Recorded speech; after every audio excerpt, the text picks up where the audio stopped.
Was instant sleep mode. I mean, Bellinaire is also really good at putting people to sleep, for better or for worse. His streams are super zen and chill, you know? His streams are super chill. So, chill streams tend to have that effect on people. You know? Like I said, for better or for worse. Anyway, Longdeath, year 232, begins here today. Trying to make more babies. We had 3 dwarves die in 1 year last year. Luckily, all 3 of them were merchants, but still. One of them had just given birth to baby Chico. So baby Chico's, the baby that's running around and getting water dumped on his head. But, is satisfied after receiving water. Poor Costlord died too young. Costlord was his mother. Passed away too young. It was a very, very, very, very sad story.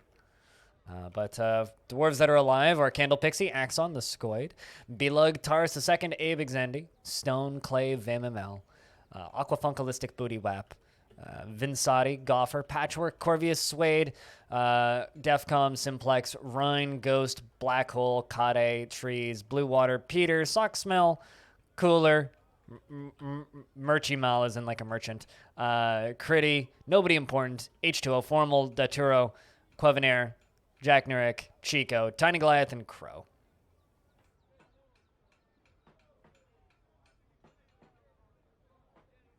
You have to focus on not backseating, so you almost never fall asleep when you watch me play for hours every day. Well, that's good.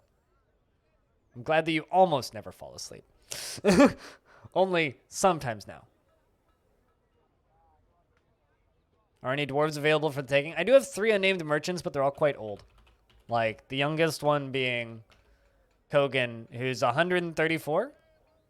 If you'd like a dude dwarf who's 134. But they're just merchants, right? So they're not like official babies or anything. I gave this one to Chico Nobrico because he raided me like the second the baby was born. So I was like, I'll just give that to you for raiding me. Thank you. We are currently just finishing up some clothing. And we had 30 dwarves in the fort, currently 39 including the merchants. Can you be a child? There are no children. I can't give you a child because there are none to give you. But if you are here when a child is born and you are one of the first to ask, I will definitely give you a child. I don't just, I don't let people reserve them, because if people get to reserve them, then what happens is, yeah, I can give it to her. What happens if people get to reserve them is then I end up with a really, really, really, really, really long list of people that never come back. So I give priority to people who were here at the time of the baby being born. As far as a tour, this is the beehives up at the top, an open tower platform. Then we have the main tavern layer with the library on the left, the king's chamber on the right, throne room on the top, and entrance on the bottom, as well as stairs up from the bottom. The outer walls over on the right. Over here we've got our animal paddocks where we keep our unicorns, our cattle, and our sheep, and a bunch of goats that appeared out of nowhere that I can't remember where I got them from. The base of the tower over there on the top right, the upper walkways, the middle walkways, the glass tower that we're working on, the main layer down here with all of our crafting spots in the brown area in the bottom right where all of the forges are, bedrooms around the outside, old tavern in the middle, which is now where my military trains and where we do trading, the old library in the top, which is now just a nothing room. Then we have storage, and then we have the coffins and statues layer. And then down here we have the small maze with Minotaur for aesthetical purposes. Down here we have mushrooms. Down here we have drainage and coin storage, and then the actual caverns down by here.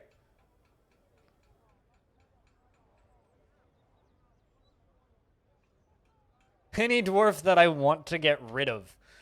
I mean, I don't want to get rid of any dwarf. Pilot.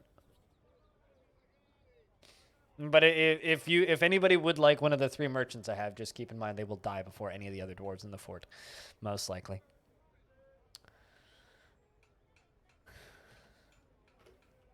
But we're just gonna finish hauling some stuff over here and then do a little bit more plant processing and try and finish up our clothing and then get the dwarves back up into the celebration area for the very frequent celebrations. Volcano is not erupting right now, and I am sad stuffs. I don't know if this fortress is impressive. Like, I don't know. Everybody's like, oh my god, this fort is huge.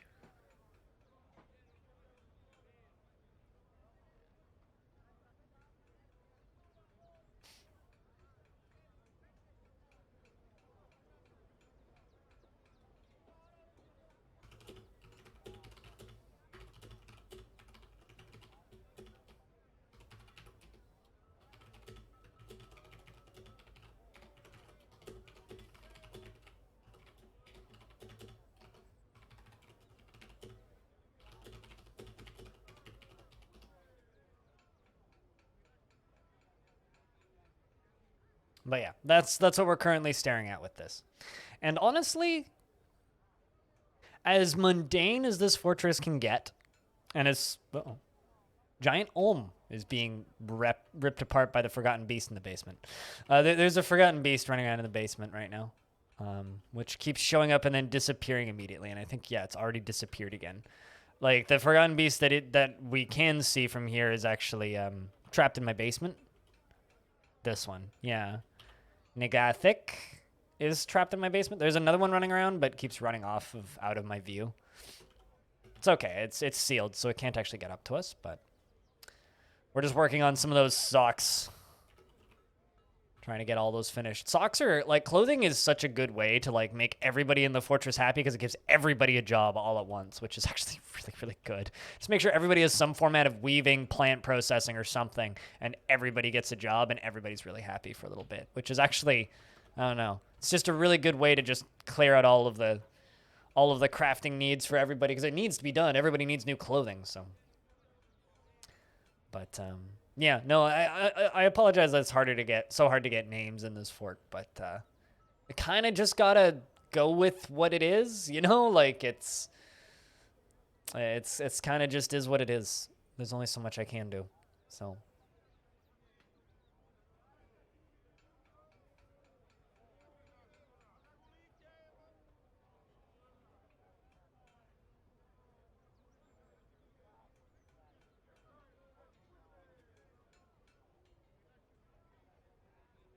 I keep reading black hole as blockchain for some reason. I think my brain has just been rewired.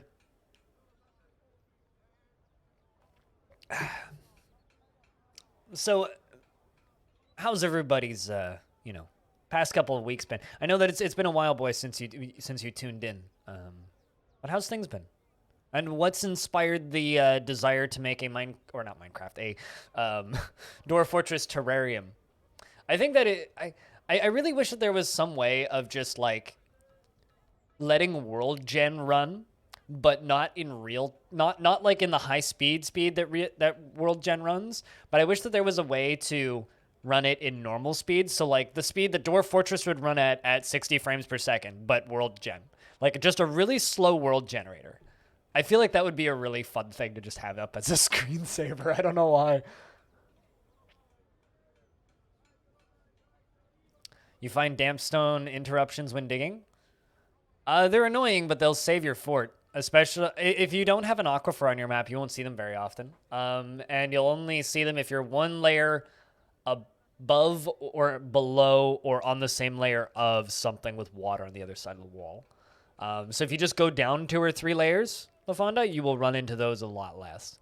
As long as you just get below wherever that water is, you won't run into them. They're way worse, though, when you start digging around underneath magma, because that's hot stone.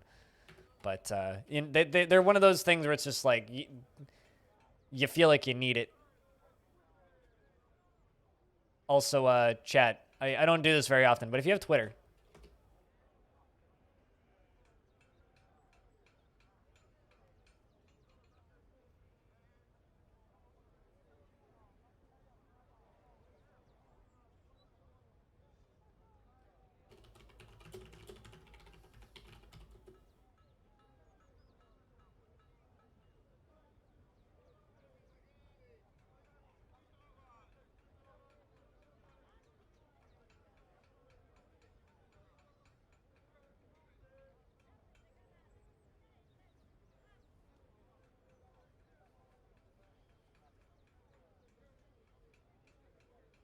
any masterminder went into, and also your masterminder went into a strange mood, not because but because I could not give him yarn or rock, he requested he went deserted but faithfully chat helped you and you got the door to the room locked and locked him in.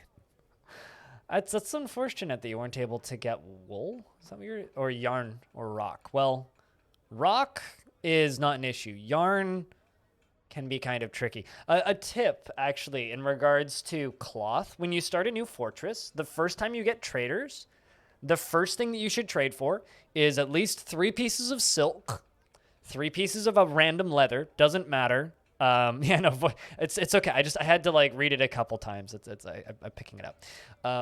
The problem with voice to text is it just runs it all together without periods, which is kind of complicated.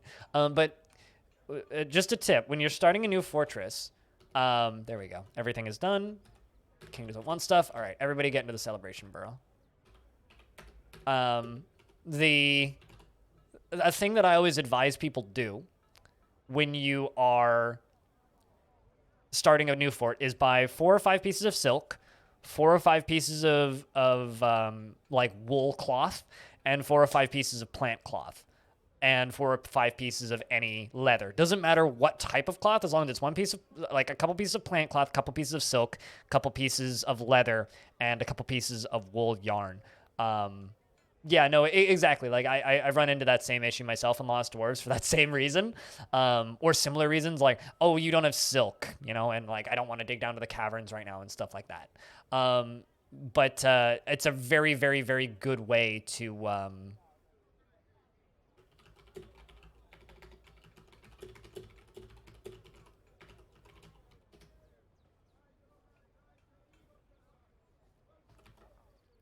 Anyway, it's just a really good way to kind of fix that issue. It's just like you should also buy a couple bars of metal.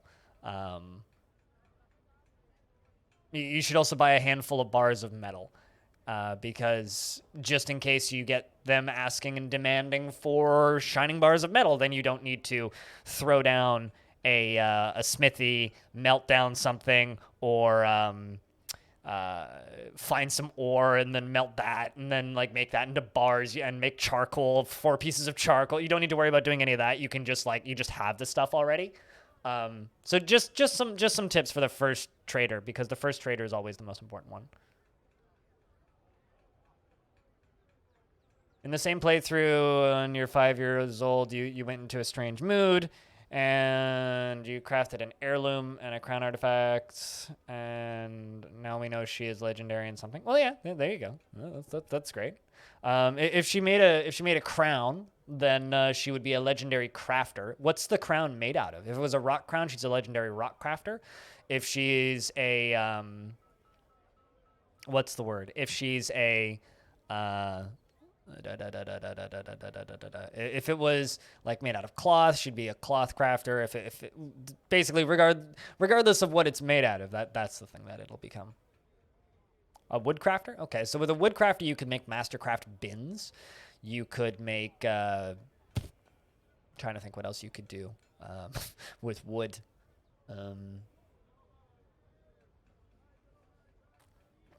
Wood's kind of useless.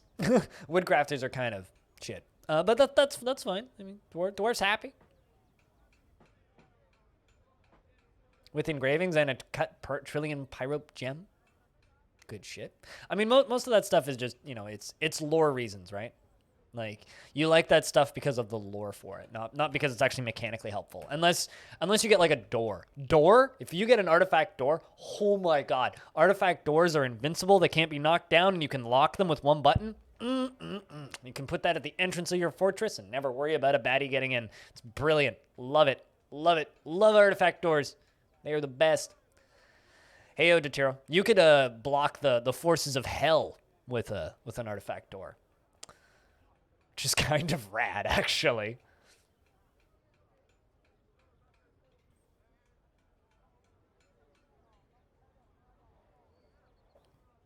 So you cut a bunch of gems. You can also cut rocks into gems, because false gems are made out of various types of rocks, so that you can make polished rocks into false gems too, and they can practice on not actual gems. No, no, no, no. We're just talking about artifacts, Clevenair. We're talking about artifacts.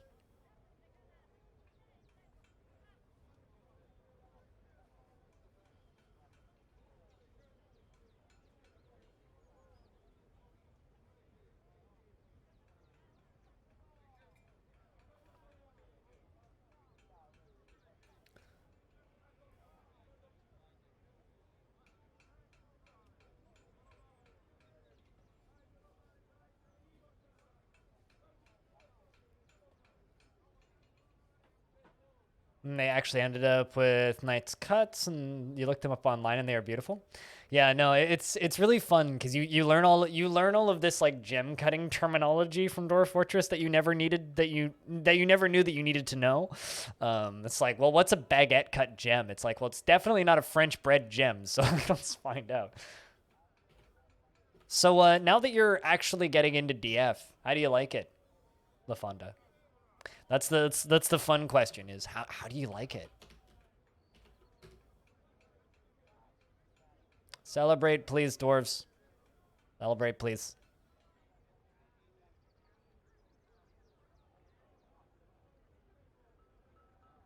So Chico is able to walk now and can now get booze. Excellent. So we don't need to worry about dumping water on Chico anymore. And he's delighted after putting on an exceptional item. I wonder what you were able to get. You were able to get a dress, pigtail sock, and a vest. Excellent. Child is partially clothed. Perfect. One sock. Not two, just one. Wonder where you put that sock. Is it on your hand, maybe? Wearing it like a mitten?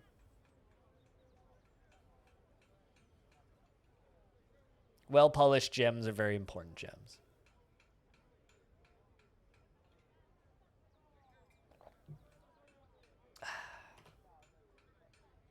Did your dwarf grow up? Deturo did not grow up yet, but you are 7 years old.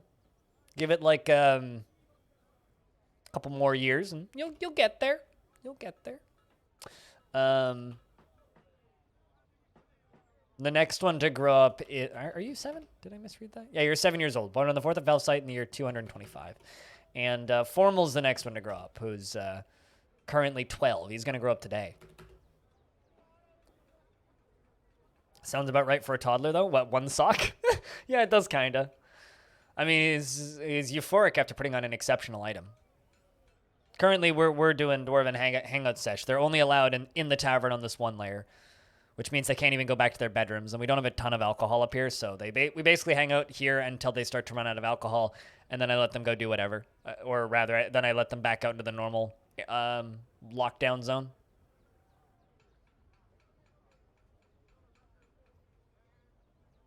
Also, I need to grab a link.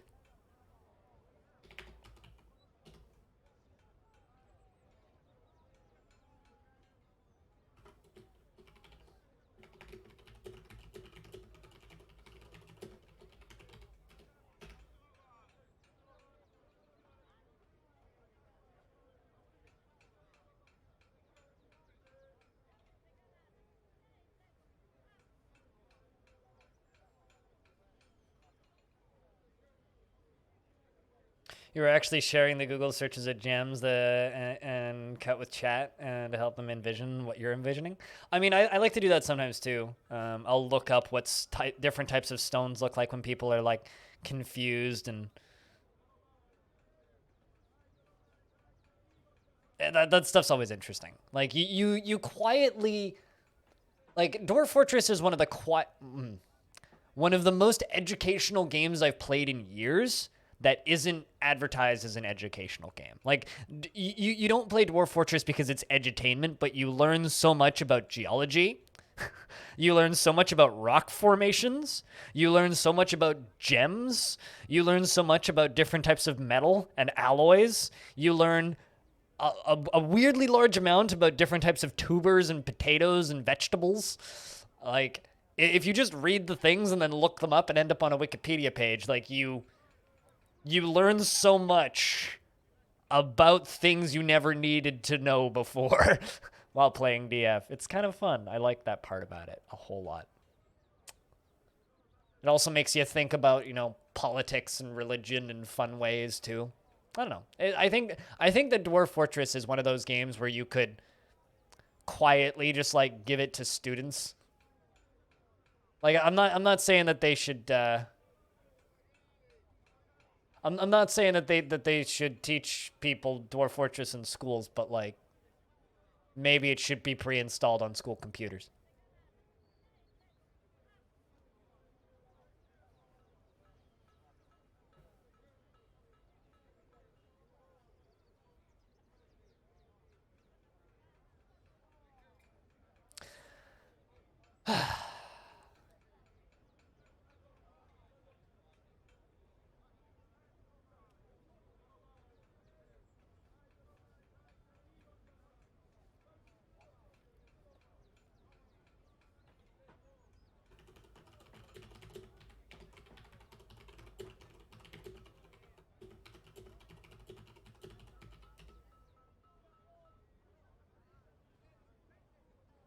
Zircon, which is yellow. Yeah, Zircon is a yellow gem. It's a little, well. Zircon is also a musician, but Zircons are yellow in Dwarf Fortress, but can be a variety of different colors. They can either be like this kind of brownish color. They can also be kind of a reddish color, and they can also be kind of a blue. They are very pretty.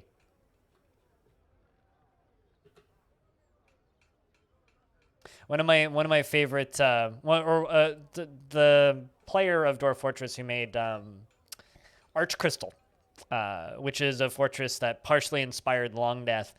Arch Crystal his creator, who is Sethados, actually is a gem cutter by trade. Like that is his full-time job. Let's let them go get more food. Because they all need to eat and drink. Garnets are a much better green than emeralds. I wouldn't disagree with that. I certainly wouldn't disagree with that.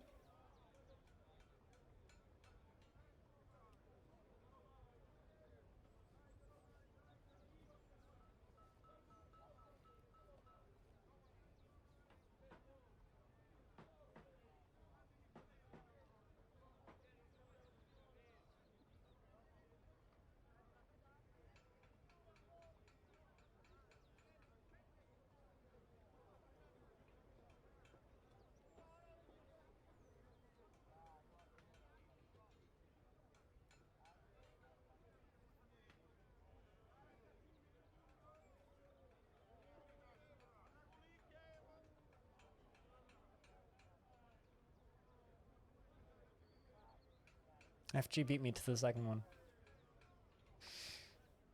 Oh well. Most of the dwarves up here are actually eating fruits. All of these are strawberries. Strawberries have almost become like a staple foodstuffs in this fortress, I would say.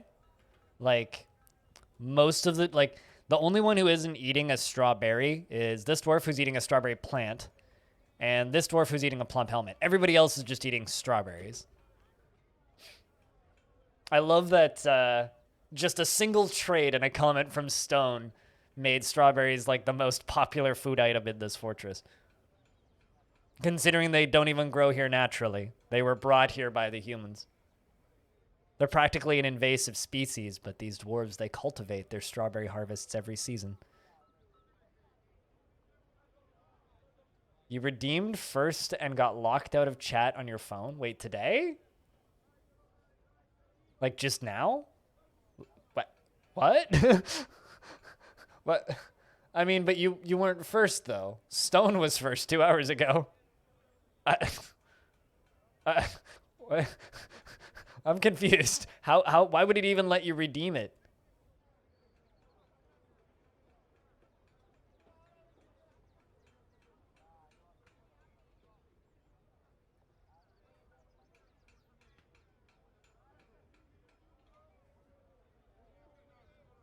That's funny.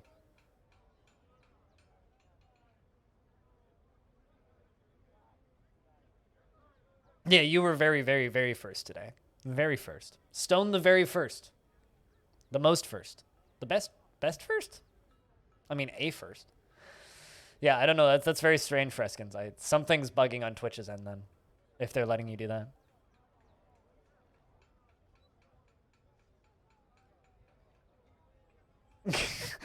Freskins claiming first before 24 hours has passed and is now in twabble.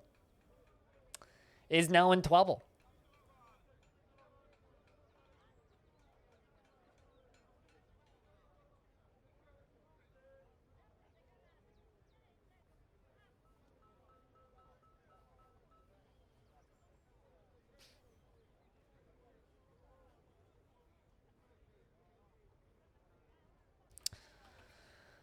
All right, dwarves, please make babies.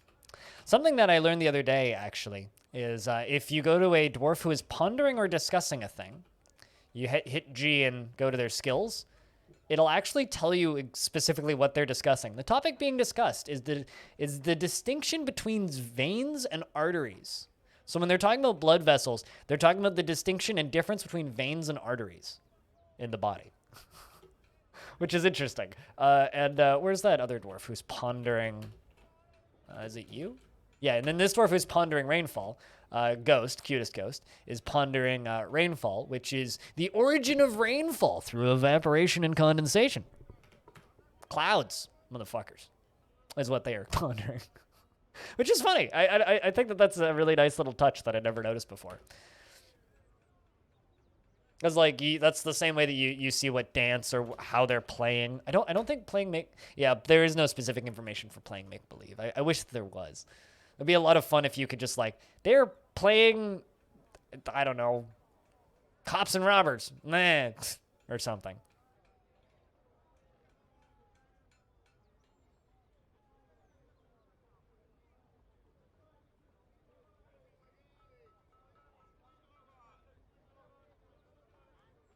Wonder if we could do a science fort. If we could science a fort up to IRL understanding of a particular subject, I highly doubt it.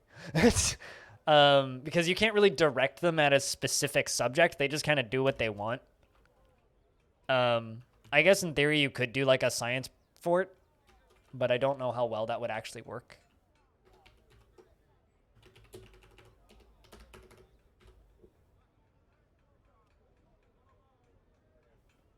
Child is playing a battle reenactment of the Battle of Ezim Cloistered on the year 62, invading the joyous devil at the Spidery Desert. If I'm just remembering my own world's lore correctly.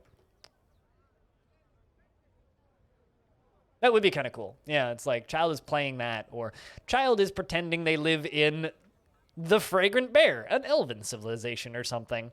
Maybe they love nature, and so they pretend to live in an elven civ or something. I don't know, that could be cool. And then you take away all their toy trees because you're just like, duh! don't want baby dwarf pretending to be an elf. That would be very dark for a dwarf to be pretending that. We can't have you playing such games, child. Cease!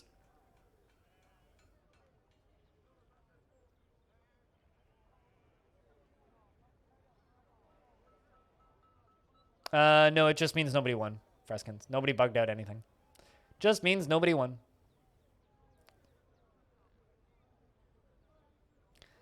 It's another thing. The legendary child engraved a crown with a scene from the year they were born in. Aww. Reincarnation, perhaps? Ooh.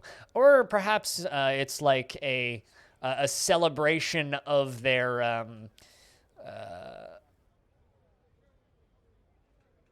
Oh, wait, where they weren't even born?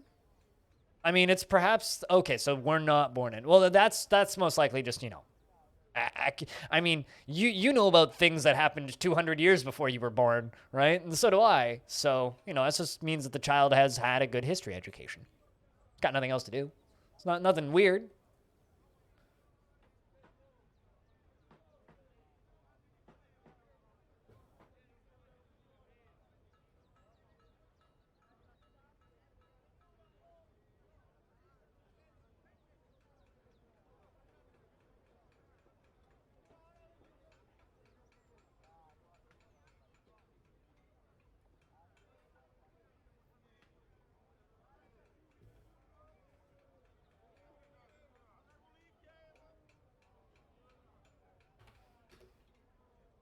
What else do we have? Ponder geometric objects. I saw this one yesterday, but I think this one's kind of fun.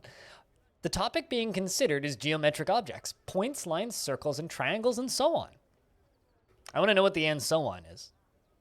Also, it's my king pondering those geometric objects.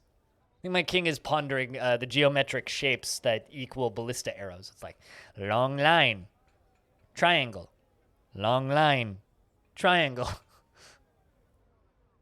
Haptagons. Octagons. Circles. Yes.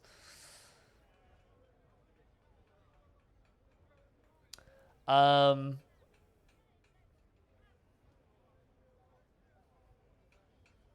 then she could wear the crown when she became queen. She probably wouldn't wear the crown because dwarves don't usually wear artifacts. But what you could do is you could get a pedestal, and you could put the crown on a pedestal in her throne room. If that.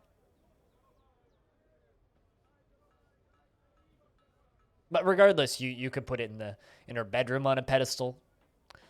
Surround it with traps in case any dastardly villains try to steal such a glorious thing.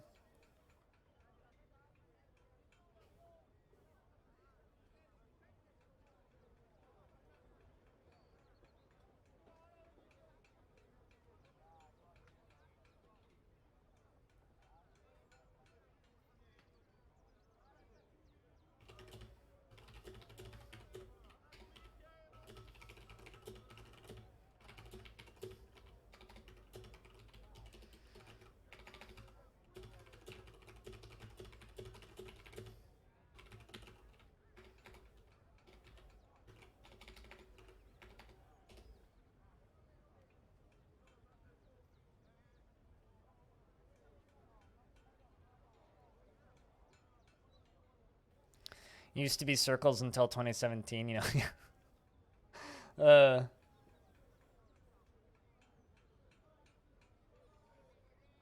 You know, I highly doubt that they're wondering about super specific things, but something that I would love to see too, especially alongside of the religion stuff, is I would love to see generated prayers, you know, because like I know that Tarn has talked about generated tavern games where alongside of dancing in the taverns and doing other things, they could generate games that they could play. So like little races or little contests or like dwarven beer pong or something. And then you could watch them do the little activities and read the descriptions of that. I would love to see that, but for temples, because I would love to see like little generated prayer rituals. I want to know what the ritual for praying to the god of death and disease is versus the god of earth and gems, you know? I want to know what the how the elves pray to their forces of nature, and I want to know what sort of rituals the goblins do for their demon lords. Although it's probably just I murdered 6 people because it's legal, yay, and that's me praying. Please take me to hell faster so I don't need to live on this awful reality anymore. Because goblins have legal murder.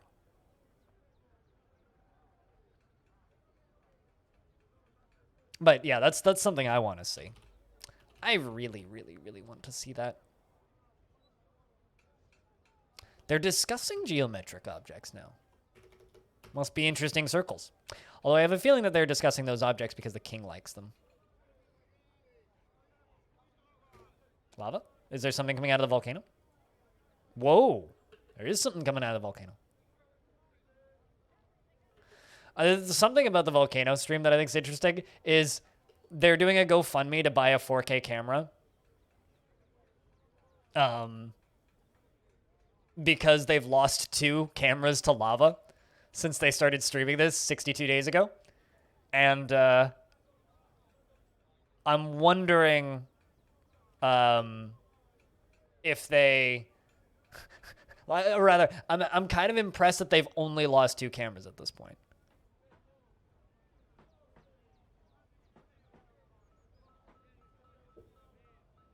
Is there a way to check what objects dwarves own? I don't think you can do that in vanilla. I know it says the number of objects they own. I'm pretty sure there's a way with DF hack though. Chat, is there a way to check what objects dwarves own? In vanilla or out of vanilla? Because like in this menu, it shows the number.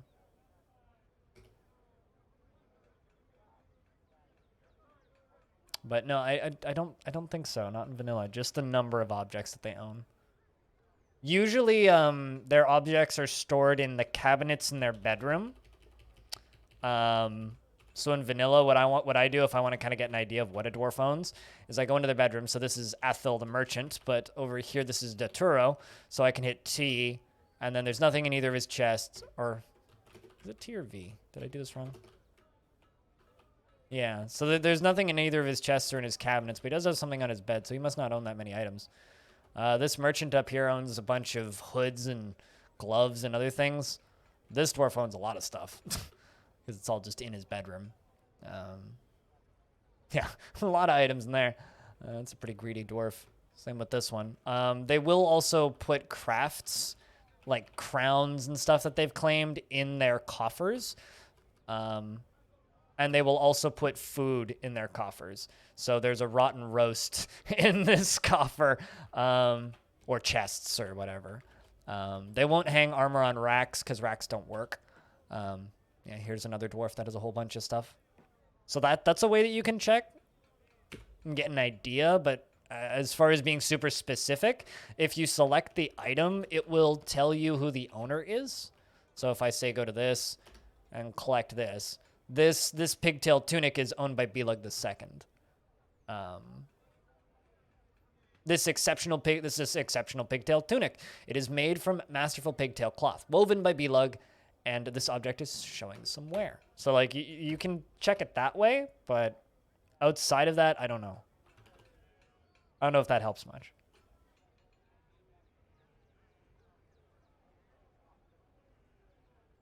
I hope that helps a little bit.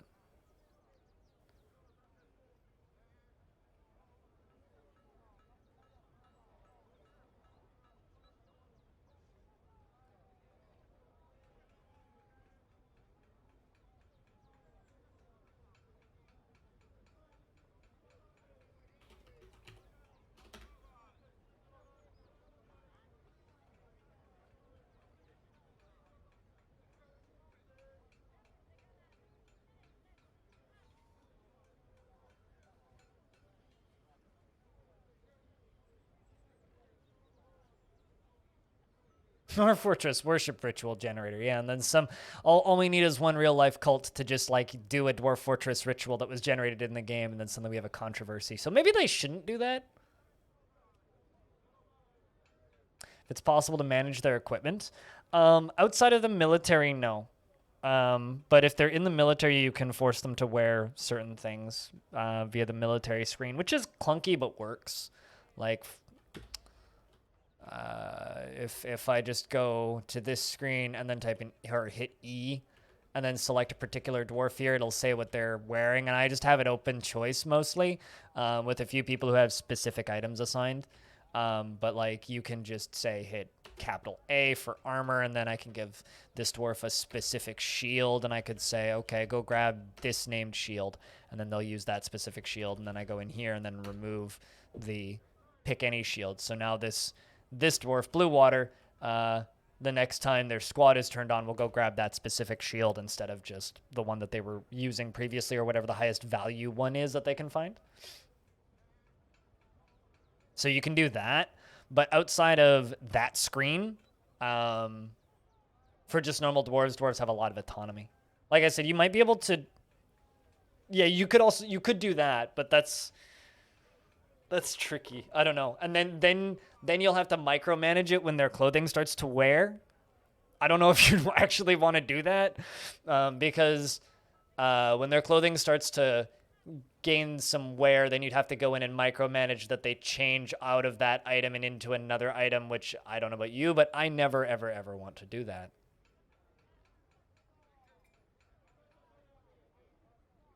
After battle cannibalism is a sacred tradition by the elves. Oh yeah, after battle cannibalism, they eat their fallen to gain their powers, and Did they also eat their foes, don't they? I don't know. It's weird culture, but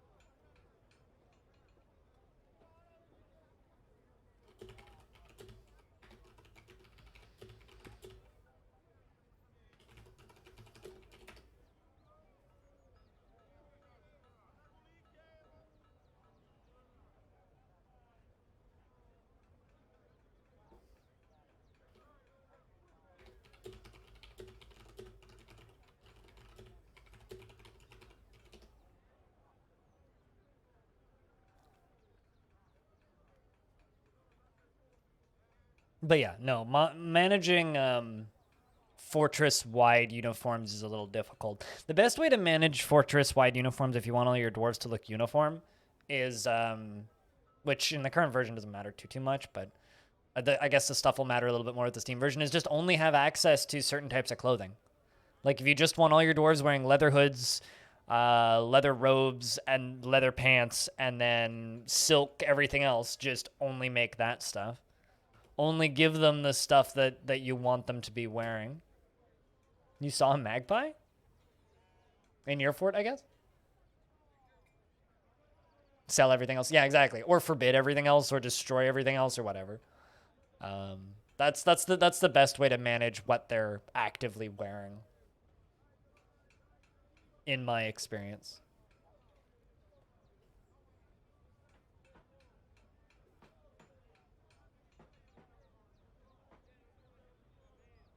Oh, out the window. Okay.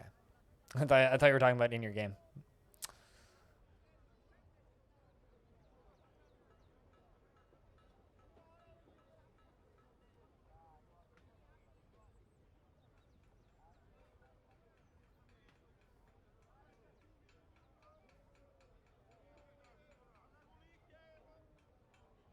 Looked me in the eyes with his black eyes.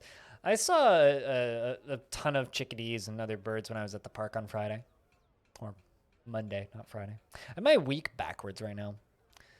I'm like convinced that Monday was Friday, so I keep thinking that my next day off is Monday, but it's actually Friday. It's like I'm super confused on what day of the week it is right now. And I've been super confused most of today. I keep on screwing up the day of the week in my head and keep having to check. It's just one of those weeks, I guess.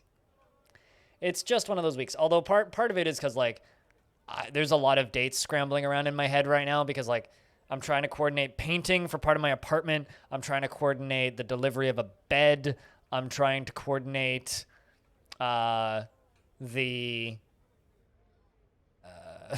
like I'm trying to coordinate a few things right now, and all of that stuff is just like not quite the most complicated thing, but it's a bit a bit of a mess. I'll put it that way. It's been a bit of a mess, but it's fine. It's just shit's busy behind the scenes right now. In the real world of blind IRL, shit's been busy. It feels like things are starting to go back to normal in a weird way. Or at the very least, like I feel like if things aren't going back to normal yet, like things are starting to feel a bit more consistent, I guess, is a pretty good way of putting it. Let's get this stuff. Oopsies. Let's get them out of here. Get them back into the locked zone. We'll leave them in here for maybe until the end of the month, and then we'll let them out. Then the dwarves can go back and do what they want.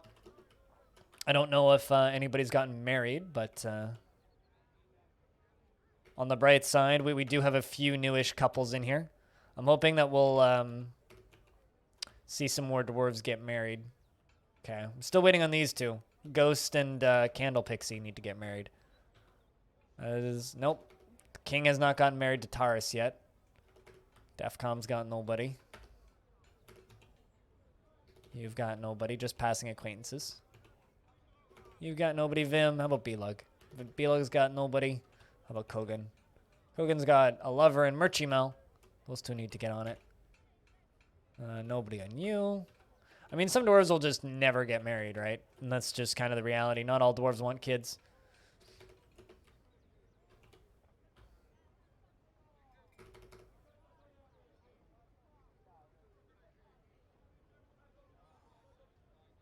Why do you always get the dull versions of birds? Why are magpies dull? What's wrong with a magpie? Magpies are fine. They're a common bird, but they're fine. I mean, it's kind of like me saying that like a chickadee or a starling is dull. It's like, I mean, they're everywhere, but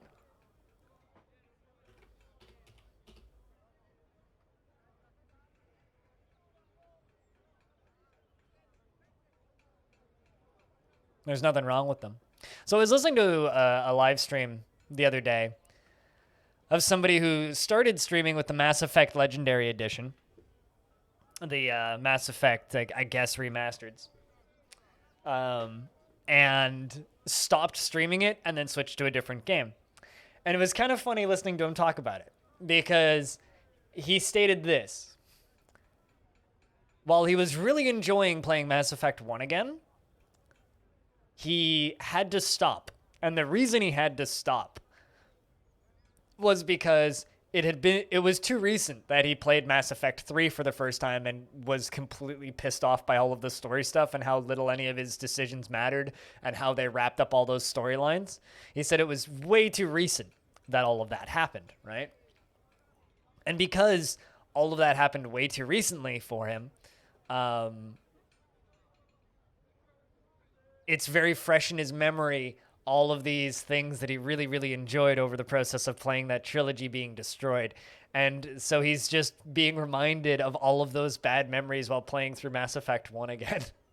Which I think is kind of funny. It's like it hasn't been long enough that people have forgotten the trauma of having to play Mass Effect 3. So some people are having a hard time playing 1 and 2 again. Which I think is super relatable because that's entirely how I feel about Mass Effect 2. It's like, I don't think I could play Mass Effect 2 again yet because I still remember most of the story of Mass Effect 2. And I lost my save towards the end of Mass Effect 2 and didn't want to go back and do it again at that point. And now I'm sitting here going like, I still remember losing that save. So I don't think I could play any Mass Effect, even though like I remember enjoying what I played of Mass Effect 2. All right, dwarves, let's go back to normal. Time to get back to work. We've been on break for 3 months now. Nice 3-month long break. Now we can go be dwarfs again.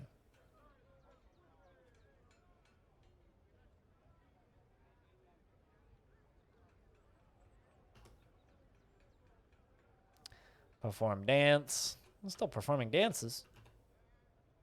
It's not bad. Gonna go weave thread into cloth.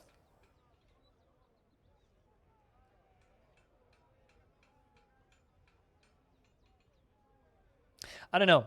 I feel like it's just been too long since, or it hasn't been long enough since Mass Effect 3 came out for them to remaster 1 and 2 in a big collection. It's so strange to me. I mean, they're just prepping everybody for a Mass Effect 4, which is the reality of it, but...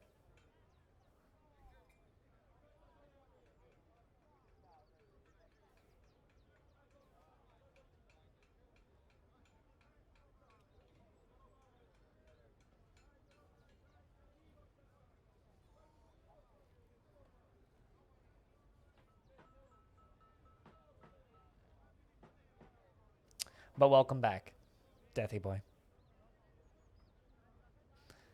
Welcome back. We're just finishing up a few tasks. Some for the king too. The king demands stuff, so we'll make the king stuff.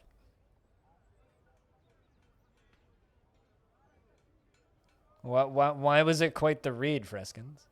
Why did you get stuck in magpies on Wikipedia?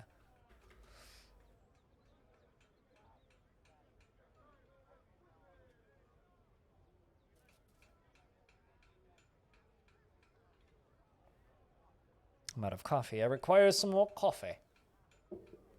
Another cup of coffee. Just bumped my microphone. Sorry about that. Magpies are neat birds, man. Like, they're not the cool... They're no stork. Storks are much cooler. Birds are interesting. Birds are older than us. Birds are the only things we have left of the dinosaurs, so... Yeah, they're fucking interesting.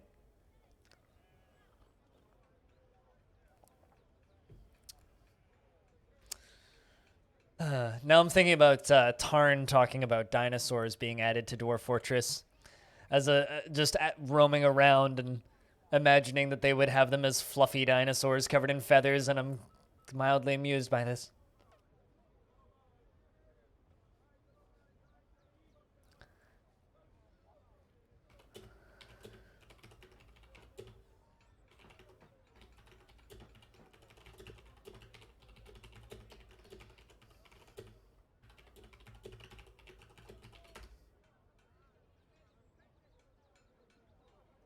Hey, Ultimate.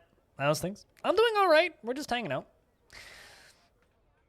There's a great Nova on... I don't know what Nova is, but... And smart birds and show some incredible problem solving. Yeah, no, birds are so fucking smart. I think crows will always be my favorite birds.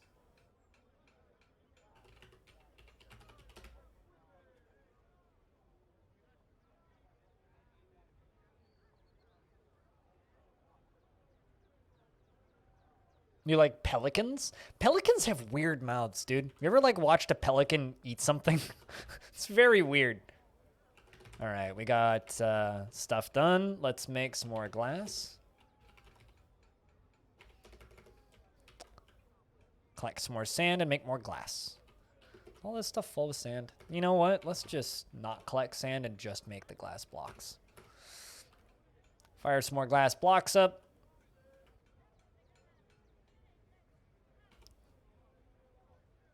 You know what? Actually, let's just take a gamble. Glass block. 200. Let's make 200 glass blocks. Get her done.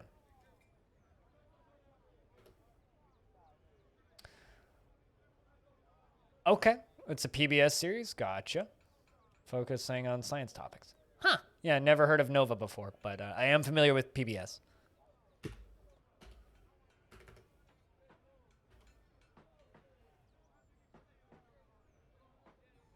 Or as my friend used to call it, probably very smart.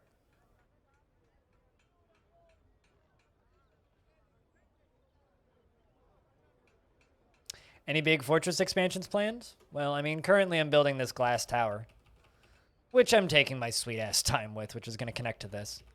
And then eventually go down and into the world as well. That's the big fortress expansion that's currently planned.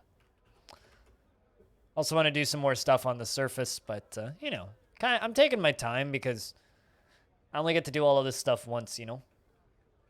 And I do have another, well, we're going for 1,000 years, and we're only on year 232. We need to get to year 1005 to be finished. So we've got a long way to go.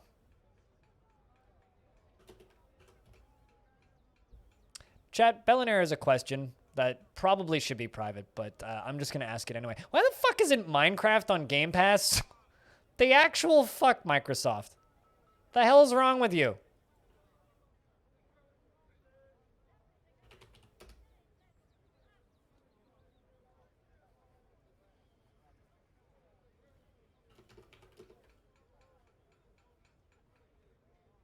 Like, yeah, you'd think the fucking Bedrock version would be on there. What the hell?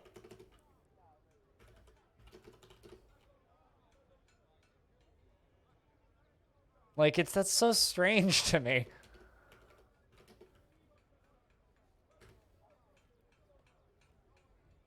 Now I'm gonna go open up Game Pass and check. Yeah, I'm pretty sure that Dungeons is on there, isn't it? I mean, no one should pay money for that, so that makes sense. Minecraft.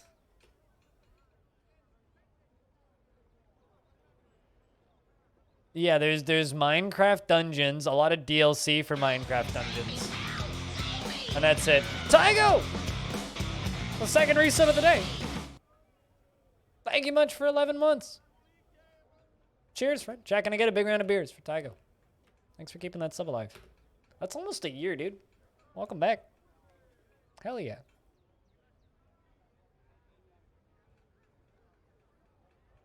It's almost a damn year. Time flies. Oh, sorry, Balliner. Hope your day off's been good. Seems like it's been productive. We're making you do all the work now.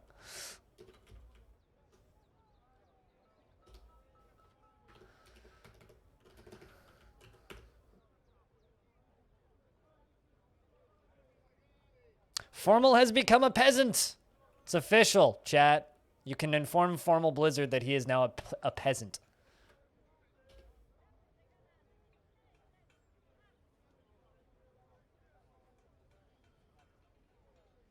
And you'll do the works? Good stuff. I might have a sponsored thing tomorrow, but I need them to send me the contract. So I'm just sitting here sweating going, you gonna send me that so I can sign it? Be cool if you did. You haven't yet. I need you to do that.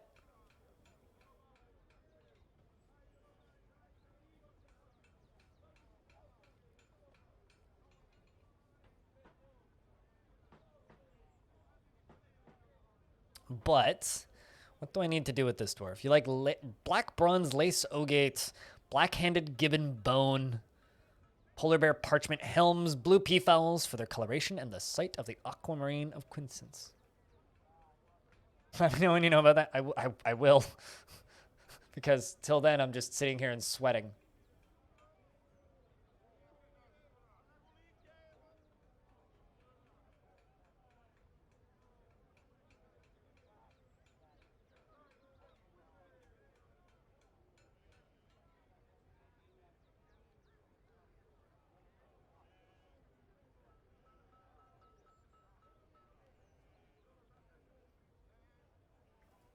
Because, like, I've gotten this notification that it's been sent to this other person to be signed. I literally just double checked it. Yeah, it's been sent to this other person to be signed, and then they're sending it to me. But the other person has to sign it first, and the other person hasn't signed it yet. And it was sent to the other person at 2:30 in the morning last night. It's now 11:41. I need that person to sign it so it can be ready for tomorrow. What month is it in Longdeath? I will tell you in a second. I'm just assigning a bunch of crafts to a formal blizzard.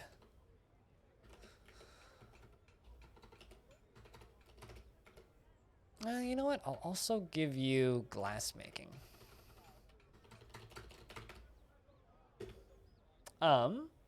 It is Opal, the 11th of Opal midwinter.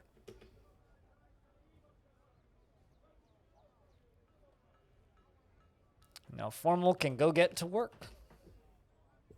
Considering both of his parents died while he was growing up.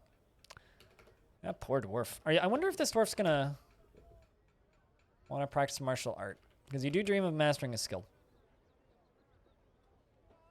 The fortress been attacked? We don't get attacked. We're a very peaceful fortress. We got attacked maybe 150 years ago. More than that, actually. Closer to 200 years ago. We got attacked. Plenty of forgotten beasts and giants and such, but an actual invasion, not for like 200 years. Longdeath is a fortress of peace. I've been describing it as like the Dwarf Fortress soap opera. Because like it's very much kind of got that format to it. It's just more about the relationships between the dwarves and like stress testing moods and that sort of thing, and less of the violent fetish.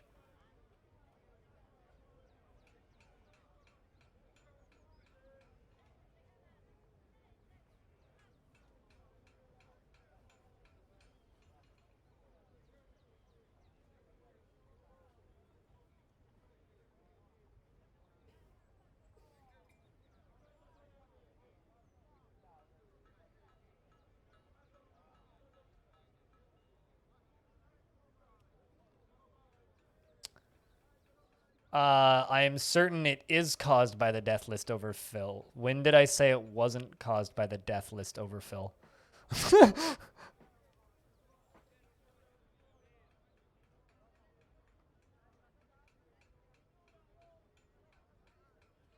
is not caused by the death list overfill. Yeah, no, that's been the known problem more or less since it started. There was some wonderings way back when, because there was a bit there where I didn't get migrants for about 2 years, and then I started getting migrants again. And then it stopped, and it's never come back. And it stopped when we hit 3,000 dead.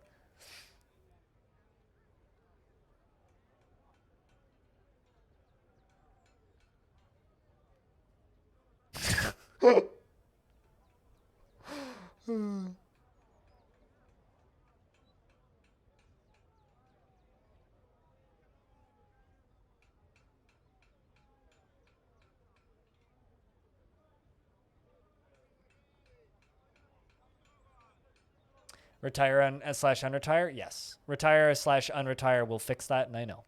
I'm well aware. But I wouldn't necessarily, I don't necessarily consider that cheating, but it would certainly go against the spirit of the fortress,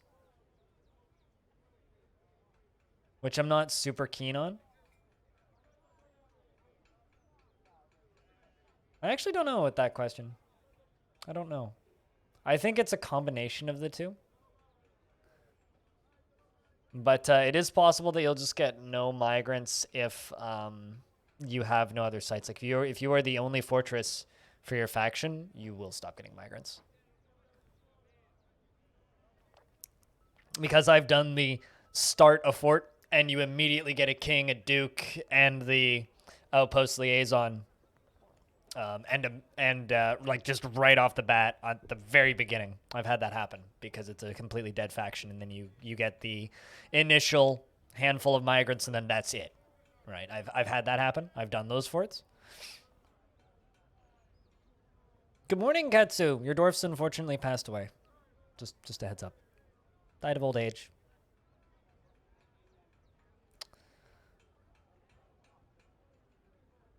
So I mean, you should start making beds. Select your carpenter, hit B, and then hit R.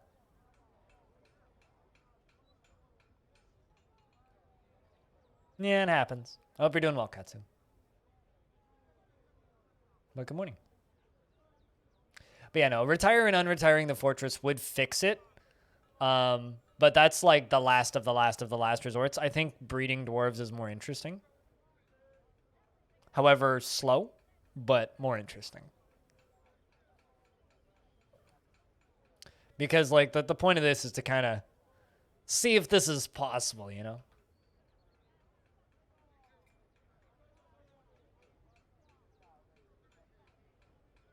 Now you just need wood for that bed request. Phrasing. I am very mature. I swear. No immaturity here, streamer.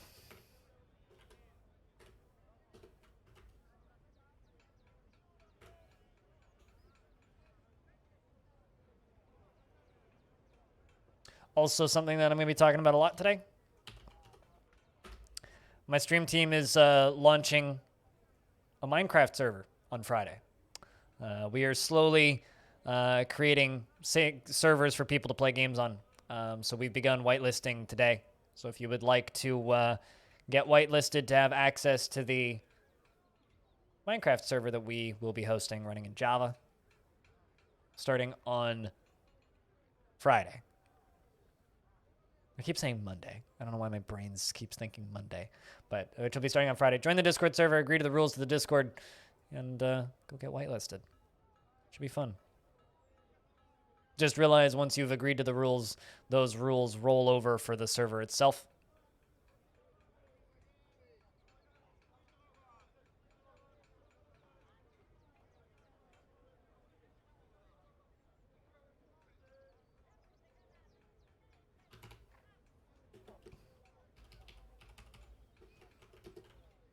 Let's get that slammed, and then all of this set up.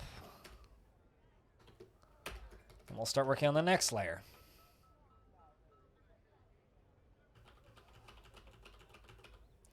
Just forbid all the way up to there, and then wait for a second.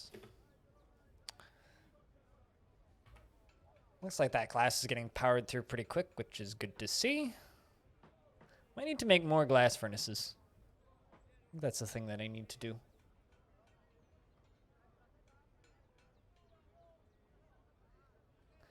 But yeah, no, so this is kind of a, not necessarily a test, but like a beta. So you're going to have to pardon our dust when it comes to getting the Minecraft server up and running. We will have other games in the future as well. Minecraft is just, far and away the most requested. So that's what we're starting with. We'll be working towards other things as time goes.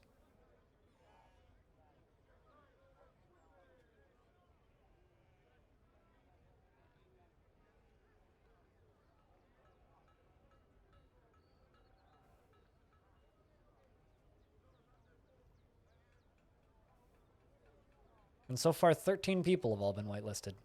I'm hoping it's going to be a pretty populated server. I think that'll be really cool, actually. That's something that I kind of miss about a lot of modern multiplayer games. Indefinitely, I think, is the current status. I mean, we'll have for smaller games where, like, I'm not going to say there will never be a server reset, for example. But, I mean, currently, that's kind of the plan. Yeah, I can't guarantee that there won't be a server reset at some point, but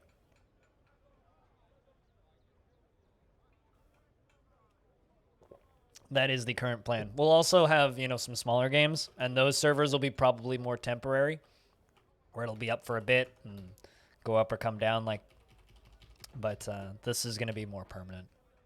I need somewhere to put windows. I'm assuming that would probably be under furniture.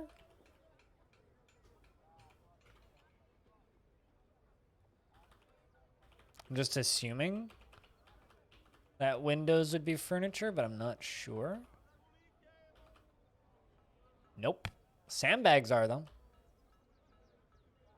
Sandbags are. I should actually make a sandbag stockpile.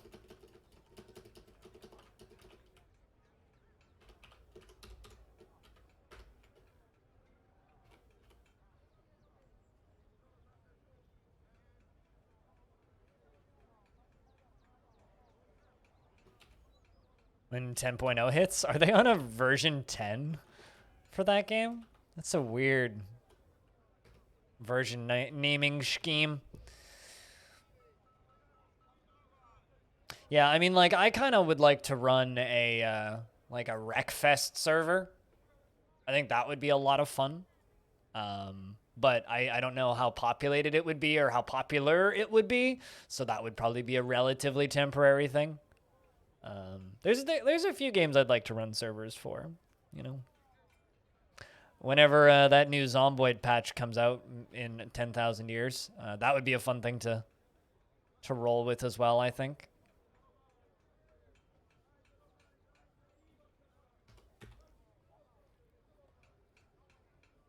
But regardless, it's going to be a fun experiment. It's going to be a fun experiment.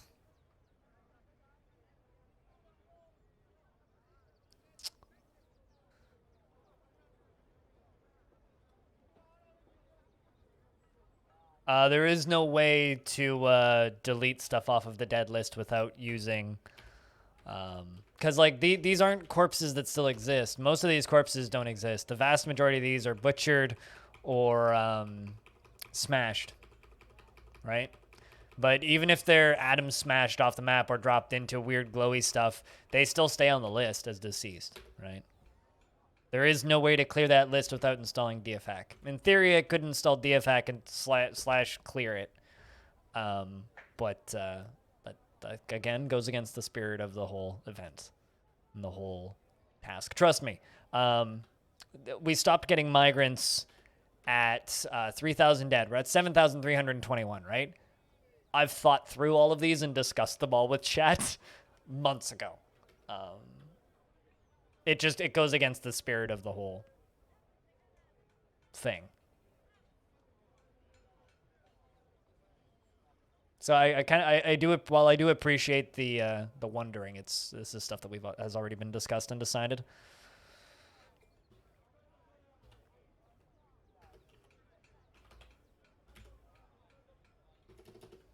I'm gonna make a couple more glass furnaces. Just 2. Nothing super fancy.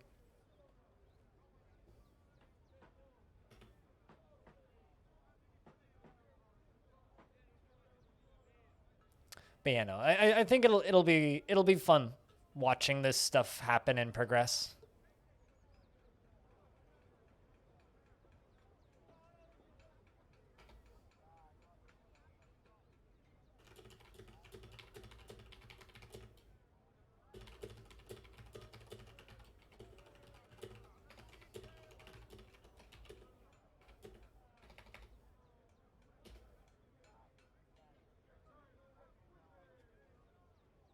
Aside from just living, living, expanding, figuring out as much about the world as possible, trying to figure out dwarven happiness and stress relief things. But it's mostly just living. Does there need to be main goals? I mean, I've achieved most of my goals currently.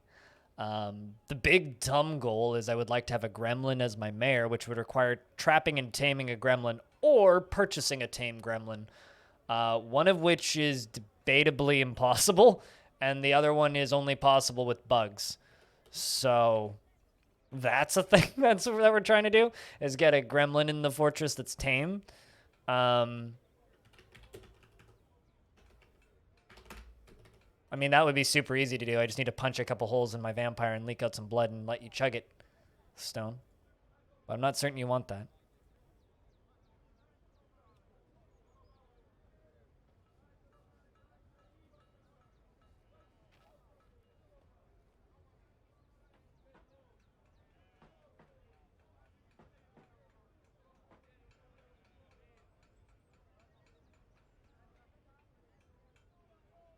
But aside from that, it's slow construction goals. Like, I want to build this glass tower that I'm working on into a giant lava lamp. That's a future thing that I'd like to do.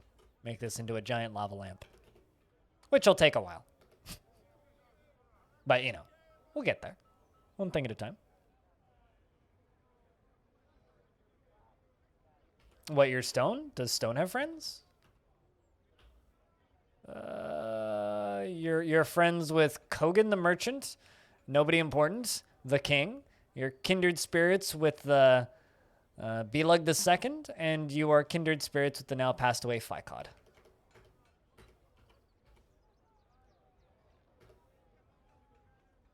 R.I.P. Ficod. Very good outpost liaison. All right, let's go back to trying to figure out where this is. Because it's not in there. Does anybody know where windows are in here? Is it somewhere silly, like in traps or...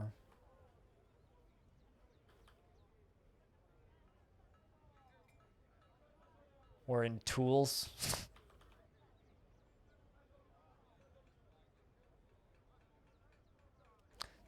Because I literally just went through this one. I've never made a window-specific stockpile before.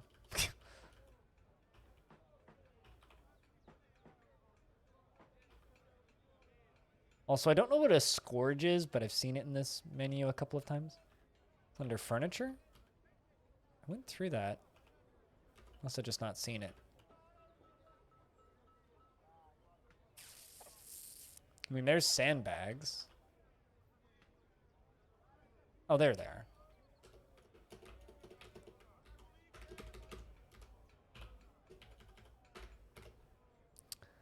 There we go. Now they can distribute that. Uh-oh, we got a sad dwarf. Cooler's sad. What are you sad about? Want to practice some martial art? Well, I mean, I hate to break it to you, Cooler, but you're a merchant. You're not allowed to do martial arts.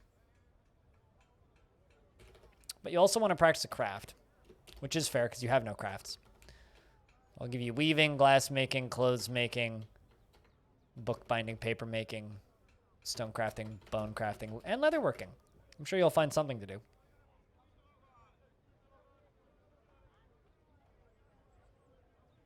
I mean, I guess windows could be considered furniture.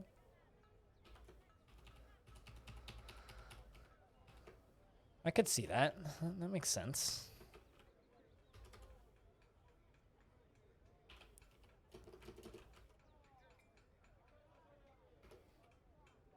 Well, they don't seem super interested in removing those windows, so.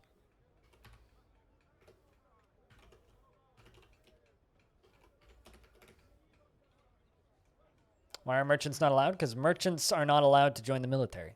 Just period. Merchant workers from other fortresses that are not full citizens cannot join the military. Same reasons I would assume why permanent residents who are from other factions or like from musical troops aren't allowed to join your military. They're not full fortress members. So if you request merchant workers from a Hillix,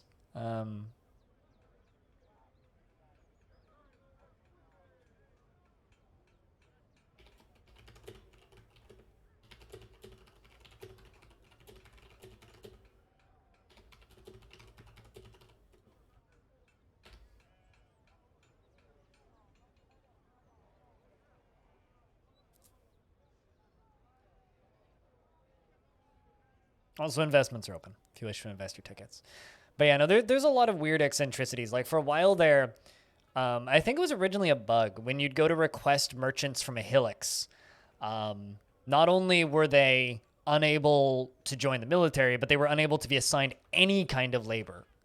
And then after that, there was a patch where you could assign them labor, but they wouldn't actually do it, which is like super unhelpful, right? You'd assign them a job, and then they wouldn't be able to do it. So it would look like they could do the job, but they would just like hang around and do nothing and stay idle the whole time. Like they wouldn't even socialize until they go insane and then break something. But since then, they've gotten a little bit better. They're mostly functional members of the fortress now. One of the better highlights of this actually was Krug Smash's Honeystoker. In Honeystoker, at one point, he requests a bunch of merchants to come and help. And they're unable to be assigned, or they were able to be assigned jobs, but they weren't actually doing the jobs that they were assigned. So he was assigning labors to them, and they would just like stand around and do nothing, which is kind of awful. I didn't just like commit crimes, did I? No, it was just whenever I see mayor has ended a mandate and I haven't done any mandates for the mayor in a while, I get worried. I'm like, oh no, did I miss something? It has started raining. That I didn't miss.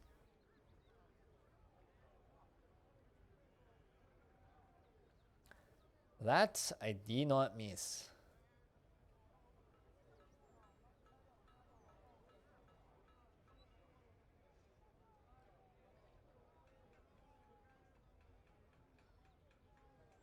Someone has claimed music in a video that I uploaded 6 years ago. Cool.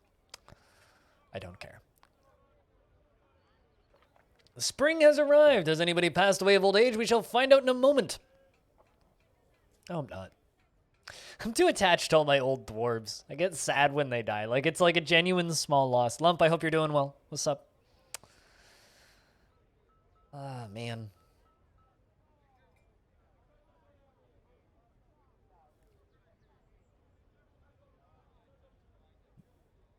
And it's paperwork time. Heads up, Stone.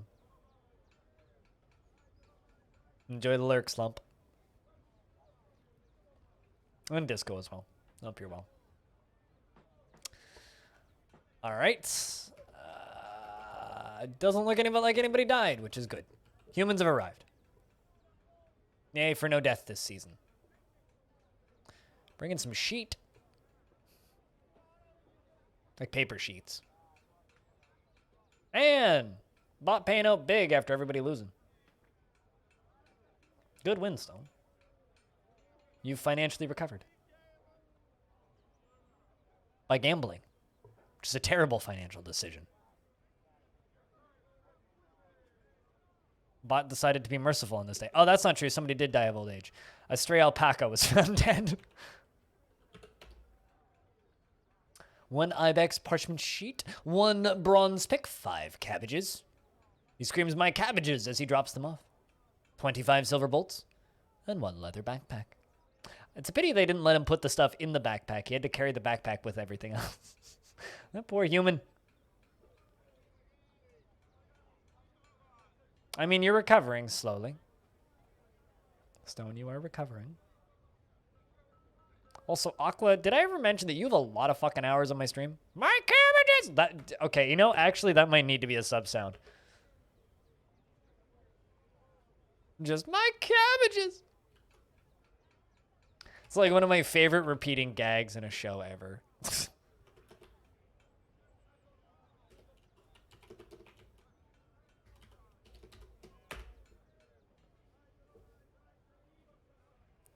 Now for the drive home. Man, driving to and from work.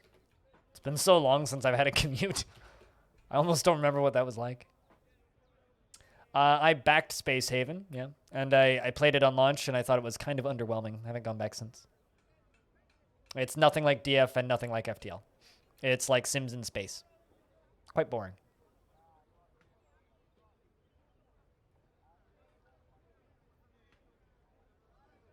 It was fun for a few days. I think I have like 20 hours in it. I mean, it was fine. It's just, it's very much like, it feels like playing Sims 1 in space. It doesn't feel anything like FTL. There's no urgency like FTL. There's no real serious need to progress like FTL. It's a sandbox space station builder with Sims 1 level character interactions in space. It's not fair to compare it to DF or FTL. Those are very different games outside of themes.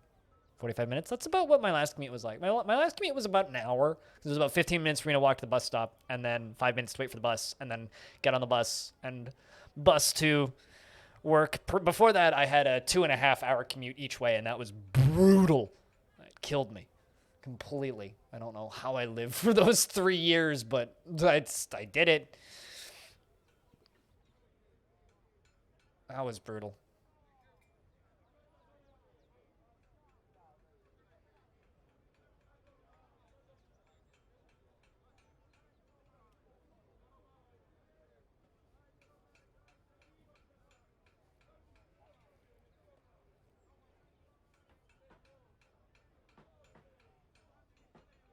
Although 45 minutes is not too bad, especially if you're driving. Assuming there's no traffic.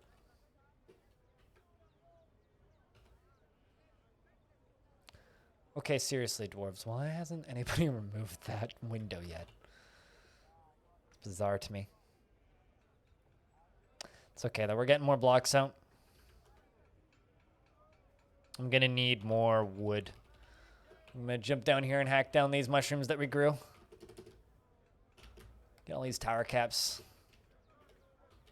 moved. No buses? Yeah, no, I take public transit around here for granted. I would be totally house isolated in a world where I didn't have good public transit. That breaks and or derails almost every bloody time. That seems sketch. I've never taken a tram that's derailed. Although I would say that if I took a tram that derailed, I probably wouldn't take that tram again. I've never been on a derailed tram, train, public transit, or anything.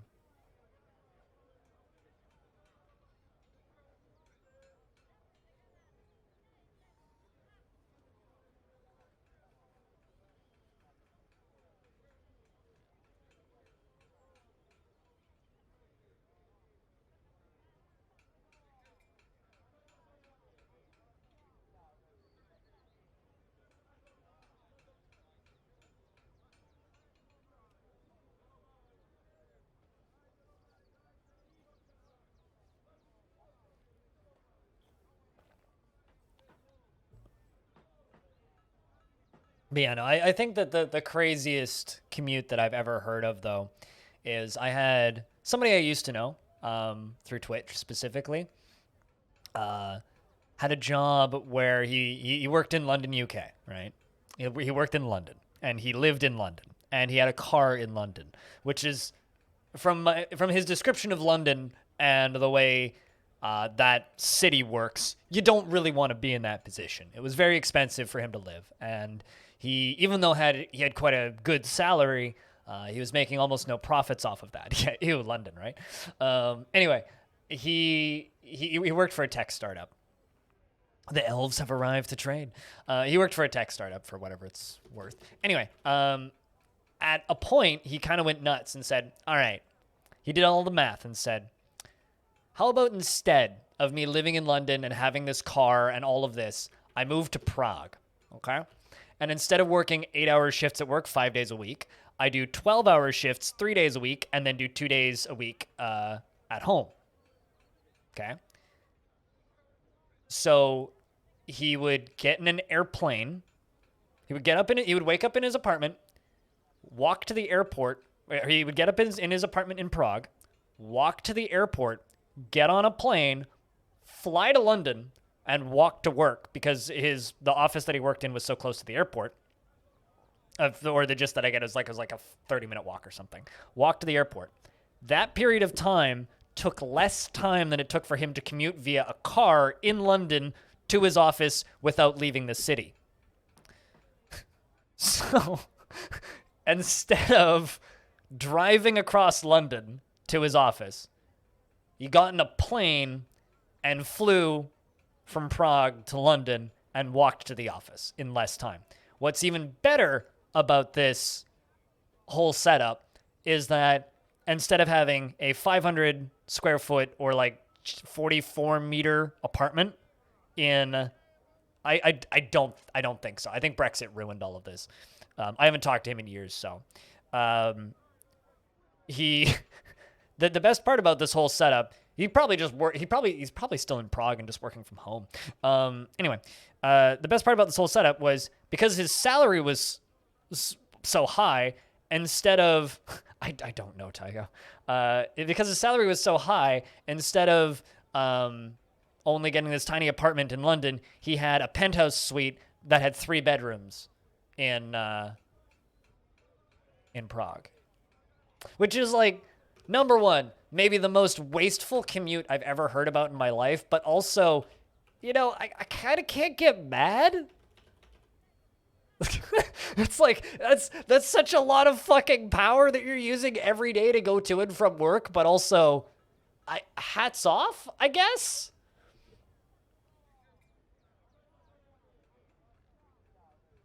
Traffic is crap there. It is kind of crazy. It's like his commute was an hour and 15 minutes when he lived on the edge of London to transport himself into London to be able to go to work. And it took him 45 minutes of flight time and 15 minutes on either end to walk to an airport, get on a plane, and fly to London. And the overall costs was cheaper.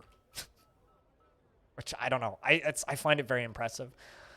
Horse, hedgehog, horse, doe rabbit, green tree frog, echidna, weasel, pond turtle, wren, water buffalo. Man, they brought so much, but like nothing we actually need. All right, I'll take all those pecans. Quite a few flyer miles too. Yeah, I mean, I don't ever think about any of that, but I'm sure he was earning some sort of points. Thanks, Elvies. Elfies. All right. Formal, how are you liking life? You're disgusted upon being nauseated by the sun. Fitting. Normal. Dining tables. Yep. Well, I mean, you were a baby back then. All right. 13 years old. You're growing up. I'm trying to figure out if I need to put formal into the military or not, or if he'll just be eight. He might just be eight. It's hard to tell. Who can say? Who can say? You'd ever want to see. I mean, that's different for people from other parts of the world, like I have absolutely no desire to ever go to Toronto again, but there's lots of people who travel to Toronto and go on vacations in Toronto every year. I don't know why the fuck you would do that, but I don't ever want to go to Toronto again.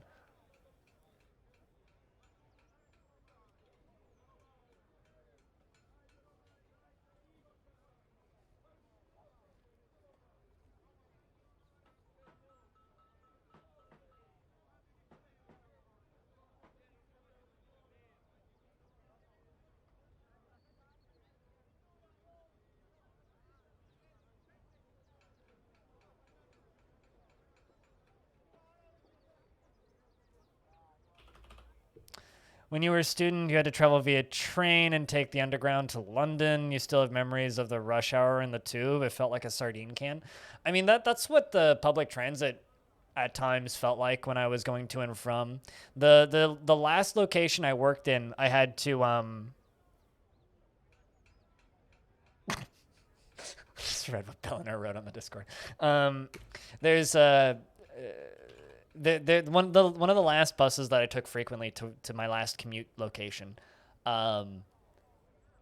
was right next to a very popular craft bar, or like craft beer bar, which I actually really like going to, and which is permanently closed now due to COVID.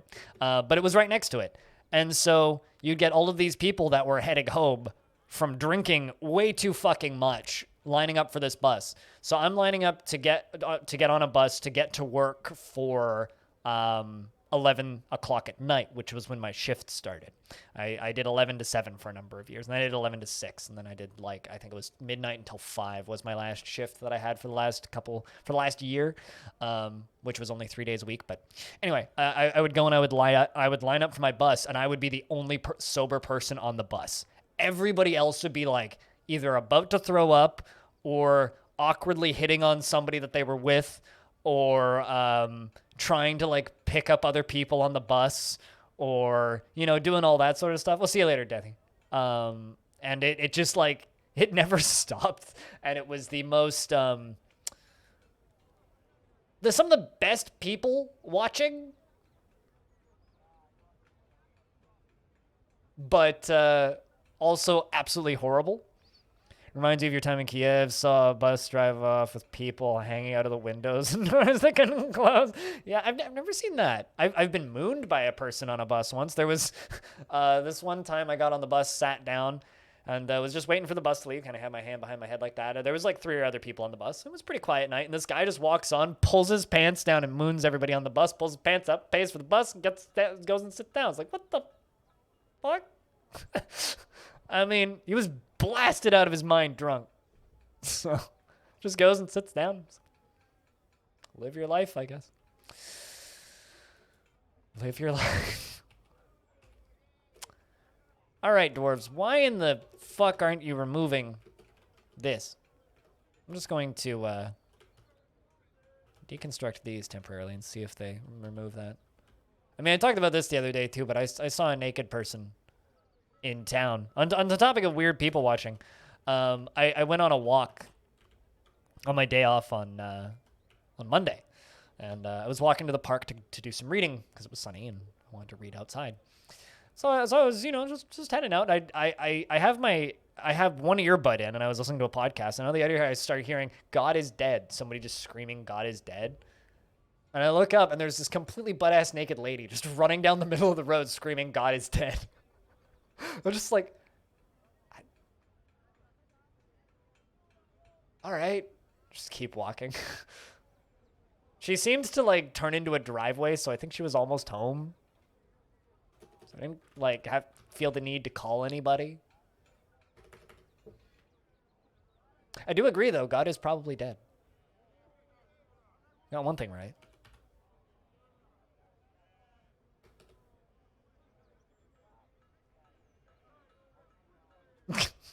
Probably. That or just way too much cocaine. Missed. Too much of some kind of drug that was no fun, clearly. Would be my assumption. For whatever it's worth, I don't live on the best side of town. I live in the side of town that's a little sketch just so that rent stays down. It's fine. I don't see stuff like that every day. Just sometimes. Hey, Trench Dog, how you been? It's good to see you. Cheers. Long time. It's been a while indeed. Hope you've been well. I hope life is treating you right. Didn't like most famous philosophers use what do you call it? Like poppies? Like they would just basically just take like primitive opium to hallucinate and all that shit. I'm pretty sure drugs are philosophy. I mean, most of my best philosophical discussions have happened while incredibly high. They're not particularly intelligent they're not very intelligent philosophical discussions, but they are philosophical discussions. And the most most of those talks I've had have been with friends well baked. So I think drugs and philosophy absolutely do mix. I'm never going to get a degree in philosophy, but, you know. Oh, that's good. Finally free from crunch work. What kind of crunch? Are you doing school stuff or work stuff? Regardless, though, it's good to see you.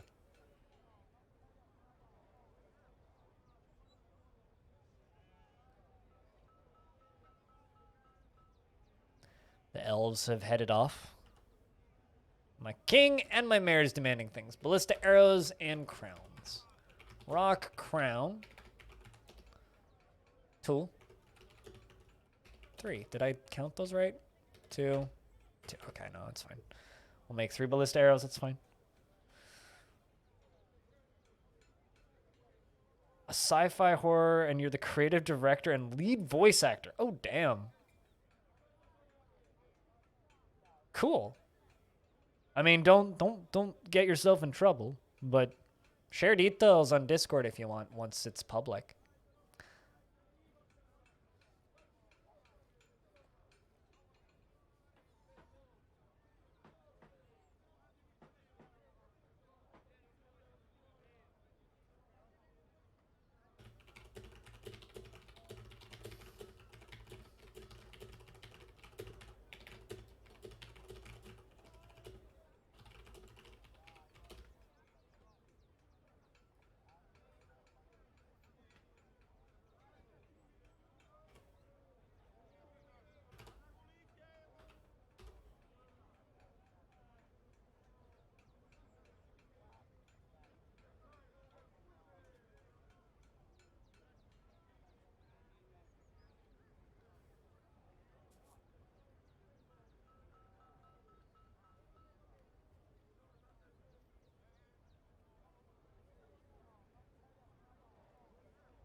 I got Memo has its own. I think I'm getting Discord Nitro. I mean, I have Discord Nitro. I had Discord Nitro before they gave it to me for free. I have it now for free because I'm a Discord partner. Discord Nitro comes with a lot of pretty nice perks. It's, I think, maybe a better service than people give it credit for. Even if you're kind of just... There we go. They finally removed it. Interesting. They didn't remove the window while there was a construction queued up there. That's weird. That is weird. Anyway, I would I'd recommend it. I'd recommend it.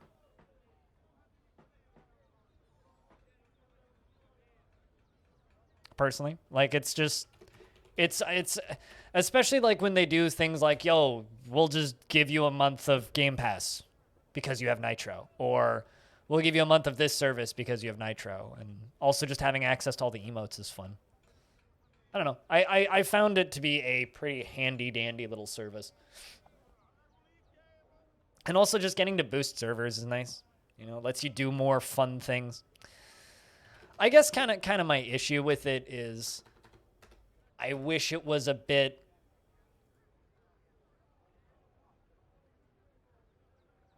you know.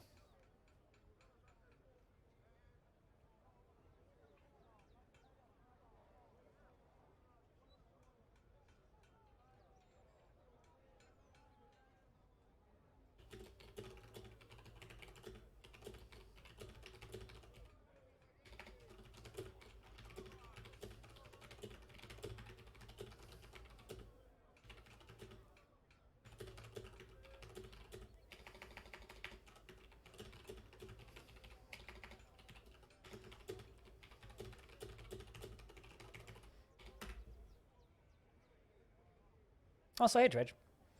You don't think Nitro increases your server cap if that's what you're saying? It boosts it to 200. It does. There's another way to also get 500 if you're special. But yes, it does boost it to 200. Discord Nitro, one of the main reasons and selling points for it is the server cap bump. Oopsies, that I didn't actually want to get rid of both of those, just the one.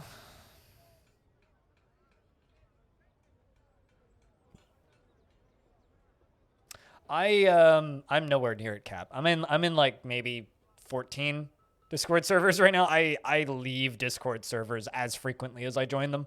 Not because I don't like people, but because I just don't like having a really long list of things I don't ever look at. So, and because if there's a server that I'm not actively checking, I will just quietly remove myself from it.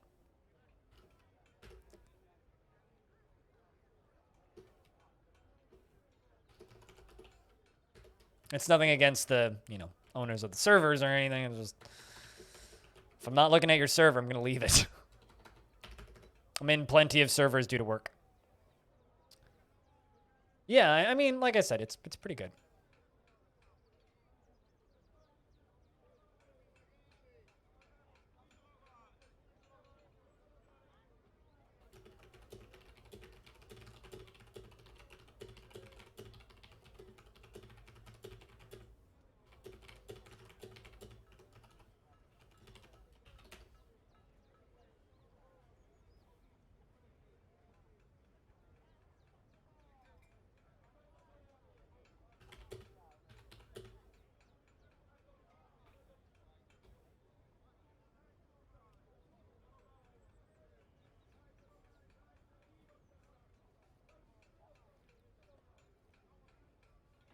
Volcano action that I should look at? It's not as big as it was earlier today. They lost a camera pretty recently, so some of the footage looks a little bit more blurry than it did previously, which kind of sucks. No, I don't want to make that out of mudstone. Make that out of glass, which kind of sucks, but also is, I guess, kind of funny in a way. In a weird way, it's kind of funny.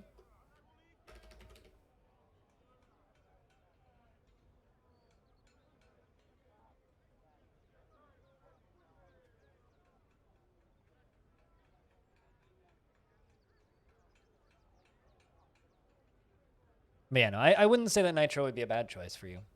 Yeah, specifically for those purposes. Also, being able to boost a server is extremely helpful for servers. Like, I'm so thankful that people are boosting my server because of the little extra perks that you get for the server. Like, you can make a server look so much more official if it's like a work server and you have like five people specifically that can boost it. So if you have 5 people on your server with Nitro and they all boost it, like, you can make a server look so much better with a little bit of money behind it. That's actually a really helpful thing that people can do for servers.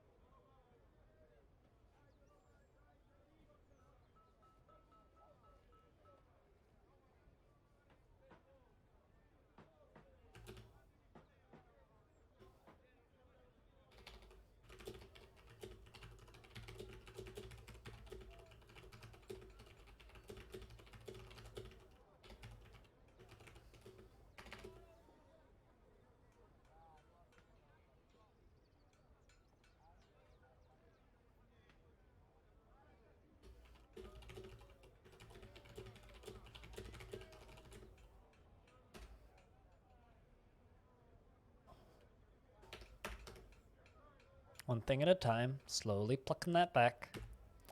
King wants 2 more ballista arrows because he'd already queued up another one before I finished the first one. So I got 1 extra into the second one, which is good. But yeah, no, I would recommend Discord Nitro, but also keep in mind I am definitely biased. Someone's got to pay for my mug. So, I'm sorry, what? Why was Kogan found dead?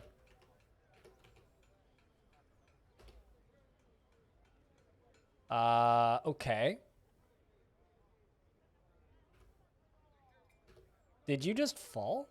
And our Mayor Simplex must have fallen off of something, but what did you fall off of?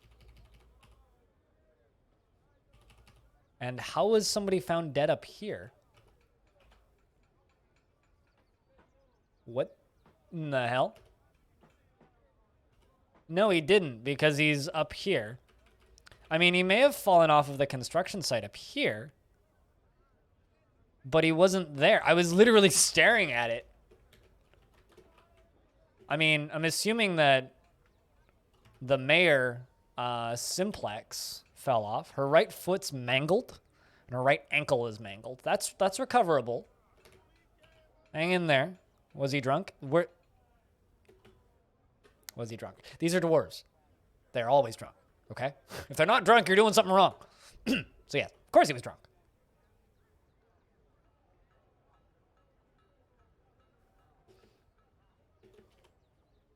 Let's just make sure somebody's getting over here and assisting. Yeah, I don't know what I mean. I genuinely have no idea what killed the merchant. Yeah, this dwarf will be fine. Simplex will be fine. I have no. Maybe you did you dodge through a wall or something? Because Mayor was up here dancing, and then suddenly on the ground. There's no if he fell off the tower, he would have ended up in the middle here, down at the bottom, not up there on the side. So yeah, I have no idea. Looks like Axon is doing the doctoring things. Come on, Axon. Do some surgery.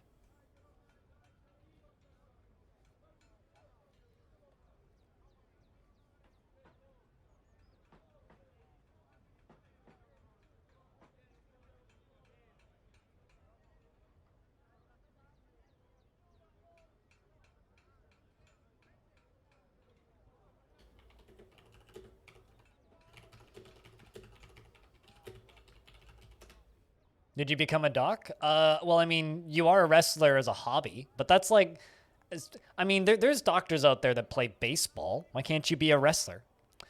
Now you're bringing a persimmon wood crutch to our mayor, who is appears to be standing and waiting.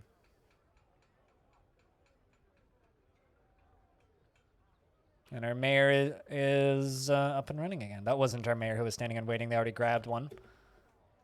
Who's now walking with a crutch. Hopefully your foot recovers. That's a little scary. Iron crutch. There you go. That's much more dwarfy than a wooden crutch.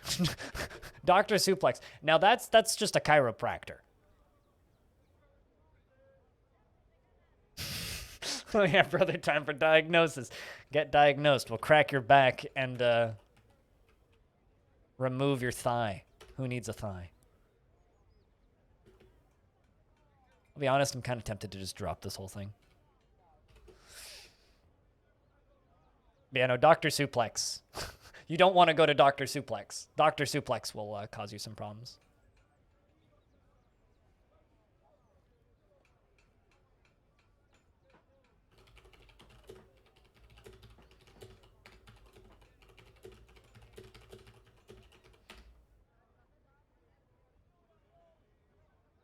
But yeah, deconstructing walls like this is quite dangerous.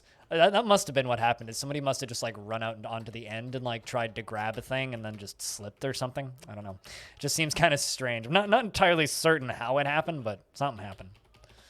Certainly doesn't seem to have been ideal. Okay. Oh. Actually, I know what happened. I know what happened. I think the dwarf was trying to climb back around because I forgot to remove one of the cages. So went over there, didn't have a way back because I hadn't removed the cage exit. And so they probably tried to climb down the outside and fell. Okay, that makes sense now. It's better that at least they didn't starve to death.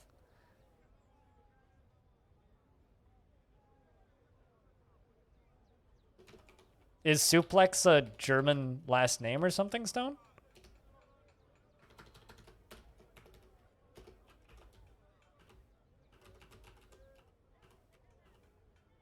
was gonna say.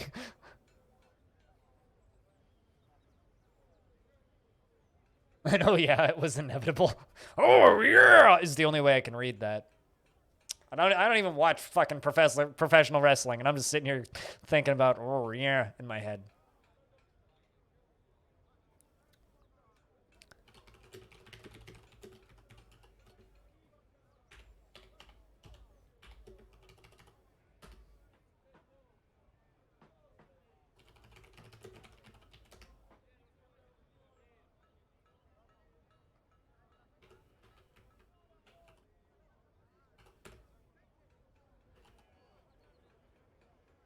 A German suplex is a kind of suplex? You know things about wrestling? I know nothing about wrestling. I learned more about wrestling from a Final Fantasy VII review than actual. You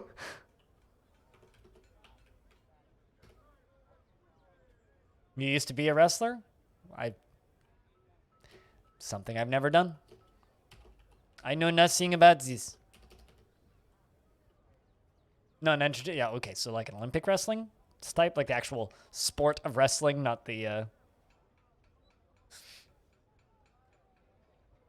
you know, fun, fancy, silly TV, dress up in costumes and do stuff wrestling. I read that as Gecko Roman, and I'm just imagining like a bunch of little geckos wrestling, and I like this mental image.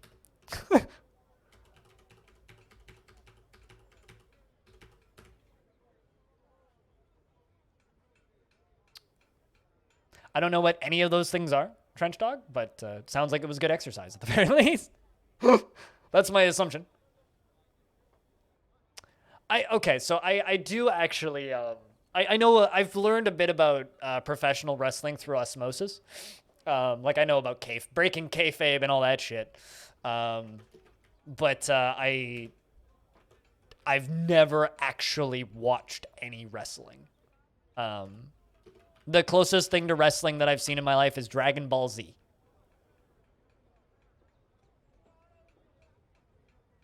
No, I mean, entertainment wrestling is neat. The industry itself is a fake fucking nightmare. Just in, like, the way they treat their employees kind of way. Not in a, like, the actual entertainment itself. Especially with the WWE. Especially with the WWE. And I know quite a bit about that stuff. What, like New Japan Pro Wrestling or whatever it's called? Like I said, all of this shit I've learned through osmosis. I've never watched any of it outside of, like, clips on YouTube. Oh no, a stray goat kid has been stung by a honeybee. How awful.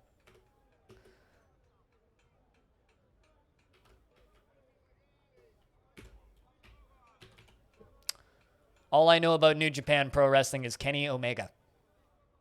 Not that that's really knowing anything. I just know the name Kenny Omega. Kenny Omega. The things you learn through a podcast osmosis, where everybody on those podcasts are fans of professional wrestling.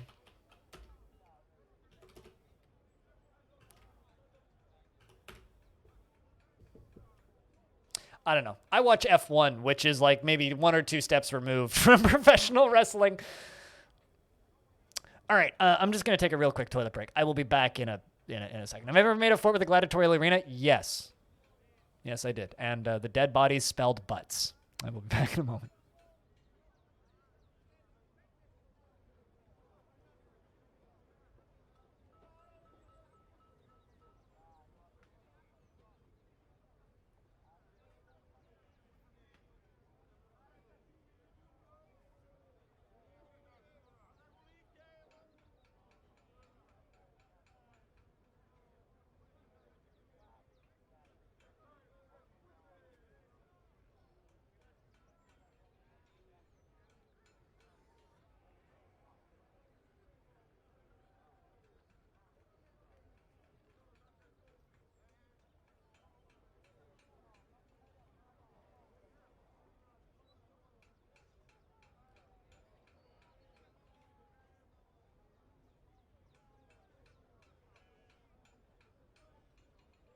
All right, I return. You're making rice? Ooh. I had fun, Koosh. I washed my hands, too.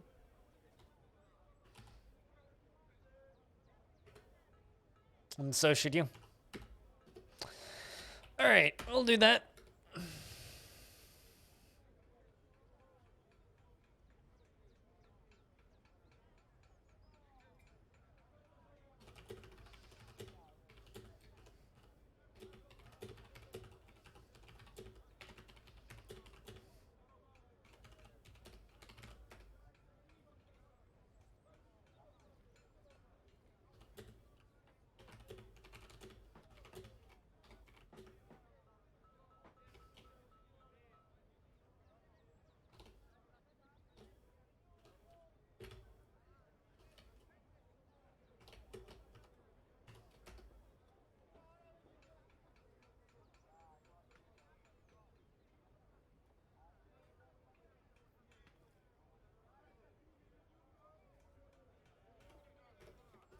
You know, I wonder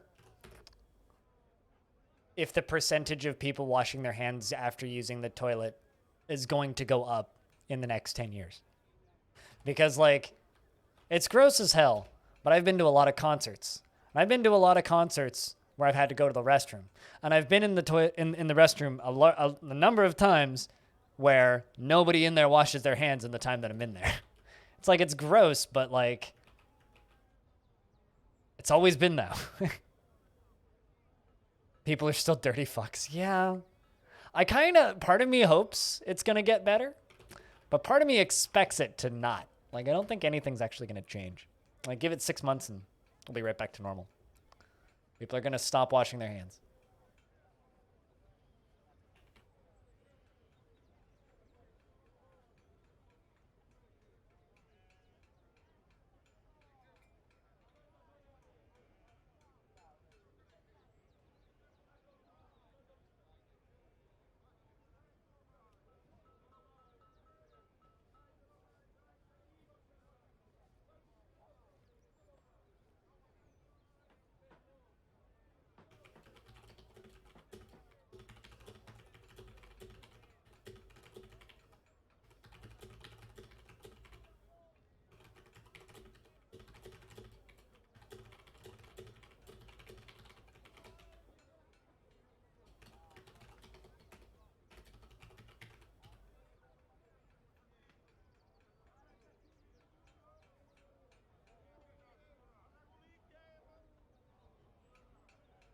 If you had it your way, you would burn their hands off? That's a bit intense. I don't know if I'd burn their hands off. I'd definitely put a pressure washer at the front door. That's a viable option, I think.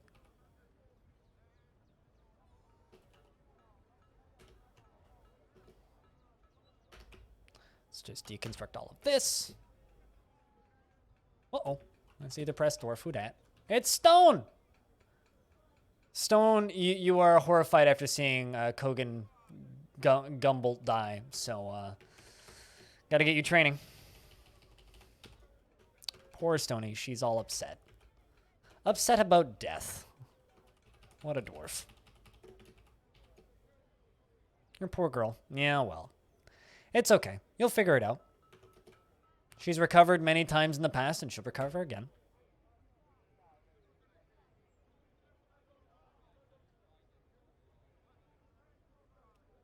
Also consider that many people think that touching the faucet at the concert bathroom will make them dirtier, and use hand sanitizers or wet wipes outside.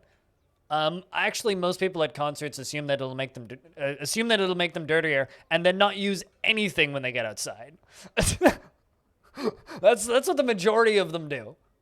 I wouldn't even say many people. In my experience, it's the majority of people just say, "Oh, that's disgusting. That tap looks disgusting," and then just walk the fuck away. That's what the majority of them do. There's probably a very small number of people who are also then washing their hands separately, but.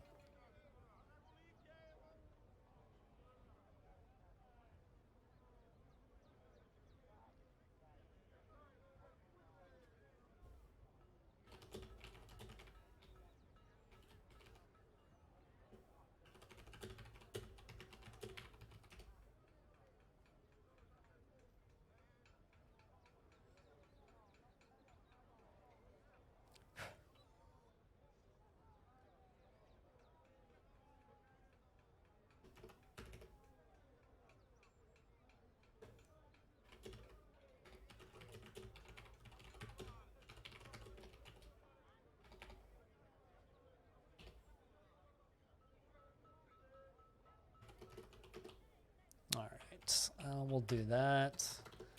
This and that. But yeah, I don't know. All things considered, Stone, even though your poor girl is depressed on a pretty regular basis, you also have this kind of your dwarf has this kind of incredible bounce back ability where she'll be really depressed for a little bit and then give her a week and she's fine. So, you know, at the very least, like, yeah, poor girl for sure, but also the fact that she makes those recoveries consistently is good.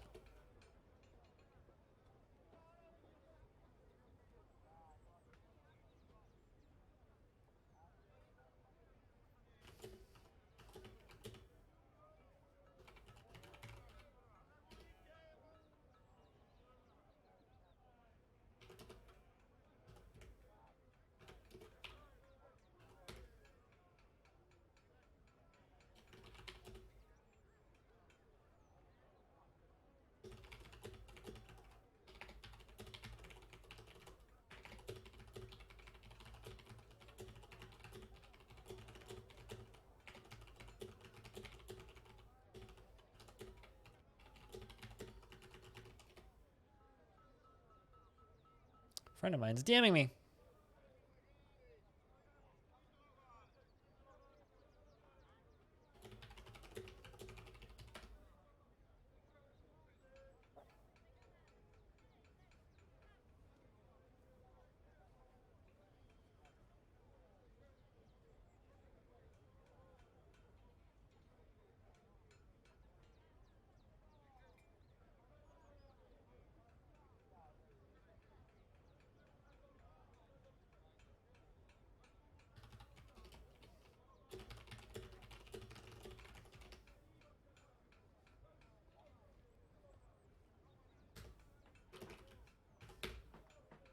Everybody's DMing me now. My old friend who I haven't talked to in a while is DMing me now.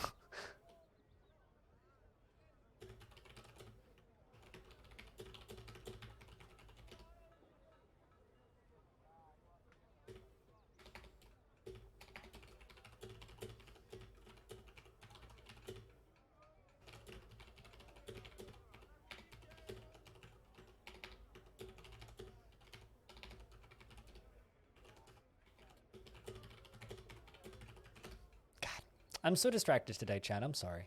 I'm doing a shitty job of streaming. I'm super distracted because we're doing the whitelisting stuff in the background, so I'm like paying way more attention to the Halcyon Discord than I normally do when I'm streaming. And also now my friend's fucking DMing me. My other friend was DMing me earlier. It's like, everything's popping off today.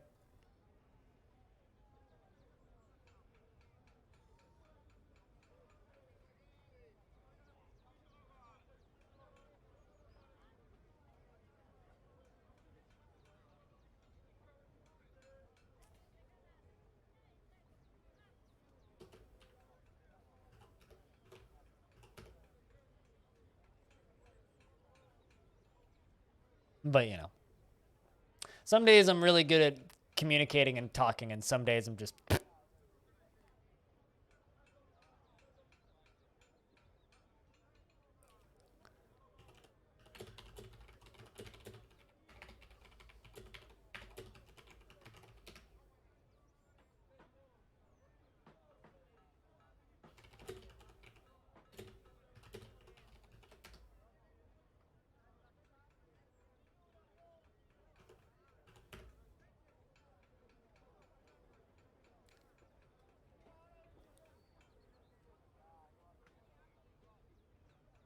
Read the last Discord story. That works. See, that's like a masterclass lesson of when to use that because I'm just like distracted and have nothing to talk about. Where were we? Darker pizza tastes burnt. Partner dragons have hearts and love dandelions. Tea time. What club sandwich do you serve at the Fortress? Chat, what club sandwich do you serve at the Fortress? Over here, it's mostly unicorn liver biscuit sandwiches. Orcs agreed to vote anarchist rebels for the Senate. Underpants flying don't prevail. I object to fail word sword sentence. Yes. Foolish Vinsati screams often. Heavy weapons guy screams for sandwich. Address is 127001. All right. Elves like to nap, whereas goblins prefer never slapping. Once again, we overstep the bounds. Napping isn't something you need. Sandwich. Screams. Yep.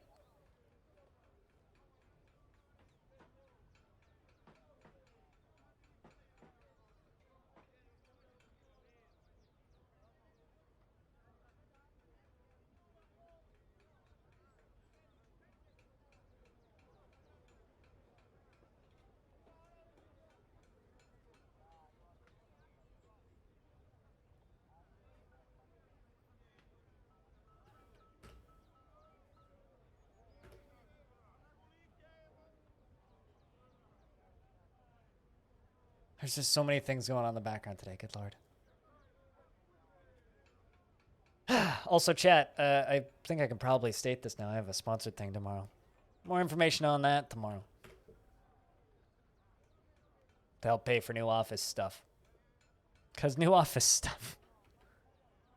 Dwarves, can you please remove that block? You know what? How about I just dump that block? Let's just get rid of that block. Because you haven't gotten rid of that block yet. Human caravan has arrived, and we have the royal treasurer. Hode showed up again. Welcome back, Hode. It's been 3 years, I think. I believe. Since we last had Hode show up.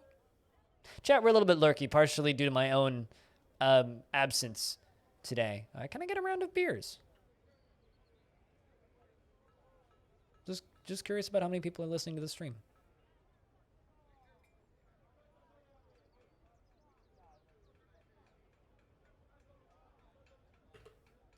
Hode says, on behalf of the Merchants Guild, let me extend greetings to your people. There is much to discuss. Welcome back. It's good to see you again, Hode. The world is the same as ever. Good to know. I wonder what held him up for so long. Boing.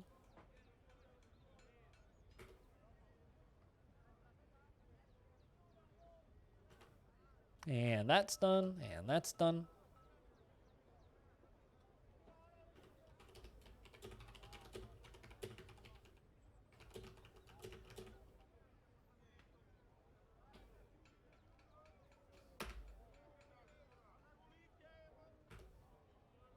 Hode says, on behalf of the Merchants Guild, let me bid farewell to you and your stout dwarves. And more humans have arrived. Well, it's time to trade, it seems. Time to trade. And also, we figured out how to make rock crowns again, which is good. They seem to have forgotten for a while.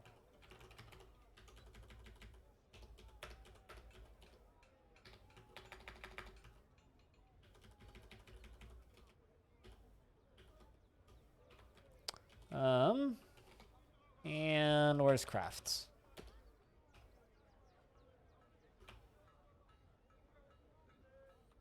And I'm trying to think, what else do we need?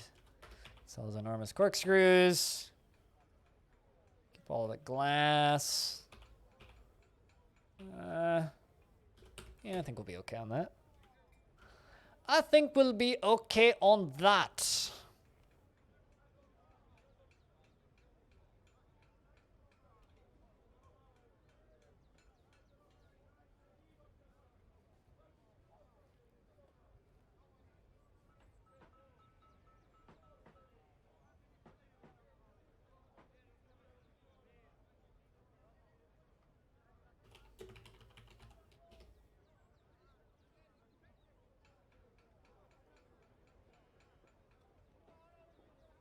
And here comes all of the trade goods and the humans. Yeah, I've kind of like this glass tower is kind of the only real construction project we have going on right now. Not entirely certain what we'll do after that. I mean, because there's only so far I really want to go. I'm basically going to bring it down to the cavern layer, and once I've done that, then I'm kind of going to stop with it for a bit. But outside of that, I kind of don't have that many big construction plans right now. Maybe I'll extend the maze after that. Maybe that's what we'll do, is we'll get this down to the cavern layer and then start working the maze back up or something.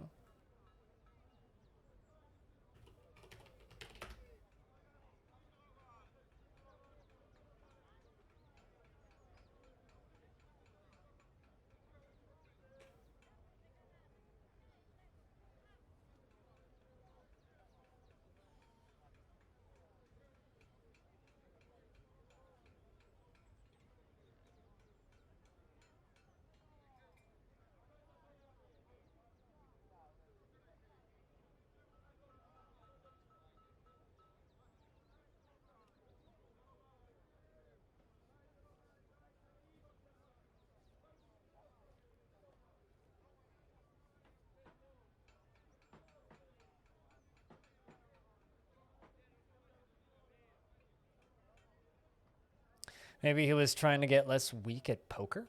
Why would he be trying to get less weak at poker?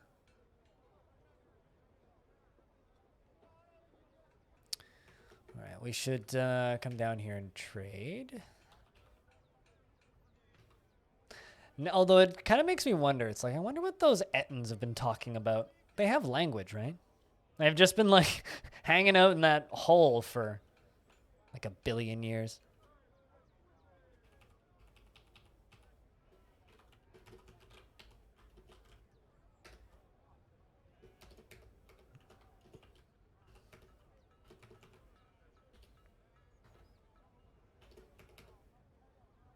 Excuse me. You were too late. I'm gonna do it before the investments get paid out, Clander. So in 50 minutes, when the next one happens. 50 minutes. Hey, Lolotov. You once had an Ettin during a fight start contemplating that she wanted to wine fair things? Oh, really? Or fine things? It's one of the reasons I want there to be a way to have giants join you. Like, I want them to be, I wish that giants were more like elves, or had their own like faction culture, because it would be really cool to just have a giant join your fort or petition to join your fort. It's like, I want to hang out with you. Although making clothing for a giant would be a pain, but I don't know. I feel like it would be kind of cool.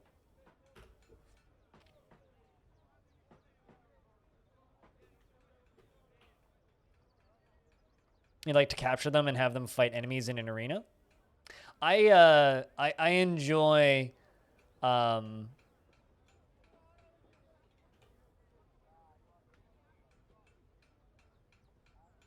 I really enjoy minotaurs just for the roleplay possibilities.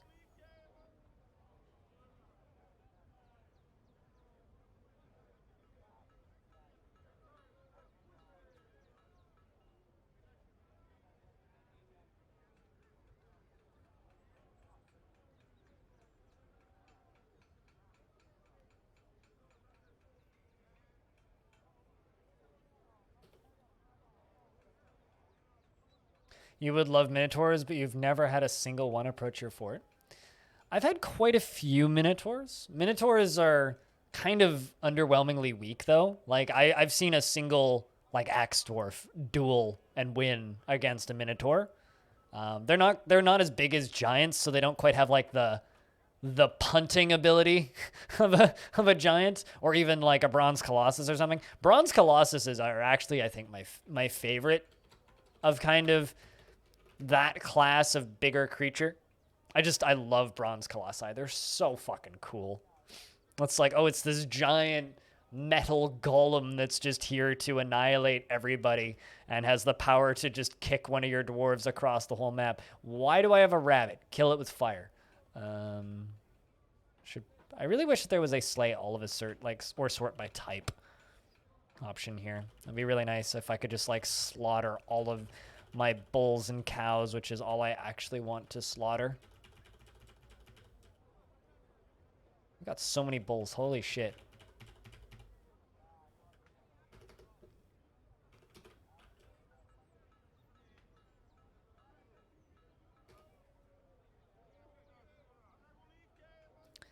I mean, Dwarf Fortress magic stuff that Tarn's talked about. He's talked about dwarves create, like in the one of the interviews I did with him. He talked about how he wants dwarves to be able to create a metal golem and then enchant it with something's life force, and then have little golem servants that just exist in your fort and do your jobs for you.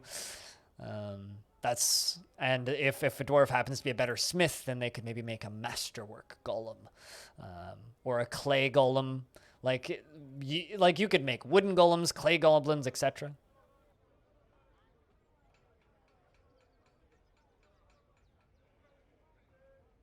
But yeah, that'll be kind of cool.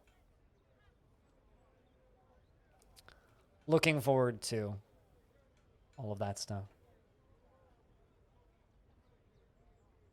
But automation is going to take away the dwarf gerbs. I mean, you are correct. But dwarves don't want to do those jobs anyway. So who's really losing here? Like, let's be honest. Who is actually losing out on this? Like, seriously. If they didn't want to do the job to begin with, who cares?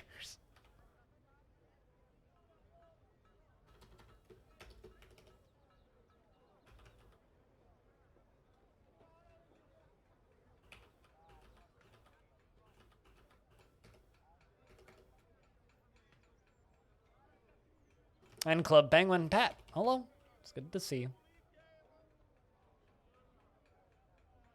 Nobody, because capitalism doesn't want to exist in DF. I mean, some dwarves believe in a capitalist's style of politics, and then some dwarves believe that everything should be like a surveillance state. You kind of have to. It varies from dwarf to dwarf. Hey, Nieko. Is there a good way to deal with managing gem cutting? You have like 10 jobs with checks every month.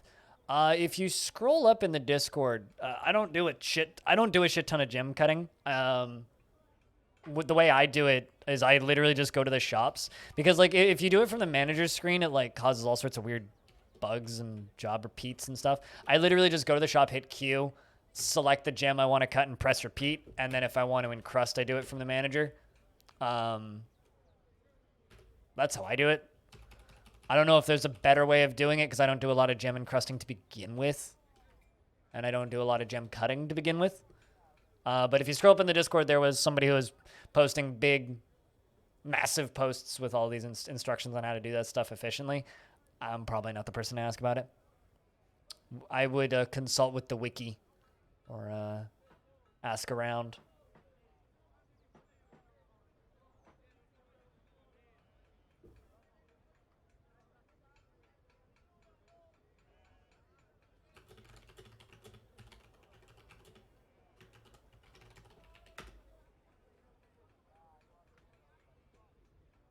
And Abercino, thank you very much for the host. But yeah, no, that's what I would do. That and just like consult with the wiki overlords and all that jazz, because there's a lot of little things. Same for clothing. I mean, the way I don't automate things. Like everything's just blank. Like I type in the orders as needed. But when I do automate orders, the way I do it is I macro it. I know what materials I'm producing, and I know what materials I have, so I'll just go into that screen and hit Control R and then Control Play to just automatically print out everything. But I usually just type in what I need. I don't really automate things. My brain doesn't like if-then statements. Like I can't program for shit. And this is that kind of logic, and so I have a hard time remembering and keeping up with and understanding if-then statements. So for me, it's just a lot easier to just completely ignore all of that and just not do it. So I kind of just ignore all of those systems. Not that they're bad, not that you should ignore them, but I personally do just ignore them, because it's easier for me to keep track of stuff that way.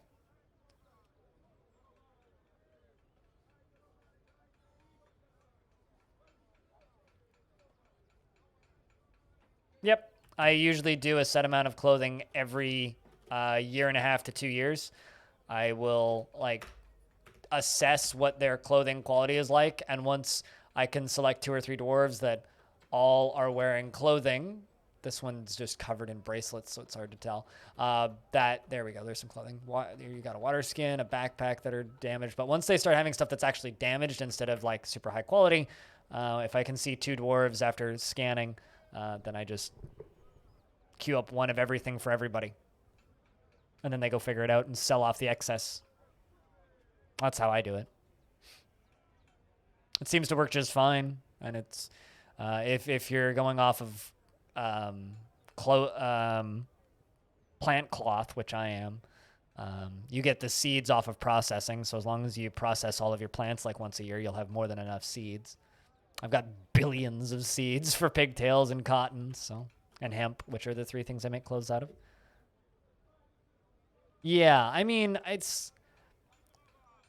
if you're doing really big and complicated stuff, or if you're trying to make the game play itself, I totally get why you'd hassle with all that stuff, but for me, it's just kind of silly. I don't ever do animal cloth because I find it to be a hassle. I find the act of shearing animals to be a bit of a pain. I find leather to be less of a hassle than animal cloth, though. So I do use leather from time to time. I usually use leather for robes and cloaks or pants and shoes, just because it makes more sense that you'd make leather into shoes. So that is something that I do. But outside of that, I don't generally do animal cloth. Like, I've done it. It's not hard. It's just clunky. It's just a little annoying, that's all.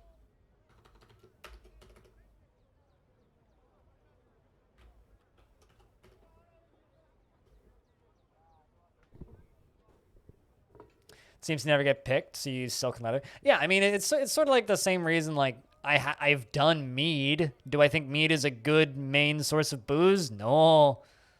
Not in Dwarf. But yeah, no, I stole the macro the job stuff idea from Freskins. It's just like, have macro recordings of all your jobs and then just press control play on the recording, and then it just types in everything that you need and they just do it. I don't know. I don't like having fully automated jobs for another reason. There is actually a second reason why I dislike having fully automated jobs. I find that when I have fully automated jobs, I forget what I'm doing because I'm not thinking about it constantly. And because I'm not thinking about it constantly, it's very easy for me to just like kind of space out and forget about the thing that I was doing because it's just been happening in the background automatically. So I think it's actually better for me to, how to explain this? Mead is really easy to make in real life, though. Honey, fermentation, bottle, seal, leave for 6 months. It's very easy to make. It's like everybody's first thing that they brew. But I do agree, though. Mead is very good.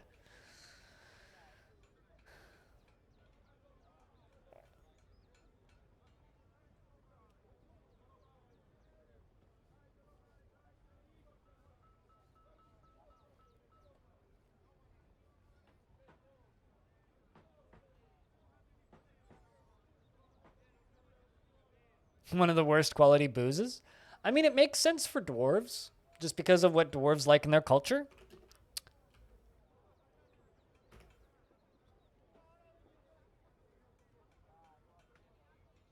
I mean, just hold on to that thought and submit it as a question next time I bring him on to do a little chat.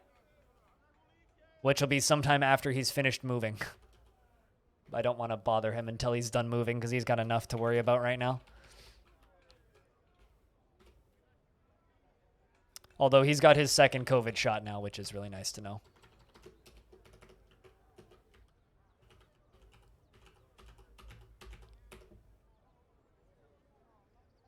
But it really sucks that he has to move this year. Did I actually trade with the humans? I don't think I did. No, I didn't.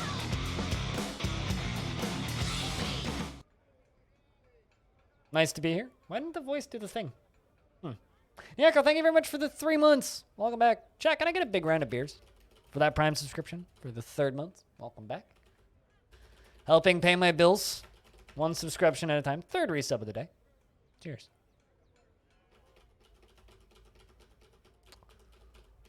Keeping stuff paid for around here.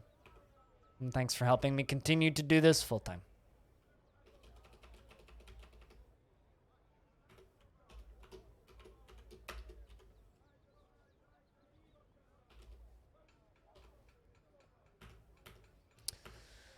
Man, it sucks when they don't bring what I need because I didn't get a...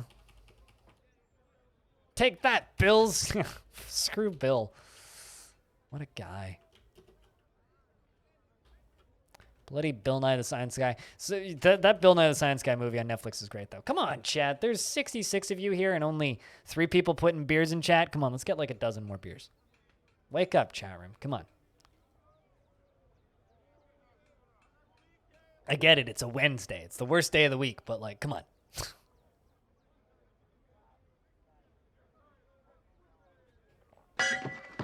Bring out your dead. You mean chat? Bring out your dead. Chat. Bring out your dead. Chat. I must have upset somebody. 3 people disliked the 100th episode of the of Longdeath.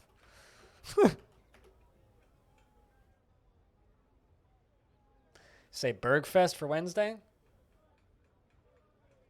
I mean, sure.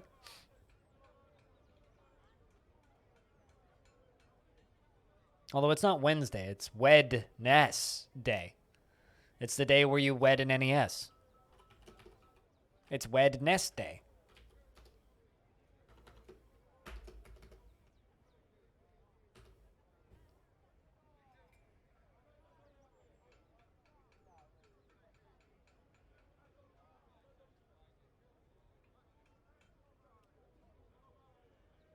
I'm actually on the topic of weekdays and weekends. I've been wed Ned Day. I don't know who Ned is, but I don't want to wed Ned, so I will stick to a NES because at least that's an inanimate object. What's that? Oh, bull's been slaughtered. Good. I really don't want to wed Ned Flanders. I mean, White Wine Spritzer is a pretty good song.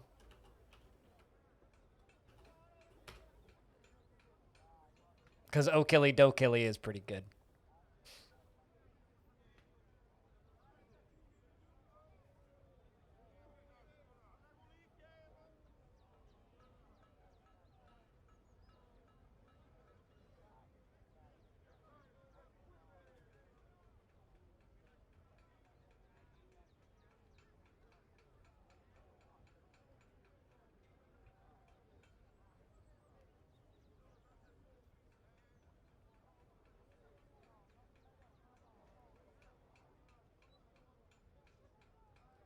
What is my dwarves building here? We're building a glass tube, which eventually will become a lava lamp.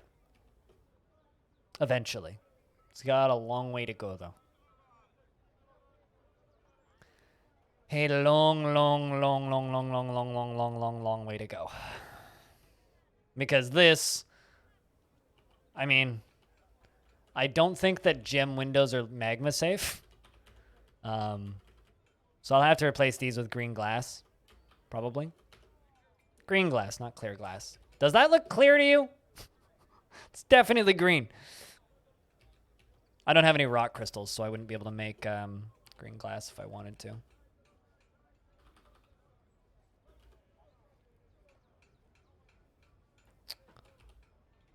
Or rather, that's clear crystal glass, not clear glass. But clear would be more like a lava lamp. I don't have access to the stuff to make it, so I can't do that.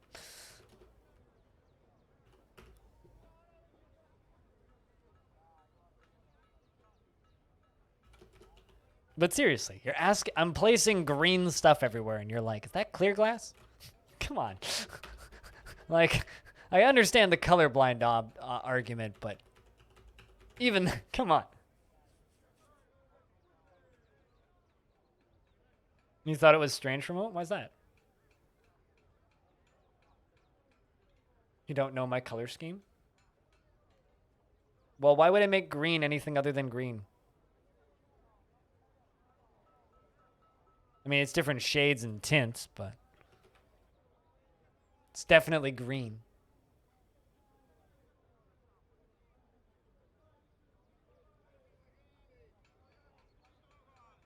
Do they, though? Or do the human visitors want to look outside? I made puke blue. Yes. Although puke is brown by default. This weird brown color. Puke is indeed blue.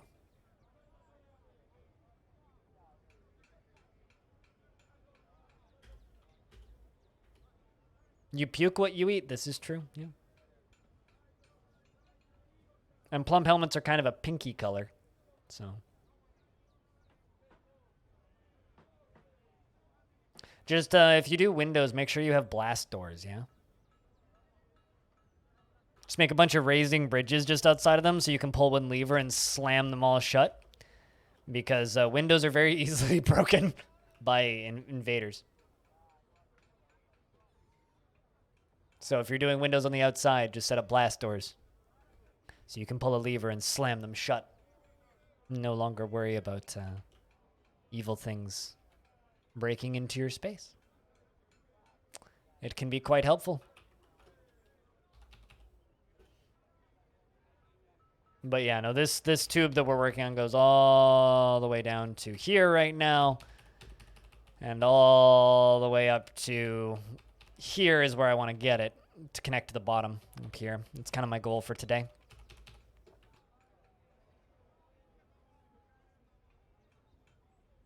Yeah, one of the first times I found a dragon, actually, I was very, very happy I put blast doors outside of all of my outward-facing windows. So I had gem windows all the way around the outside. If you have 3 cut gems, you can make a gem window. I had so many gem windows. So many. Green glass is the basic glass that's made with just sand. So you fire sand to make green glass. I don't know what sand did to get fired from their job, but... they did something.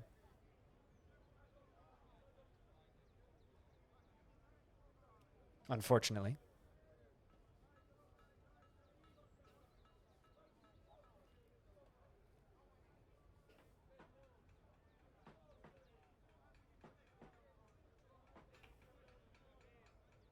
Am I making a glass tower?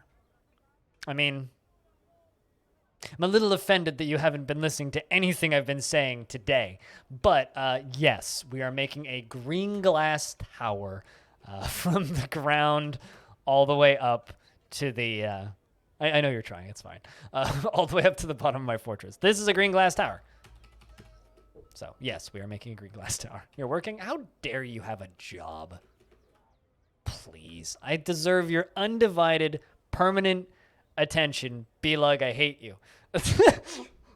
Forever. How dare you use me as background noise? I'm being degraded into nothing but ambient sound effects for behind you and god loud noises. Hi, Hobo.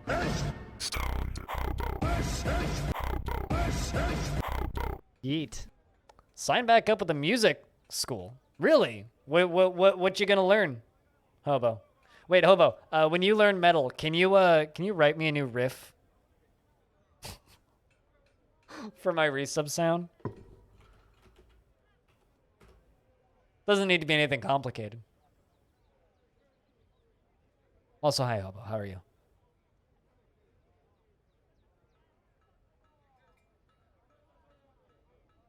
Oh, just doing shows. That's neat.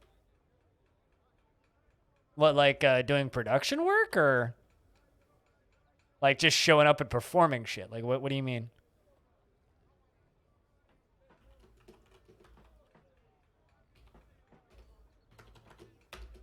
That sounds fun though. Oh, wow. Cool.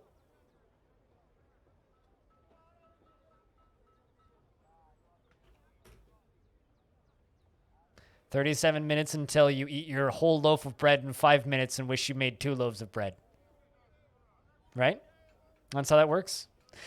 The fresh loaf of bread comes out of the thing, you eat 1 slice and you go, "Ah, that was good." And then you eat the rest of the loaf of bread and go, "Ah, I made a mistake."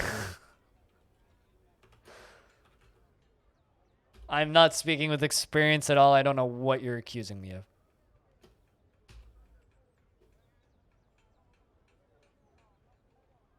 And rock badly? Sounds like a fucking blast. Did they at least pay you in booze, Hobo?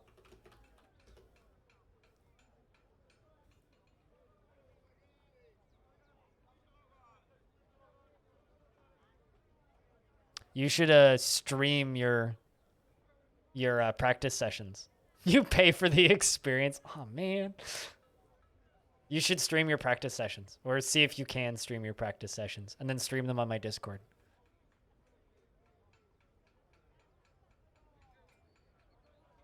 It'd be super easy. Just prop up a phone.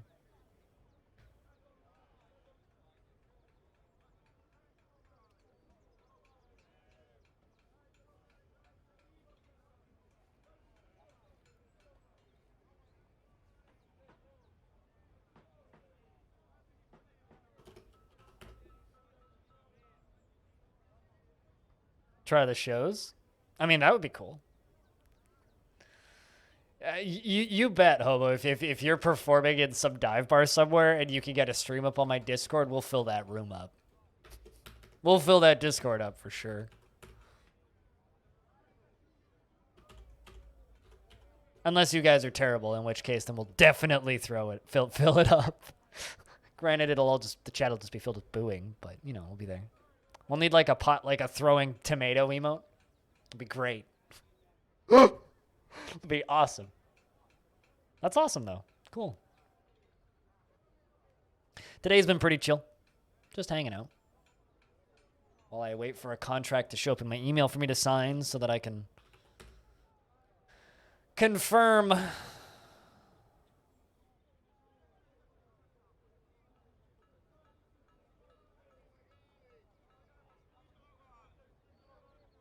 a thing for tomorrow.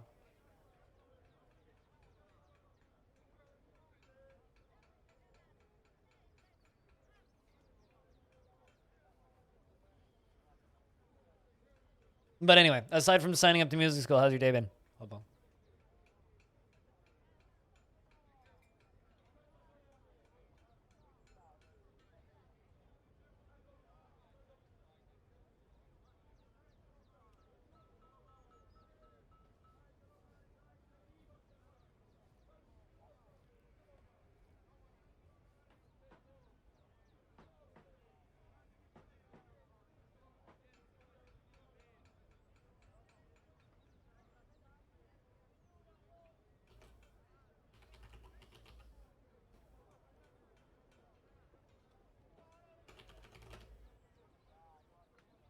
About to leave for the gym. Hobo is here, and he's gone again. And so it goes. So it continues.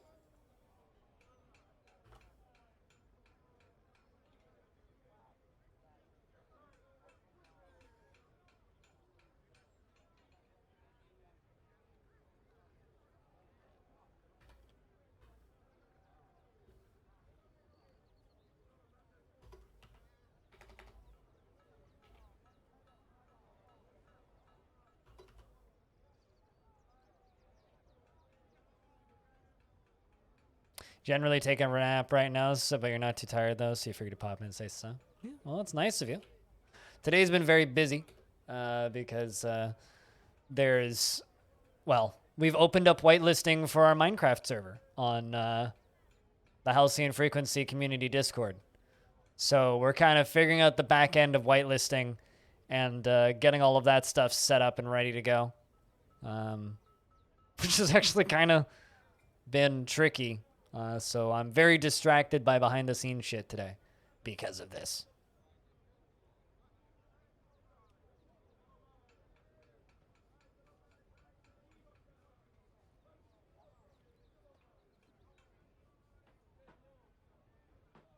But just building a tower of glass today.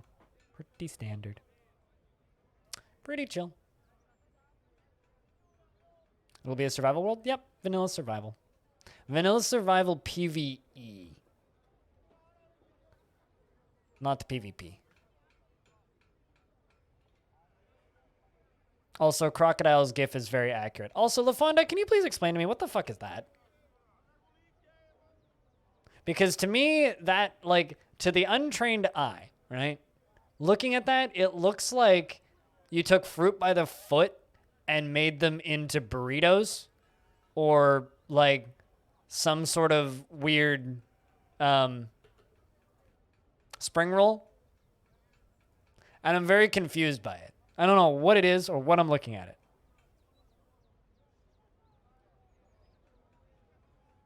I mean, you posted it on my Discord. So I need, if you don't want to talk about it, why the fuck did you post it on my Discord? Don't freak out. I mean, it looks like a food crime, so that's all I have to say to that.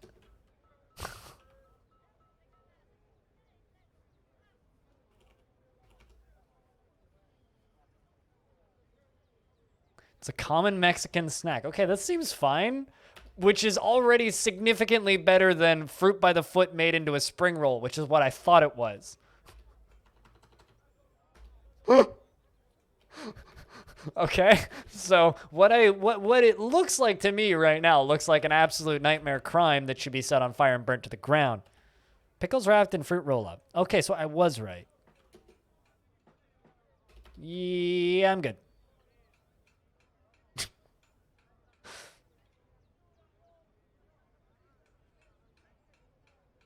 You can live without it?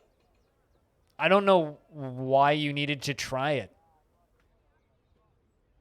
It's literally a fruit roll-up pickle burrito.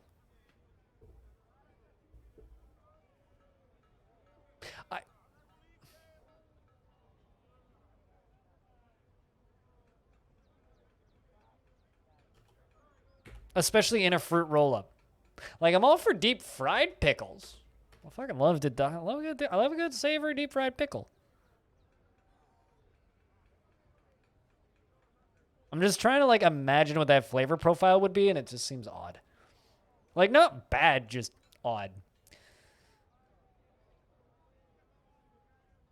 I mean, like, I like a pickle juice shot. Like, I like pickles and alcohol. I mean, that is true, Aqua. I'm going to go out on a limb here and just say, because I've never heard about this before, I don't believe I agree necessarily that it's a common Mexican snack. I would need someone from Mexico to confirm this in order for me to believe that. Because I would like to think that people in Mexico have slightly better taste in desserts than that. Or snacks than that. Like, that's almost like as much sugar content as an East Indian dessert. Although I'm just happy that I figured out that it was indeed a fruit roll-up.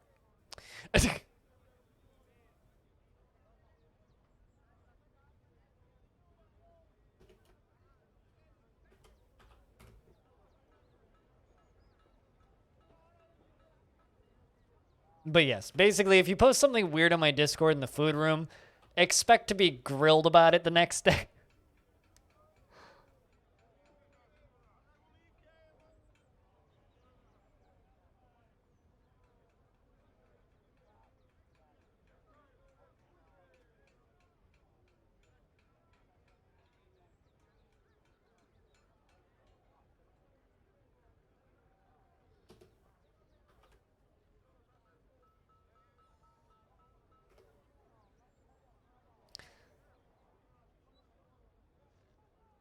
You're going out of that on your mango? I mean, fair.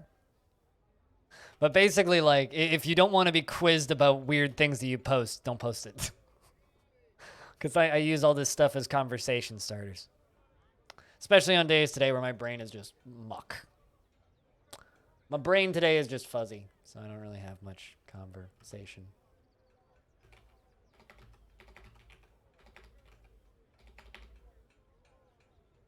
I wish I had more to babble about today, but I just don't. My brain no worky very good today.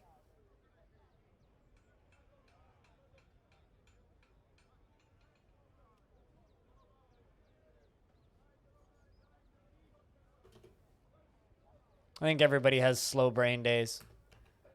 Today's my slow brain day.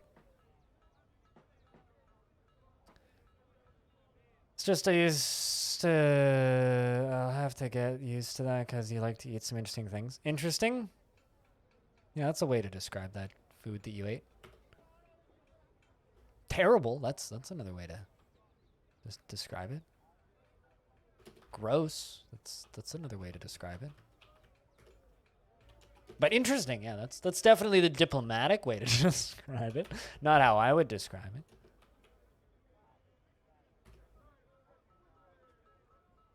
Like to try most things at least once? There's a lot of things that I like to try at least once. There's some things that I look at and I go, that's not worth the insulin. There's a lot of things where I look at and I go, that's not worth the insulin.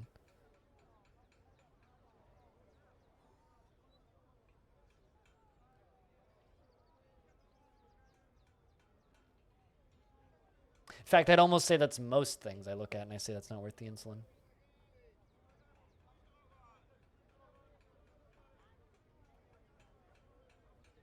But I have specific cases for that, so.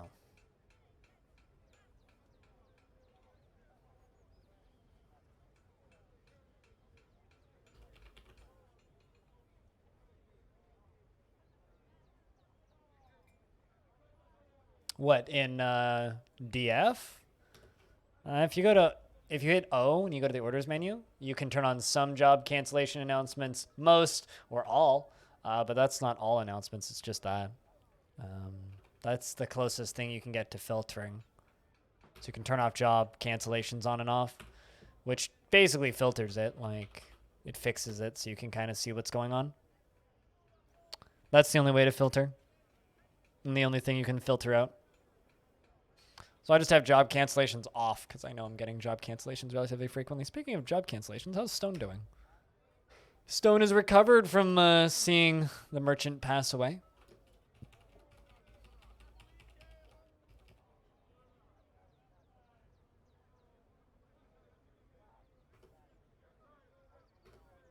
Which means I can let that squad do other things now. Well, I try not to hiccup. What time of year are we in? Late summer. It's almost big shipment season. Big shipment season.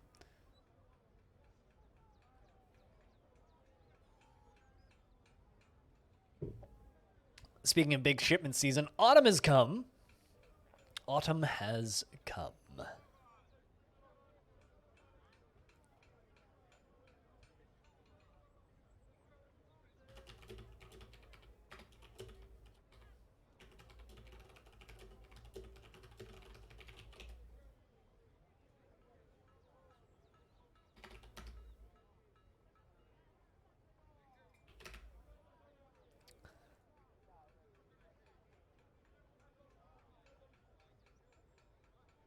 Wonder when the next Jupiter Hell update's out. I feel like the last day update was just kind of a stuff update. I want to play that game again. Peeboo. Picklegu. That's a funny name. Peeboo. Picklegu. The human is bringing us a lot of stuff for Stone to count. Both annual tributes have arrived. And now we wait. And now we wait. Stuff incoming. Stuff incoming. I just thought of a combo.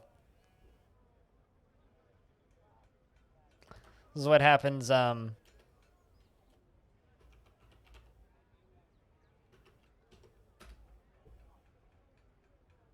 you get splashed with necro stuff. Become a zombie. I'm sure it's a word, yeah. Of course it's a word. It just sounds funny. It's just a funny thing to say with my mouth, that's all. Tribute report. Hopper shield, a rope reed rope, a bronze toy boat. Oh, it means word. Oh, okay. My brain inserted an ah. Peeboo means word. Peeboo, it's a word. They worded about that. Maybe they're a wordy individual. They like to write words. Let me know when you got it, Stone.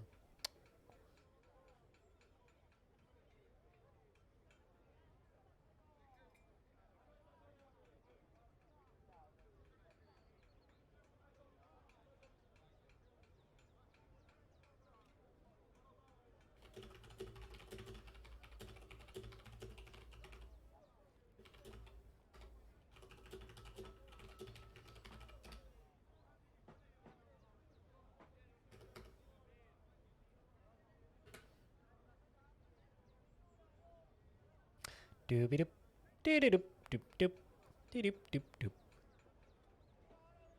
Here we go, the human. The biggins incoming. I wonder how much... I see a bag on there at the very least, so...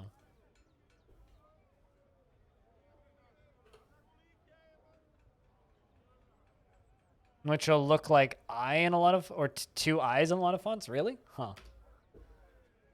Let's see, how big is this one? Pretty big. Alright, let me know when you're ready for me to scroll. It's not as bad, though. They have gotten smaller.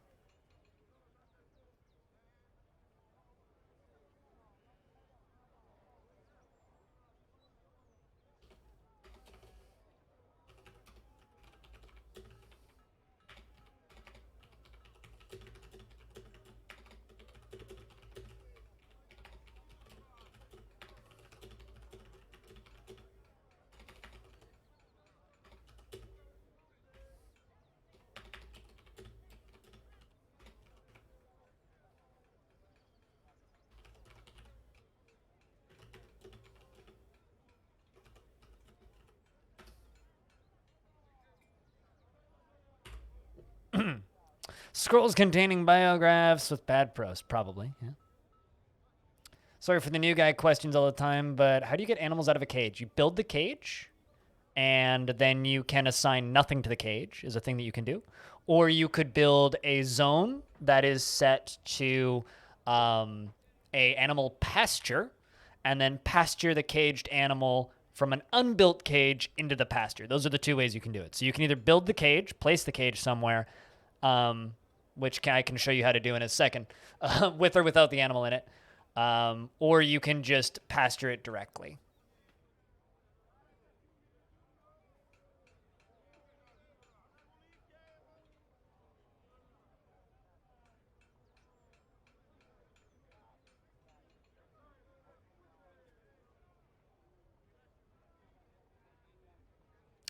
You bought an animal in a cage and you want it to graze. Okay, then go to your grazing pasture, select the grazing pasture, and you should be able to pasture the animal in the grazing pasture right there. All right, I'm assuming you got it, Stone. Sorry if you didn't. I can reopen if you didn't. All right. Also, Cooler is making us choirs. So we do actually have stuff to write on. How do you get where? Is that my whole inventory? No. That is a screen that you don't ever need to see. The tribute screen is a screen that you don't need to see unless you are raiding people or acquiring stuff. Your whole inventory is the stock screen, which is right here, which you get by assigning a bookkeeper and then hitting S and setting, which is by default set to this, set it to highest counts, and then assigning the bookkeeper to a chair, and then they will go and count everything that you have and tell you what's in your inventory. Otherwise, it'll just be a bunch of question marks. Yeah, no, that screen that you were looking at is the tribute screen, which is a screen that I see because people are sending me tribute. Because I am the great dwarven faction of the Ignited Creation, and we have a protection racket where we are forcing people to give us free stuff. I mean, pay for our service of protection so that we don't murder them. Or don't let anybody else murder them. Yes. I mean, yeah, I didn't do any of the tribute stuff until this fortress, so it's not super common amongst even DF players.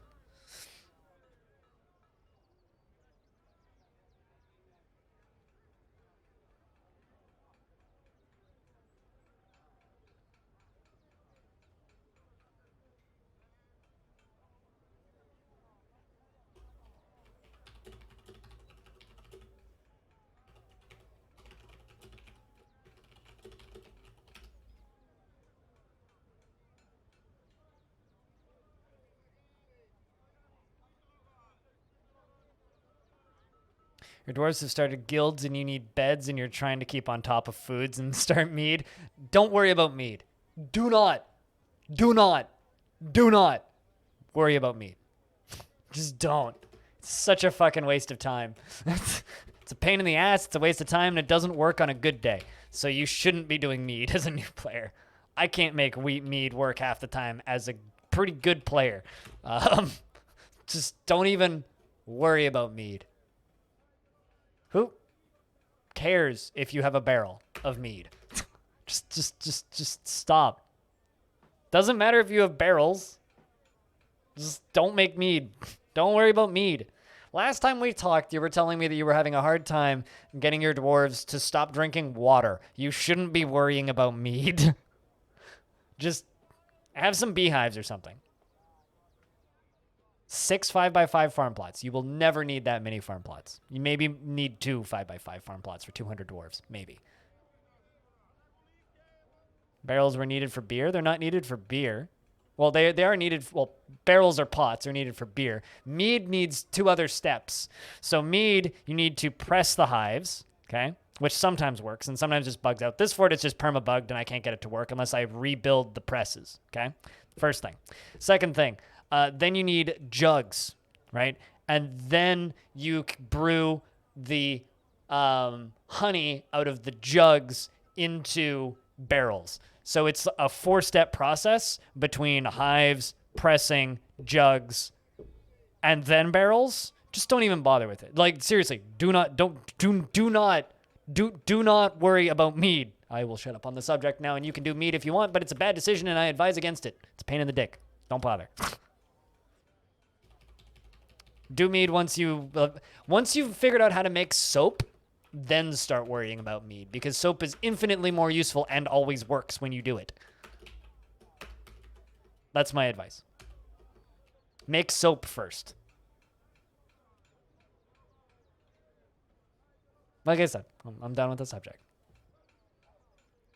You're not a brand new player, Haas. The fuck, man? You're not playing Dwarf Fortress for like the 3rd time. I'm advising a brand new player to stop making mead and make things that are significantly more useful. I'm sorry for trying to be a good like assistant at helping a new player learn the game. Fine, make mead. Do what you want. Nah. I've never seen this game before. Derp emote. Yeah, right.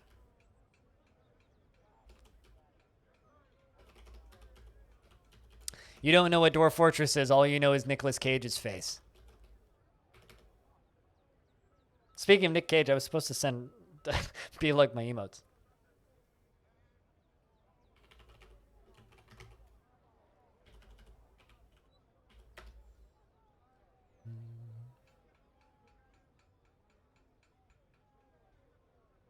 Beer. Plump Helmet wine. Or Plump Helmet wine and beer. Those 2, specifically. Just brew plump helmets. Brew plump helmets. That's all that you need. How's the fort now as streamer? Streamer is very distracted today, but streamer is all right. Fort is pretty good.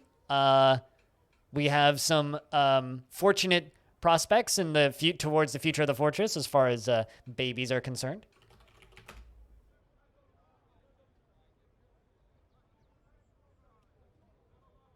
So that is pretty grand. And we are doing our best to, you know, keep dwarves alive and happy. Yell it again. You went to the bathroom. Well, okay. Asks question, then immediately leaves. Brew plump helmet wine out of plump helmets. That's it. Good shit, Whitcode. Post pictures, please. Kavich says, I am your liaison from the Mountain Homes. Let's discuss your situation. There is much to share. We've updated your maps. What requests do you have of us? All of the wood, please. Yes, plump helmet, win out of helmet. Yes. Although apparently mushroom wine is actually a real thing. Kavich says, Simplex, I look forward to a meeting next year. Our fortunes rise and fall together.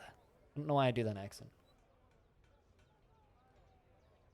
B-Log, I'm uploading all of my emotes to Google Drive, and then I'm going to send them to you.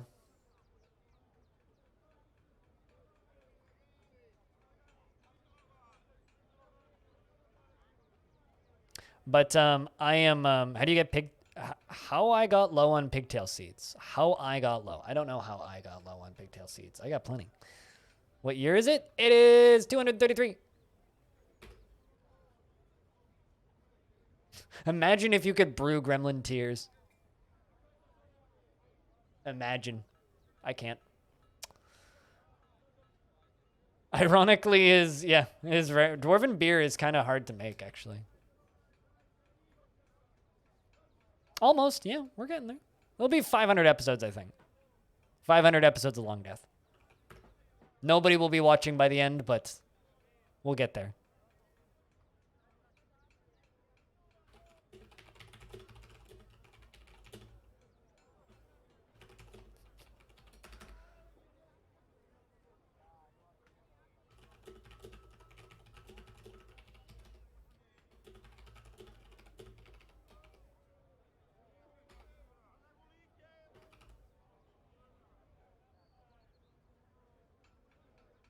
So many people watching right now. Oh, I know. It's more my joke. It's more just like me throwing self-deprecating humor at myself, Dave. But no, I mean, in reality, I'm distracted because today we announced Halcyon Frequency.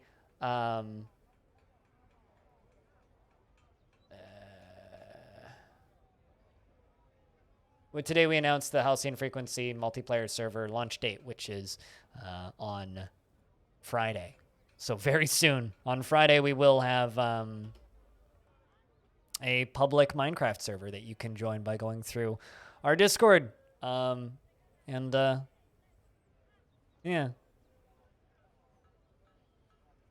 So that'll be fun. That's going to be fun. So join the team Discord, !HFD, agree to the rules, and then you can apply now for whitelisting. Hopefully we'll have everybody whitelisted on the day of.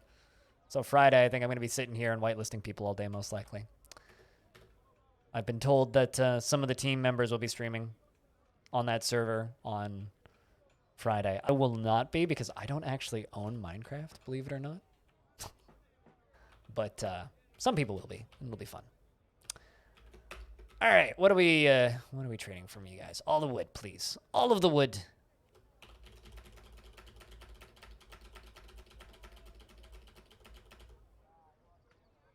Another game at some point? Gotcha. We may have to do whitelisting from game to game, so there will be more information about that when other games happen. Minecraft only streams when? Probably never. Probably never. I might show up on other people's Minecraft streams, but I don't know if I myself want to stream Minecraft. I could be coerced into streaming on somebody else's stream of Minecraft. But me, myself, very unlikely.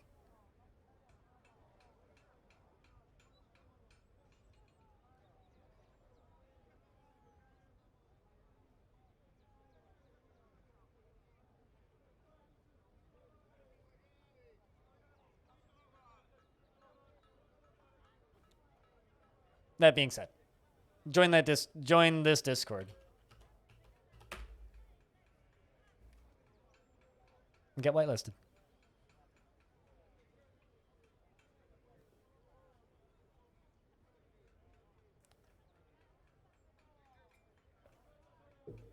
Also, tomorrow is DF News Day, so there will be more DF news. But I'm expecting it to be a slow news for a little bit because Tarn is moving.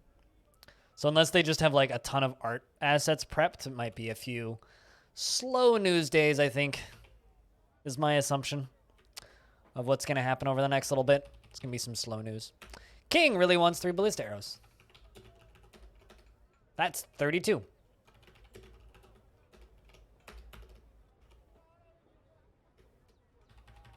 I've been too busy paying attention to this tower to actually pay attention to what the king wants, so that's not good.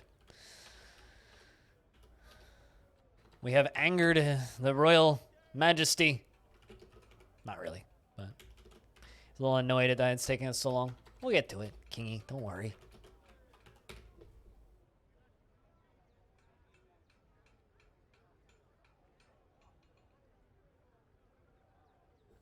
I've made or done quite a bit of like single grain, 2 grain, soft wheat, and hard wheat, and buckwheat beers. I've also done a lot of rye growing in DF. All that farming stuff is fun.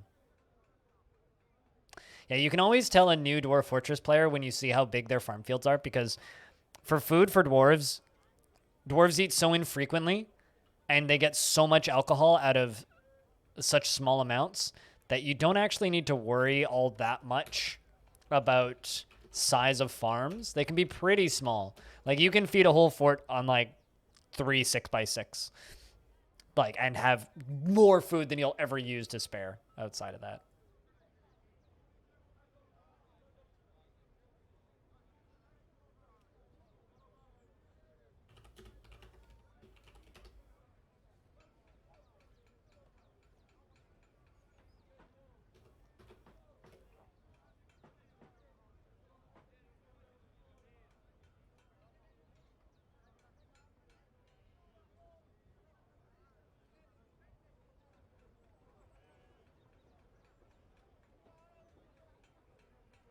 Also, Dave, you get that number if you go to Steam and then just go to your account details. There's a user number underneath it. It's your true username, basically.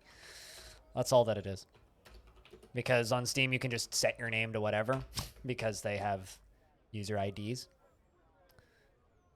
Do you need it? We're trying to keep track of everybody, so technically, yes.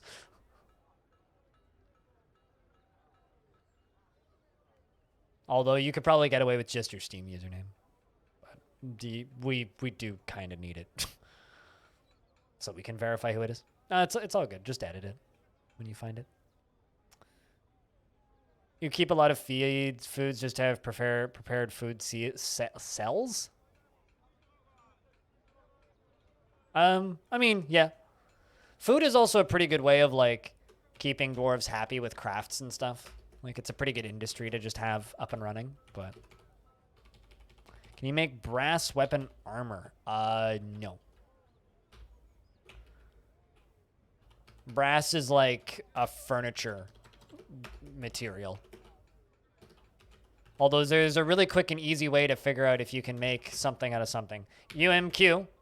Brass. Shield. No. Breast. No. No. Oh, no. There you go. That's how you really quickly figure out if you can make a thing out of a thing, is you type in the thing and then you type in the thing that you want to make out of the thing, and if it says no, then no.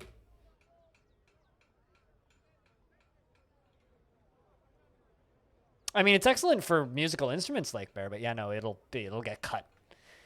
I think you could probably, like, encrust brass gems on, like, you could probably stud your armors with brass. Probably do that, make them all fancy and such, but outside of that, yeah, you don't really have a lot of options there. Somebody left a shirt on that, and can't get to it now. Wonder how Darren's doing. Pretty good. Relatively happy dwarf. Cheers. FG was doing that earlier, but I'll probably take over later tonight. 3 minutes, the sandwich is going to taste amazing. Do you have all, like, your prep stuff ready to go? I need to make some lunch pretty soon.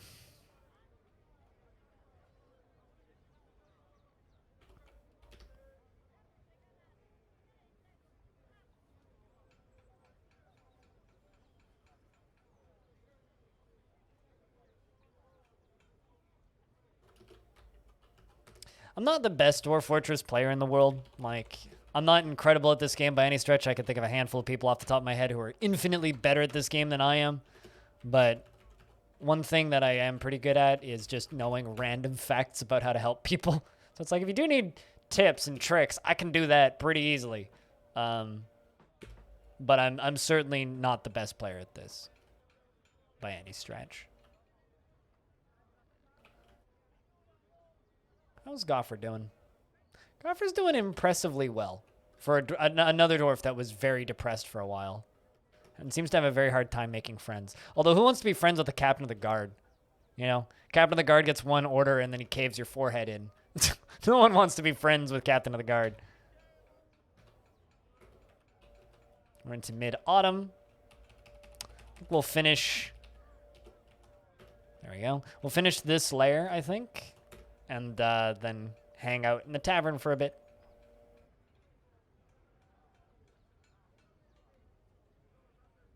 But yeah, no, hopefully the servers do well and people have fun. Like that's, I don't know. It's been really kind of interesting. Just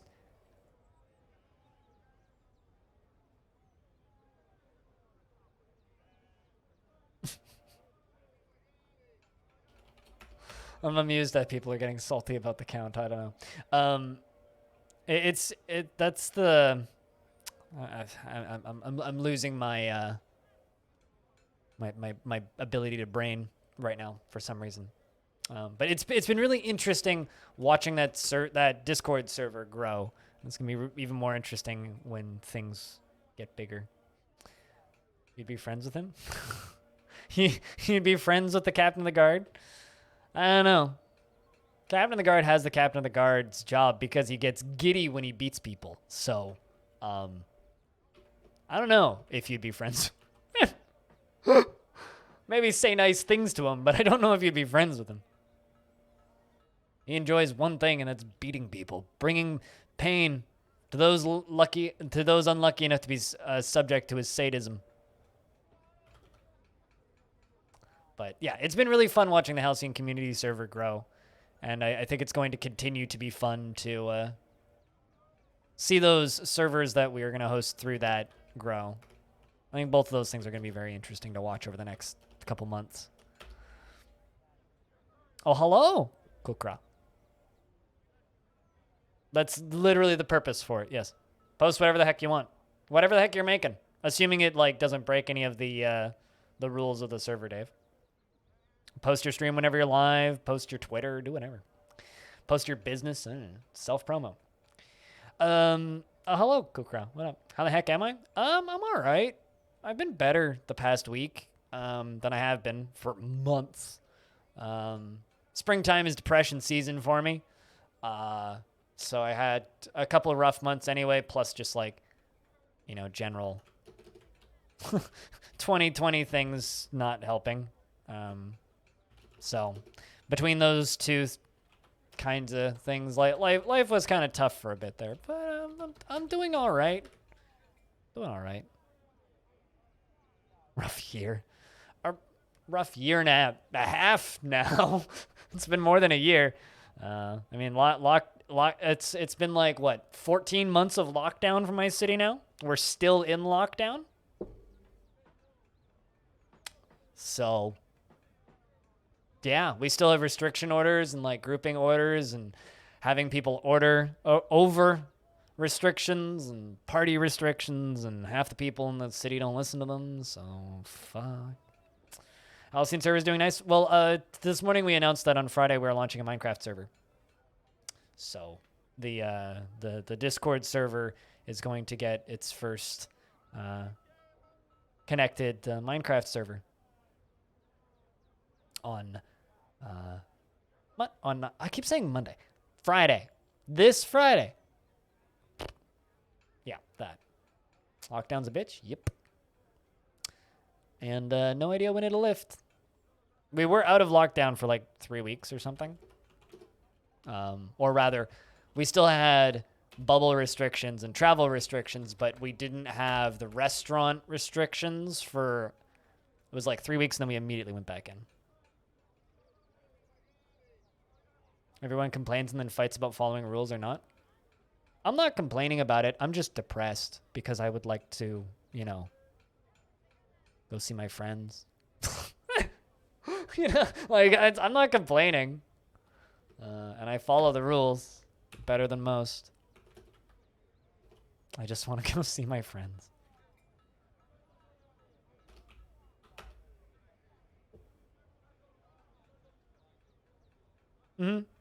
I mean, like, my favorite part about the whole pandemic, Cook, is literally just if every single person stayed inside for 3 weeks, this would all be gone. That's it. That's it. Nobody here has any estimation on when they're getting their second shot, Dave. So I've had my first shot. It's been a month and 2 weeks. No idea when I'm getting my second. No indication, no updates, no idea at all. My grandparents who were vaccinated 2 months ago and 3 months ago, neither of them have ideas. Or my grandmothers on both sides, neither of them know when they're getting their next shots. Supply low? No, America has all the supply. And America has the patents. And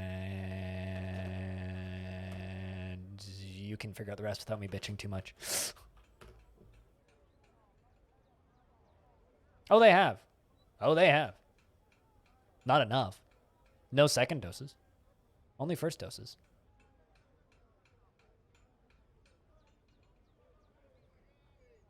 Like, you can try and say stuff like that. It's not going to cheer me up or make me any less positive on the subject. I'm just a complete fucking bummer when it comes to all of this and very pissed off at America. So.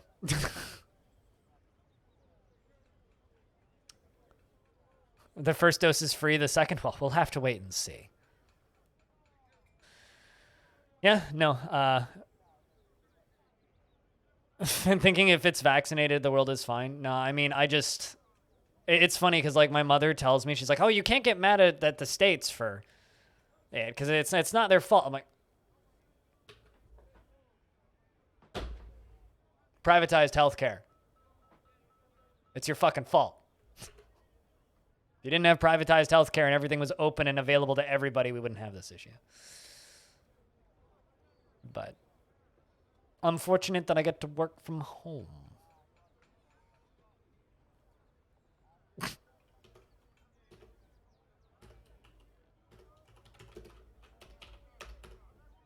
The only reason Canada isn't vaccinated is because America.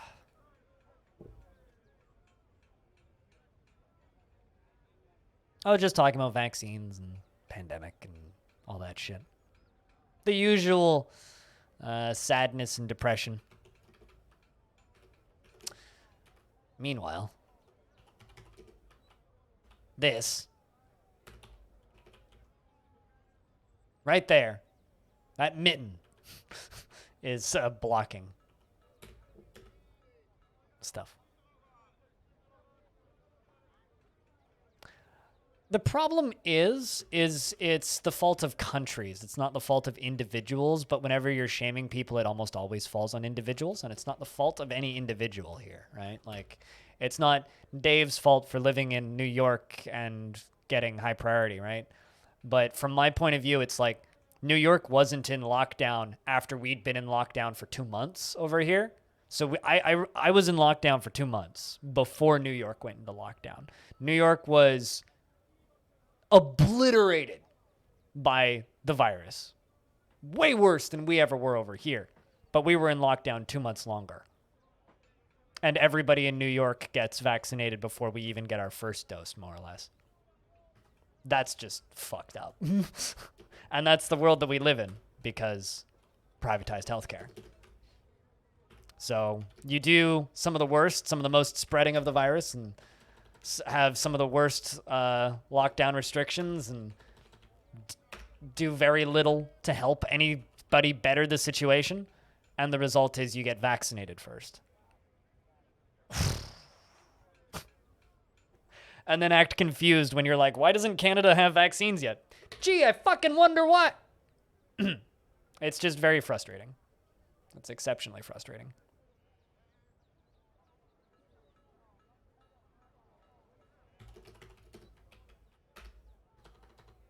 And, like, I'm sitting over here immunocompromised.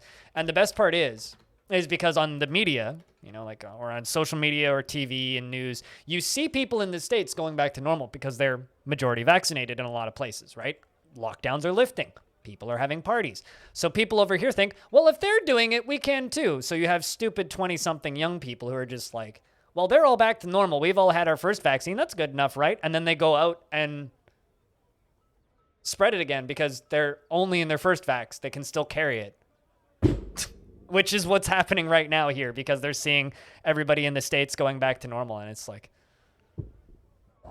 I don't know. The fucking flu could put me back in hospital. I don't know. It's just, subject makes me angry. This is why I smoke way too much weed these days.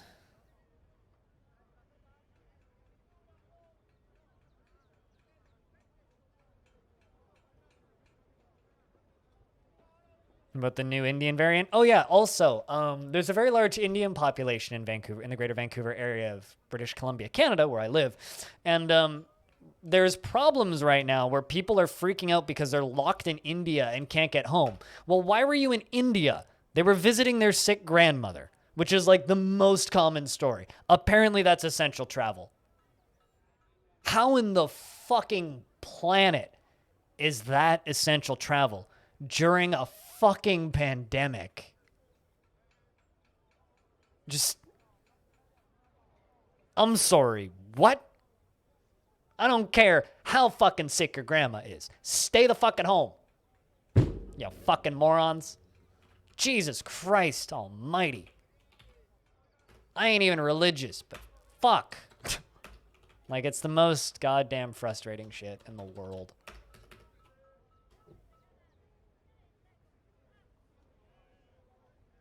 The objective, as I see it, is the U.S. wants their entire country vaccinated, and then they will have production and go focus on other things when their population is vaccinated. That's the U.S.'s goal.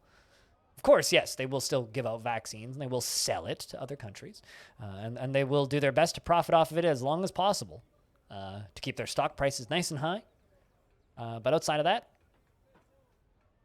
do you genuinely think the U.S. cares about helping vaccinate India? Do you really think that like they'll say they do? Jesus. Doesn't fucking matter. I'm family oriented too. I would love to visit my grandmother who had a cancer scare this past year. I would love to visit my grandma. I would love to. I haven't seen her in almost 2 years. I would love to. Can't do that. Because we're still in lockdown.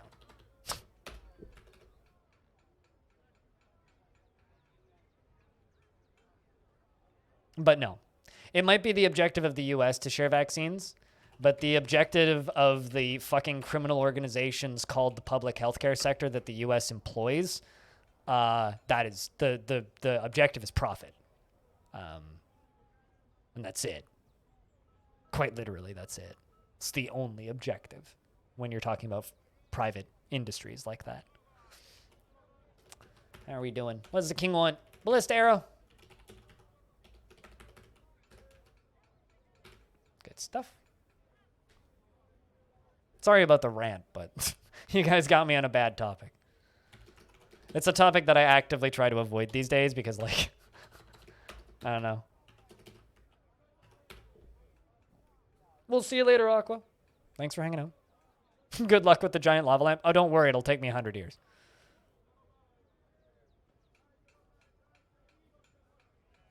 You egged me on.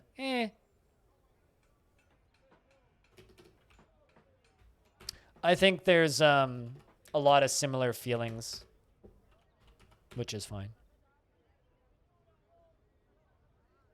I don't really know what we're going to do with our leftover vaccines. We need to worry about vaccinating the people that are here currently. But frankly, I don't think Canada should be getting vaccines. Neither should America, for that matter. Fucking third world countries should be getting vaccinated. The fuck? Like, here's the thing. Like, I'm bitching that Canada doesn't have vaccines yet, but the reality is, like, there's a lot of countries in the world that nobody's been vaccinated yet.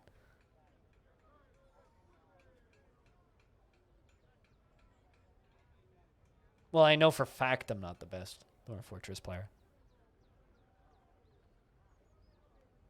Dwarf already broke their ankle, so far so good.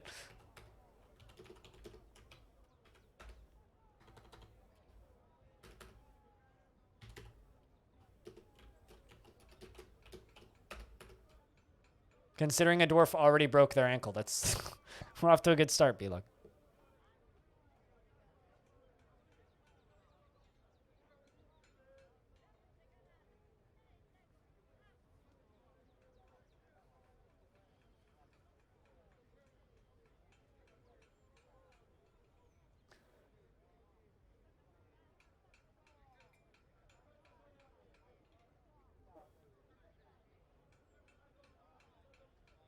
Whoever's running that DF Terrarium stream needs to fix it. That stream's busted.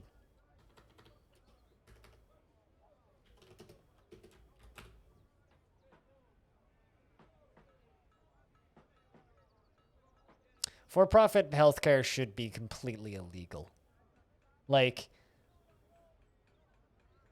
as a Canadian, Kukra, I am of the opinion that for-profit healthcare is almost an equivalent with a war crime. It should be against human rights to hold something like healthcare behind a paywall and use it as a business for profit. It is the most fucking criminal thing we have in the Western world. It's disgusting. Like, let's just punish people for being people. It's fucked up. It's fucked up on many, many, many levels. Still pondering rainfall, are we? Meditate on Earth? I mean, as long as you're not meditating on a cloud.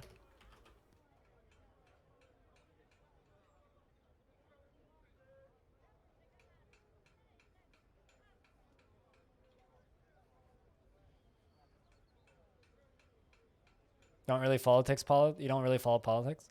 I follow politics. I very much follow politics.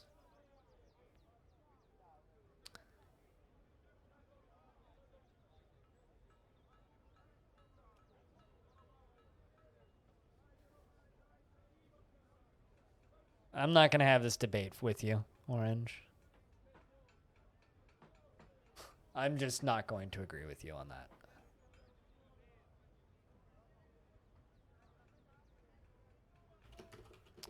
Because mental health and eating disorders is also part of healthcare. And what you're describing is a mental health issue and an eating disorder.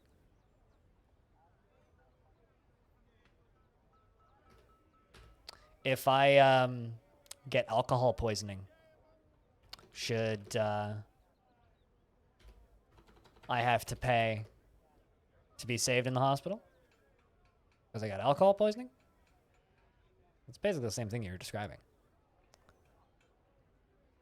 Also, if 4 Big Macs for breakfast makes a 500-pound person need to get their stomach pumped, that person's got more problems than just the 4 Big Macs, because that's not like I could eat 4 Big Macs like right now, and I am 58 kilos. I could go eat 4 Big Macs for breakfast right now. Blood sugar might not like me, but I could do it. I'd be okay. Posted your cute bun in food. Oh no, no nudes in food, please. Hold on. It's bread. That's adorable. Look at that loaf. It's a figure of speech. You throw a figure of speech into a not heated but a serious discussion about politics and healthcare, and you expect a joking figure of speech response. You dipped into the wrong conversation then, Orange.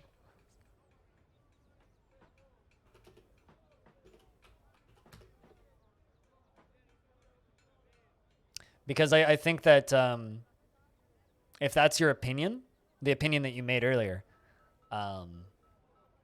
with your figure of speech, then I think that you need to do more research into food and eating disorders. Learn a little bit about your arguments before you make them, and don't hide behind, oh, it's a figure of speech, if you're going to do that. Which, bouncing off of what Ghost said earlier, Scholarly, where it's okay to shame countries, but don't shame individuals. I'm not trying to shame anybody here who lives in the States for living in a country. That's not your fucking fault. It's your parents' voting decisions' fault, and your grandparents' voting decisions' fault, and the fault of a world war, and the fault of what was working and important at the time, and helped and forced by unions as well. Not that I'm against unions, but unions had a hand in creating privatized healthcare. You know, you can thank the mafia. You can thank a lot of fucking weird various things for creating the privatized healthcare industry that the States is kind of stuck in now. It's not the fault of any individual, especially those watching this channel. But the more discussions that can happen worldwide, the better it is for literally everybody. And when people complain about Canadian healthcare when they're like, oh no, I have to wait in line for fucking 3 hours to get my sprained ankle done up or something. I virtually slap them through the internet because that's a fucking stupid thing to complain about. If it was a life-threatening thing, you wouldn't have to wait.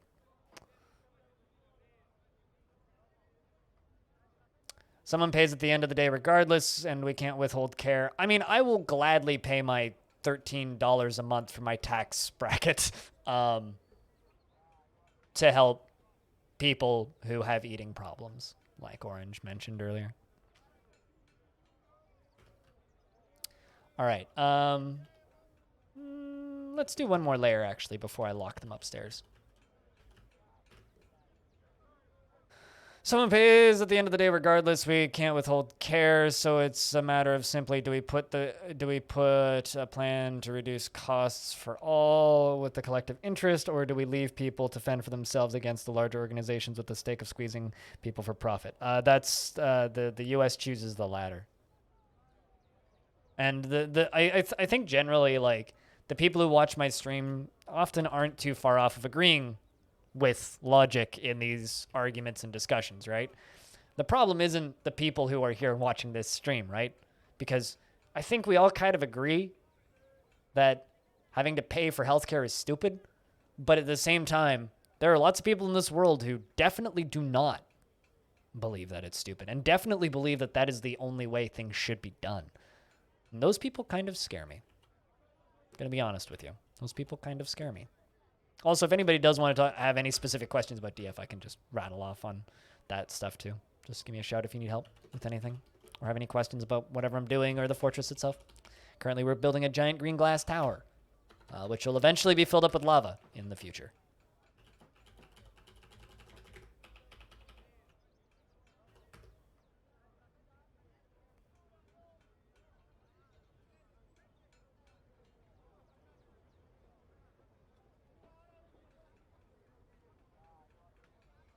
Each box is a month's worth.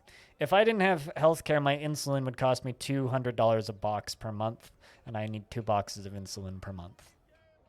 And that's just in Canada. If I was in the States, they'd cost almost twice that. Being a good DF player? Well, I mean, I can help. I love your username, by the way, Scholarly. It's a fucking funny name.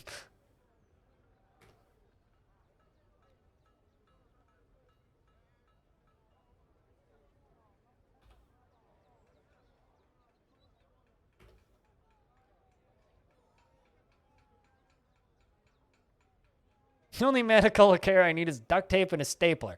I mean, if you can't afford any health care, that's all you get is duct tape and a stapler.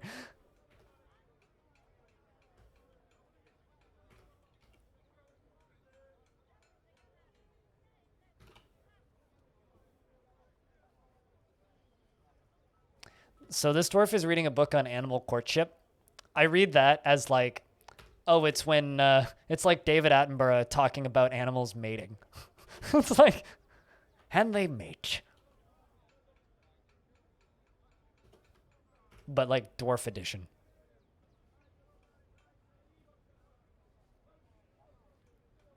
I can't speak to the UK. Stone. Popsicle sticks? Toothpicks. Toothpicks. Toothpicks, duct tape, staples, and maybe some dental floss. You're pretty much good. Here's a butt-licking college. I have a lot of questions, but I'm not going to ask them. Did you know that CDC released a memo warning that COVID can be spread via butt-licking? Actually? Because if so, I'm just happy that somebody had to write that.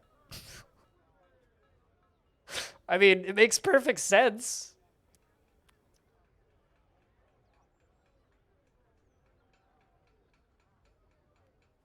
There's a hoop you need to jump through. I mean, you probably need a prescription.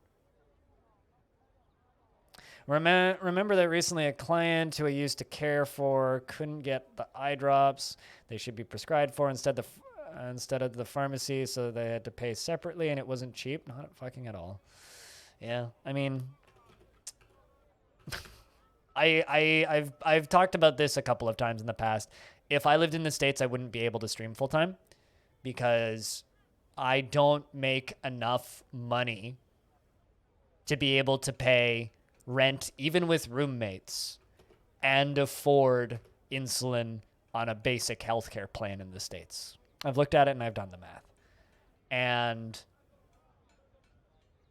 if I quit streaming full time and went and got a job at, like, let's just say Starbucks or any fast food place, I would have good enough healthcare coverage through that job that I would be able to afford roommates, but I'd be making less money overall. So I'd be making less money overall working at a dead-end job just to have the healthcare coverage so that I could afford the meds I need to not die, making me less useful to society overall. Because as it sits right now, I'm bringing more money into my country from other countries, paying my taxes, and paying for rent in my own apartment. Whereas if I lived in the States, I wouldn't be able to afford that.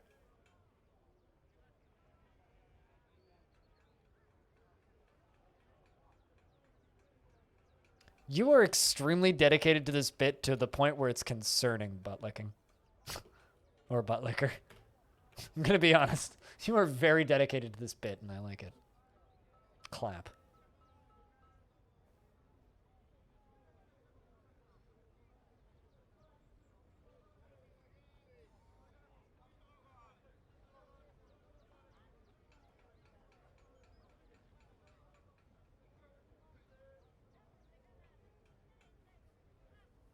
What's the admission rate? Oh, no. I think you probably pay in favors. Orange.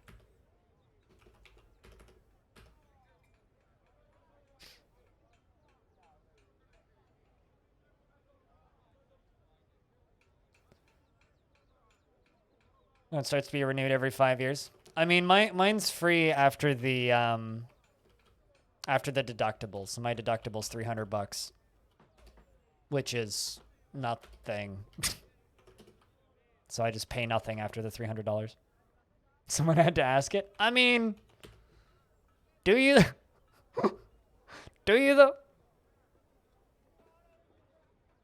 No, then that's a scholarship in or that's a degree in neck romancing.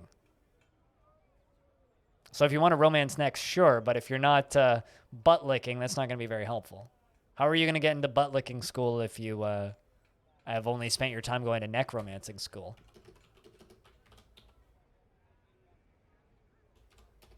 I'm trying so hard to change my enunciation of the word neck romancer so that caption says neck romance instead of necromancer. I'm trying so hard to make closed captions say the right thing or the wrong thing, I guess.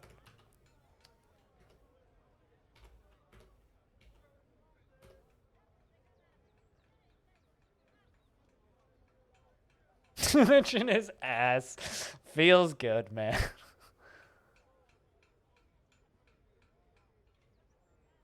Through blood sugars? I mean, it's just synthetic drugs bullshit. Why you bully captions bot? It's not a bot. It's literally Google. It's literally just Google speech recognition. That's all it is.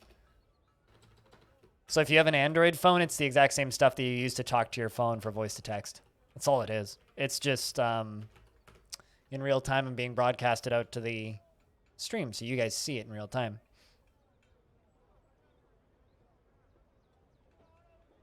Caught in I'm trying to remember like the tune to that Lady Gaga song. Caught in a Bad Romance is the thing. Caught in a Necromance. Someone needs to make that that parody. Hope you're doing well, Mohammed. Why you bully Google? Why Google bully me? Google's basically like in my bed though. So like in reality, it's actually Google that's like invading my home, not the other way around. Google's practically lying in my bed with its tongue in my ear when I'm trying to sleep. It's just a matter of which one of these corpses do you want in your ear while you're trying to sleep. So in reality, we should all bully Google more. Welcome back, stupid. That's the truth right there. We should all bully Google more. Free earwax cleaning? No. Hey Siri, fuck off. Fuck off. So fun fact: if you say "fuck" to Siri, she just gets offended and responds with "I can't say swear words." In 2019, me and a friend went out to Edmonton to go to a metal festival. And we hung out with my friend's older sister and her husband and their kid, and it was a fun weekend. We had a really good time. One of the better weekends of the last couple of years for me, actually. We were over in Edmonton for like 72 hours. We were there for a very short period of time, but it was a whole lot of fun. And one of the nights we were down there, we were having a bonfire, and we were listening to music on their speakers from their garage. And we were controlling it by shouting at Siri from across their lawn. So we were like sitting on their lawn and like shouting, "Hey Siri!" and asking them to play songs or bands and like, you know, that sort of stuff. Anyway, I listened to a couple of bands with naughty words in the band names. So the Psychedelic Porn Crumpets, Fuck Buttons, Holy Fuck, Tropical Fuck Storm, and a lot of other really good bands out there that have naughty words. Shit Stains, or even something like the Buzzcocks. If you shout that at Siri, she'll just say, "I cannot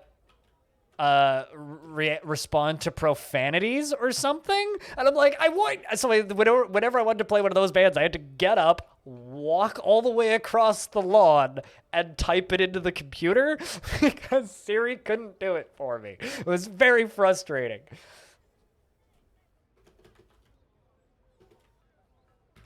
It was very funny though. So I'd like try and like make her play like the song name. It's like, but like Siri's really bad at finding the song Neon Dad. I'm like, play song Neon Dad. Cooler's throwing a tantrum. Excuse me?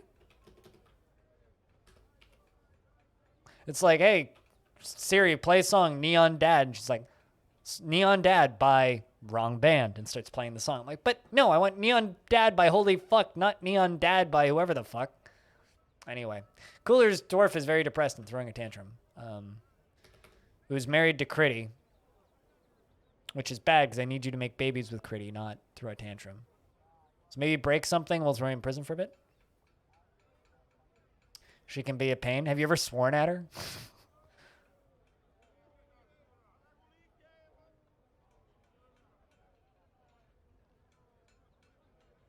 Thought that you programmed all the jokes in Google Home just for her? Wait, really?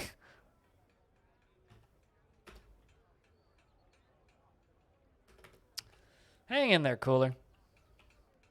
Although you're a very expendable dwarf, so I can just make you leave if I need to. We're into winter.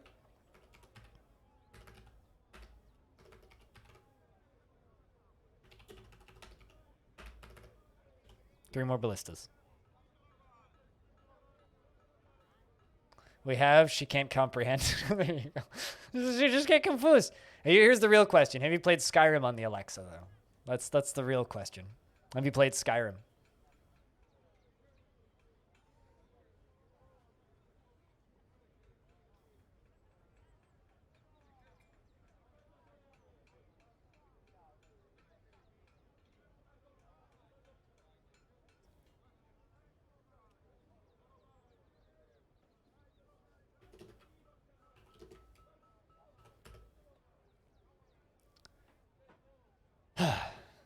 But yeah, no. I think that stuff's kind of funny. Like all those little weird details about those smart home devices are always very amusing. Always very amusing. So you never learn them right away. You learn them after a bit, you know?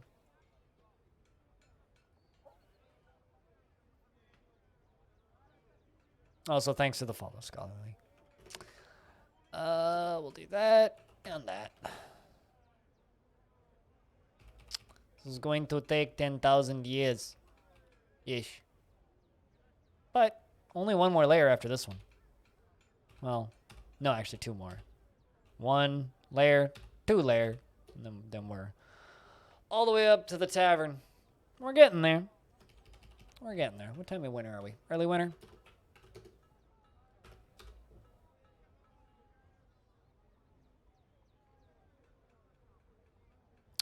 Hopefully Cooler doesn't tantrum too much. Otherwise we'll have to throw him into the crime bucket. Doesn't look like he committed any crimes so far, so...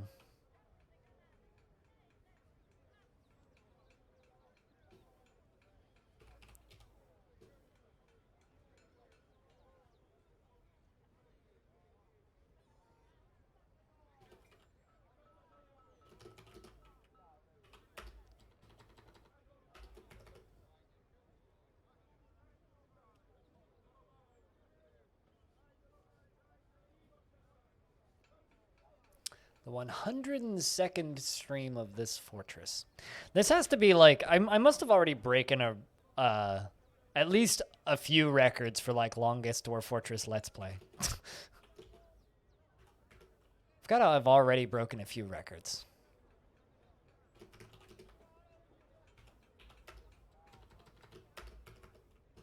So I feel like I've been here for 1,000 years already. Another masterpiece iron ballista arrow. I'm kind of surprised I don't have any siege engineers as their main job. Pondered nerves. Actually, what's the text for nerves? Looked at the text for blood vessels. Between motor and sensory nerves. The difference between motor nerves and sensory nerves is what they are discussing in the library.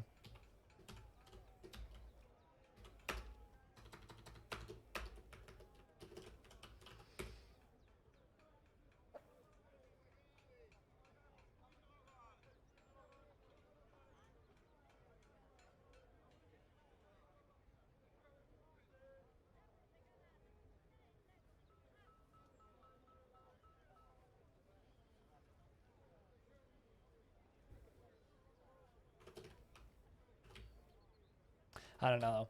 I don't have any sort of smart home devices outside of my phone. That's enough weird speakers listening to me sleep. I don't need more. I already got enough. It's like, if anything, all of my home audio gear is like analog and antique. But, you know, we all have our hobbies. I just try and keep selling all of my data out of my hobbies list. I already give them enough. Don't need to give them any more. I think for me, it's like we need more ethics laws around that stuff before I feel comfortable having that stuff in my home, is the problem. I don't know. I feel like we'll get there with that stuff. While it's a really neat service that some of those tools provide currently, it's like I'm not entirely certain that that service is worth it for me right now. You know what I mean? Like, does that make any sense? Like, it's not necessarily a bad thing having that stuff in your house, but for me personally, currently, it's like, I'll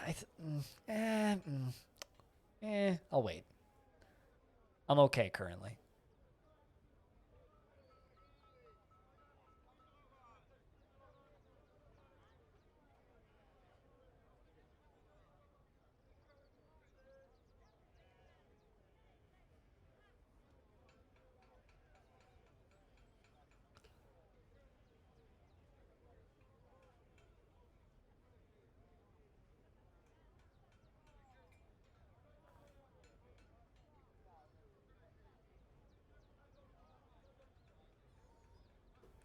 Let's get this done. That done. Finish those ballista arrows. Yeah, oh no, totally. I completely agree with that. Like, it's a lot of fun to have those things around, but like I said earlier, I don't think it's quite worth it. For me personally. At this moment.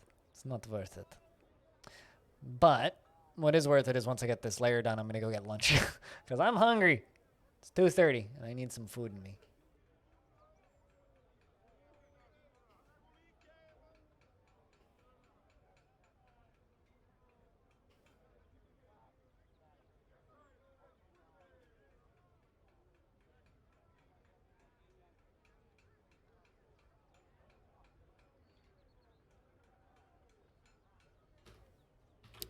There's another depressed dwarf. It's stone. Who currently has a good thought in their head, but she needs to cheer up. So I'm going to try and do that. Let's get them training.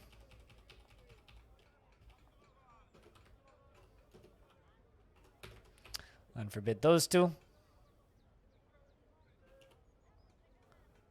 Everybody's picking up equipments or constructing buildings. I'll unforbid these two right away.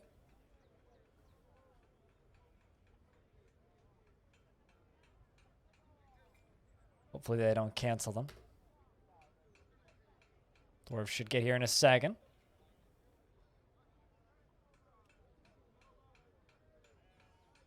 It's 2 done. There we go. Unforbid you.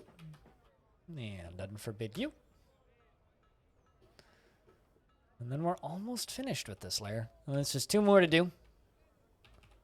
Then we'll connect to the bottom of the tavern. And then we will have the glass going all the way down to here.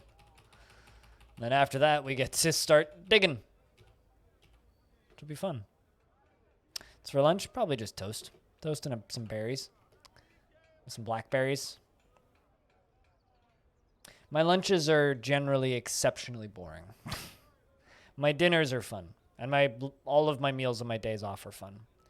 But on work days, my lunch is very boring, generally.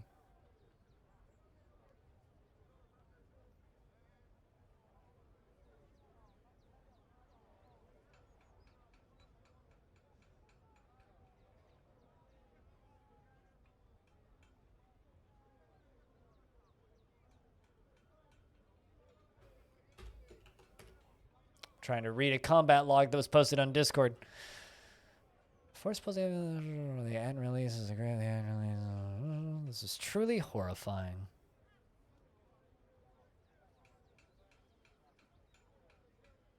Mieko is fighting with an Etten.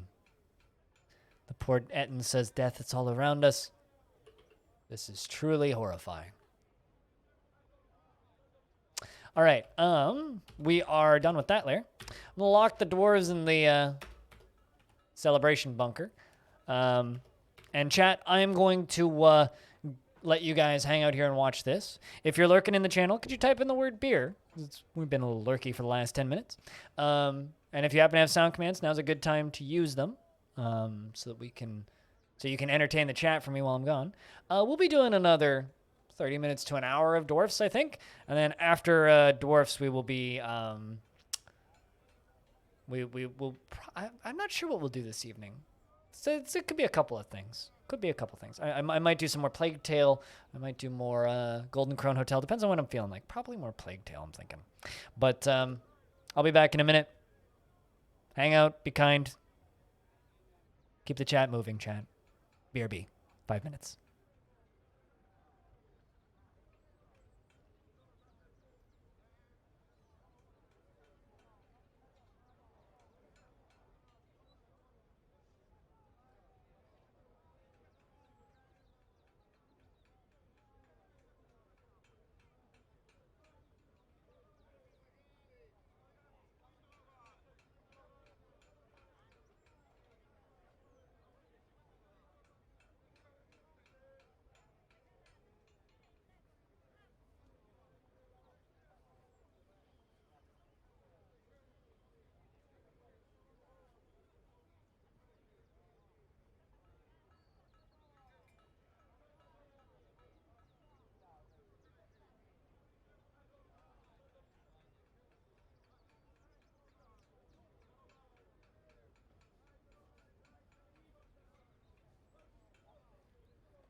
I come back and the first thing I see looking at chat is Bastet just saying fuck. I guess you lost. How much did you invest? Only 20. Come on. Not worth that kind of reaction.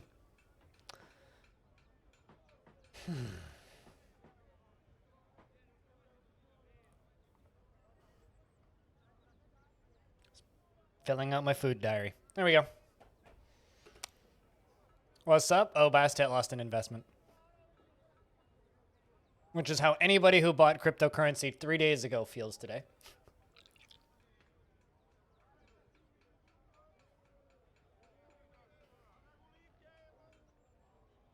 Because, you know, that market just exploded. I don't know if anybody's looked at the status of crypto in the last minute, but the entire market is down. They're trying to rack it up again. Oh, you'll get there. You'll get there. You'll get there. Come on. You'll get there. Don't worry. Don't worry.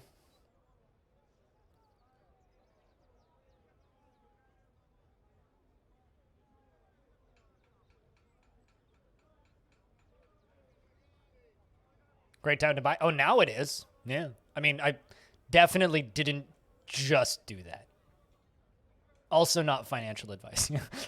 I definitely didn't buy Bitcoin while I was on my lunch break. I definitely didn't do that. 43 minutes. Those happen on the hour, Mohammed. So, well, not on the hour. It's every 50 minutes a round of investments happen. The question is, which coins? I'm not saying wave depletion that you're buying specific coins, but which ones? Are you jumping on board with the current tank?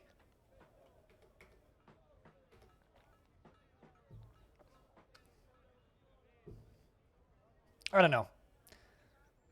I take it about as seriously as horse racing, but it's a bit of fun. Read thoughts on knowledge. Didn't know I had a book called Thoughts on Knowledge.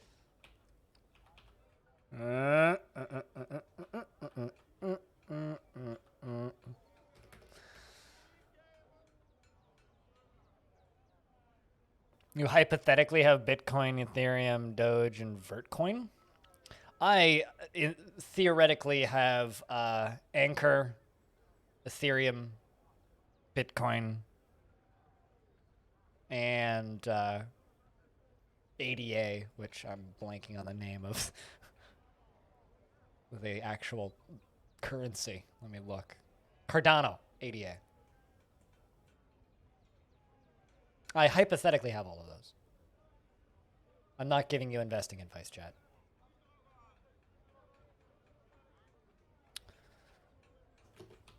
But hypothetically, if you were to buy cryptocurrency, now's a good time to do it.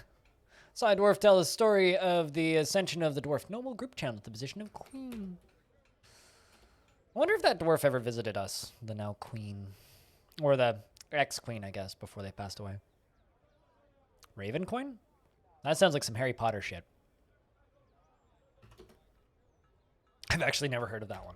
I've heard of Vertcoin, but I've never heard of Ravencoin. I've obviously heard of Doge. That's being generous, Orange. Hypothetically, I probably have like 30 years to live. That would get me up to like 56. Yeah, that'll do it. That'll do. Wouldn't feel comfortable getting dressed up. Oh no. Well, don't.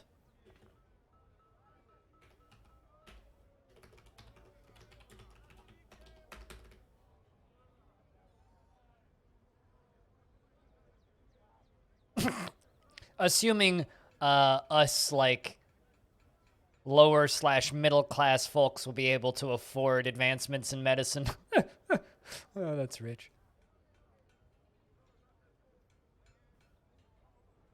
It's just like everybody's just like, oh, it's okay, they'll fix your eyes, blind, and I'm just like, yeah, assuming it doesn't get patented. Yeah, assuming it doesn't get patented and doesn't take, 40 years to like get approved and nah. I'm way too much of a downer. Why should we should all be as one while this struggling. Very wise thoughts, Darren. Very wise. How old is this dwarf now? 104. Oh my god. Feels like yesterday I named that dwarf. Vinsati II, who's 134, by the way, feels pleasure near a fine table. Who are your parents? You're married. You have one child. Dragon Man and Wave Thrash. Damn. I didn't realize how old this dwarf is. Vinsati's dwarf is getting old. Damn. Speaking of dwarves that have like 30 years left to live. That one. Yeah, no, I'm not accounting for any advancements in medicine. Besides, you also have to account for the worsening of the atmosphere, the rising of pollution, the rising of, constant forest fires due to climate change and all that fun, Orange. Like, those are the other things you got to account for. So if you're accounting for advancements in medicine, you also need to account for advancements in unknown health problems. Especially in a world where, we just had a pandemic. We just need like 2 or 3 more of those and we're all dead. More pandemics. There you go. Although, on the bright side, all of the funding that got shot into the the robot armies. Fear the robot armies. Hopefully those get patented and we don't see many of those because they're expensive. But anyway, we already have robot armies. They're called drones. But on the bright side, all of the funding that we got for pandemic vaccine funding has worked wonders on like cancer research, because all of a sudden all these cancer research societies are like, oh hey, funding. They gave us money. What? Cancer and AIDS research has taken off in 2020 and 2021, which is kind of a weird unintended side effect of pumping a lot of money into companies that are researching vaccines and cures for things. So that's cool. Have I to assign coffins? Do you have to assing coffins? I don't know what assing a coffin means, but you do need to build coffins and set them as you don't have to set them as, okay. So you can assign... Okay, so you can assign a coffin as a tomb by hitting B, and then anybody, pet or citizen who dies will be automatically assigned to it. Or rather, not as a tomb, but as a burial, which is just B. Or you can make it a tomb, set it as a room, and assign it to somebody, and they'll be like, yay, I have a coffin assigned to me, and it'll make them kind of happy. But then you need that particular dwarf to die before they will be put into the coffin. So if you want to be super micromanaged about it, you could just do all of them. Or if you want to take easy mode, you can just set them all for burial, and they'll just be buried accordingly. But beware, by default, pets are left as a burial option, and pets don't really need to be buried. It does make the dwarf slightly happier if their pet gets buried when they die, but they don't really care if they don't, so it's not major, which is why I have it shut off by default, which is a setting that you can change one of the INI files. So, no, you do not need to do that.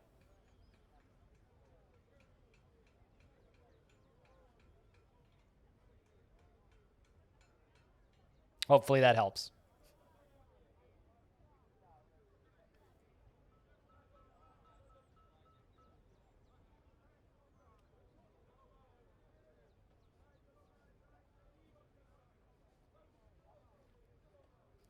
That after getting COVID, many people are getting diagnosed with type 2 because COVID is a mini autoimmune disorder. COVID is basically just takes your white blood cells and says, hey, your lungs, those are bad. Go kill that. So it's triggering all types of other fun side effects in people. Type 1 has also risen because it's triggered people who have those... what's the word? Those diseases in their family are getting exacerbated by COVID, which is fun. It's lovely. That's definitely what we need to talk about. Is more of this. Hang in there, Cooler. Be a good dwarf. You'll survive. Also, I'm not sure if you're telling me this because I'm type 1 or not, but just an annual reminder that type 1 and type 2 are not even remotely related when it comes to diabetes and diabetics. Just remember that. Not even the same disease. Not even remotely.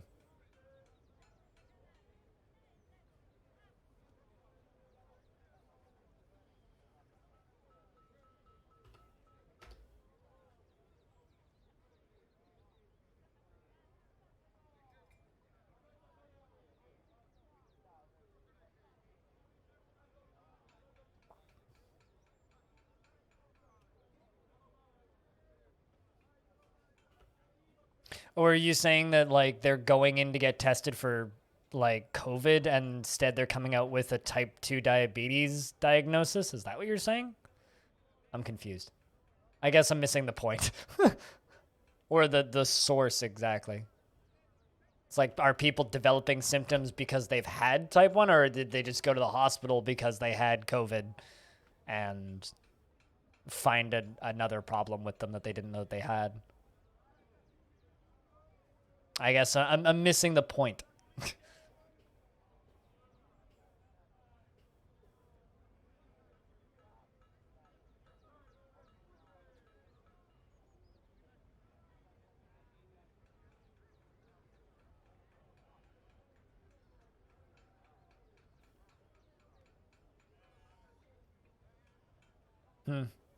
I don't know. It's almost like we shouldn't be pumping money into a lot of things and should be pumping more money into healthcare and helping people.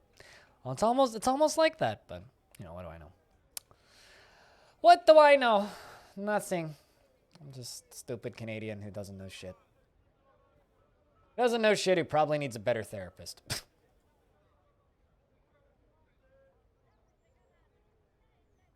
Today's been quiet. No offense to anybody who's hanging out here, but today's been really chill. Good thing I'm not American.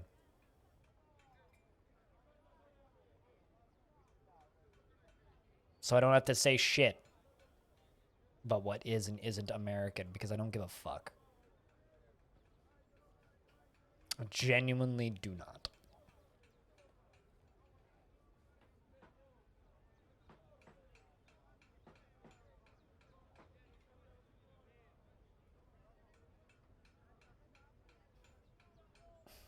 You've done a really good job of completely destroying what good mood I had today, by the way, Orange. No offense. It's not your fault, but you've done a really good job of completely destroying the good mood that I was in. I was in a very good mood, and it's just gone now.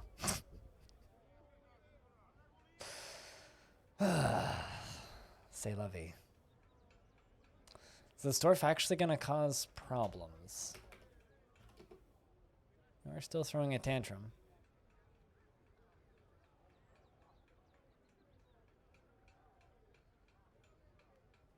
Yeah, well, the last thing you need is to inflict that curse on other people. It's not very nice. You toppled 2 of my musical instruments, dude. That's rude. 2 of them.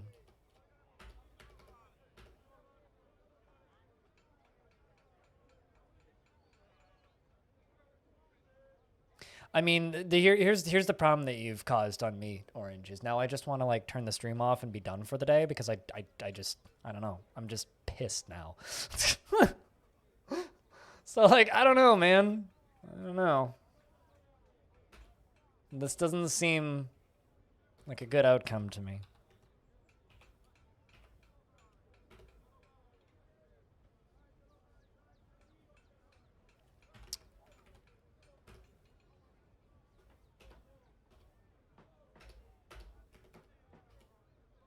But unfortunately, today's stream has been very slow, meaning I need to keep streaming. So, don't really have much of an option. Where's our militia commander? There you are. Or our captain of the guard. You. Right there. Right there. You're going to go store an item in a bin. And Cooler's going to get his punishment. For 2 counts of vandalism.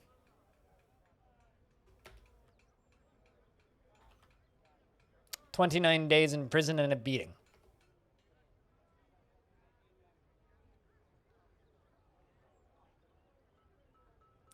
Two days in prison and a beating.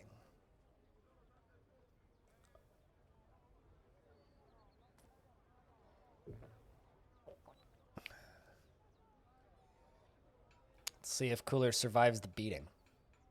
Please don't aim for the head.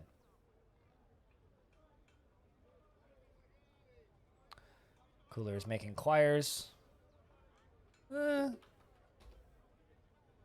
Lower leg mostly. Her neck is torn open. Ooh. That's gnarly. Probably will survive though. Yeah, was pretty badly bruised in the head.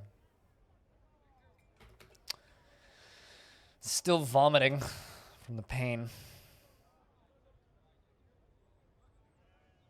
Still vomiting from the pain. Still vomiting from the pain. A little worried. Don't kill Cooler here. We do need to keep this dwarf alive. Left lower leg, okay. I have trouble controlling your temper. Yeah, I figured that out.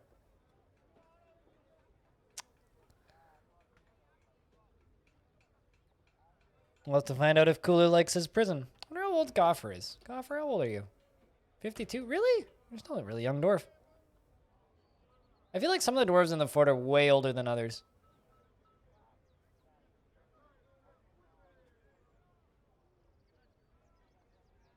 Thanks, Stone. All right, Cooler, how do you like prison? Repentant after being confined. That's the best possible thought that they can have. Meaning, assuming Cooler doesn't die while he's in prison, in theory, that dwarf should recover. 29 days in prison is a pretty good amount of time, though. Stone, heads up. We are getting close to spring.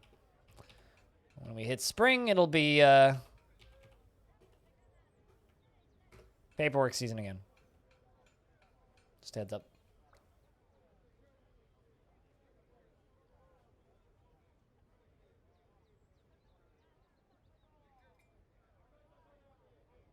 Well, that's cool. A friend of mine did that on me a number of years ago when I swallowed a frozen orange slice. Should state that it's a slice, not a whole. I didn't do the baseball in the mouth, detach your jaw thing. But I did have a slice of orange that I tried to swallow that got caught in the back of my throat. Friend did Heimlich on me. That friend is actually modded in this channel. He never tunes in, but he is modded in this channel. Guitarist Tom. Someone you'll never see. No. It's definitely just a slice of orange. We were camping up in the mountains. Up in the top of the Coquihalla. Well, actually, no, not Coquihalla. It was Manning Park, I think. No, was it? I'm trying to remember. Where were we? Because we went camping like 3 years in a row, and I can't remember which one it was. I think it was technically Manning Park, but also part of the Coquihalla, like the top half of Manning Park. Anyway, up in the Rockies. I'm going to pretend I never read that sentence, Orange.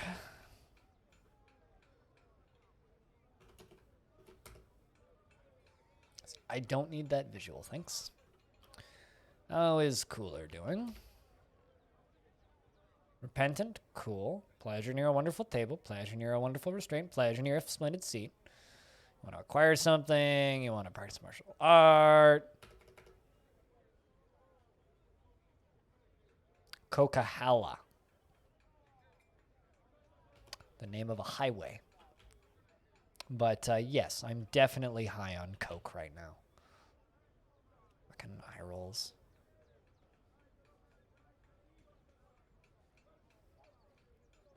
Fucking eye rolls.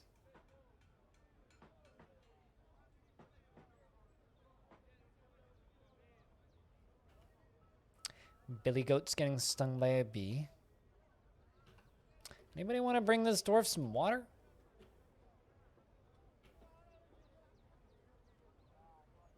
I haven't had Coca-Cola in 2 years, 3 years, maybe more. It's been at least 3 years. Yeah, it's been at least 3 years since I've had Coca-Cola or any kind of pop.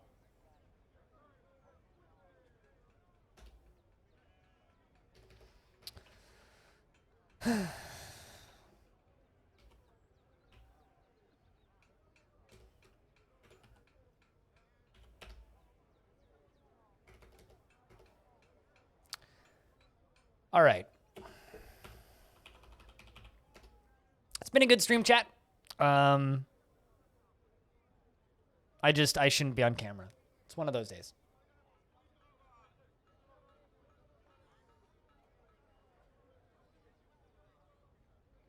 There's no way I can talk to chat and be civil.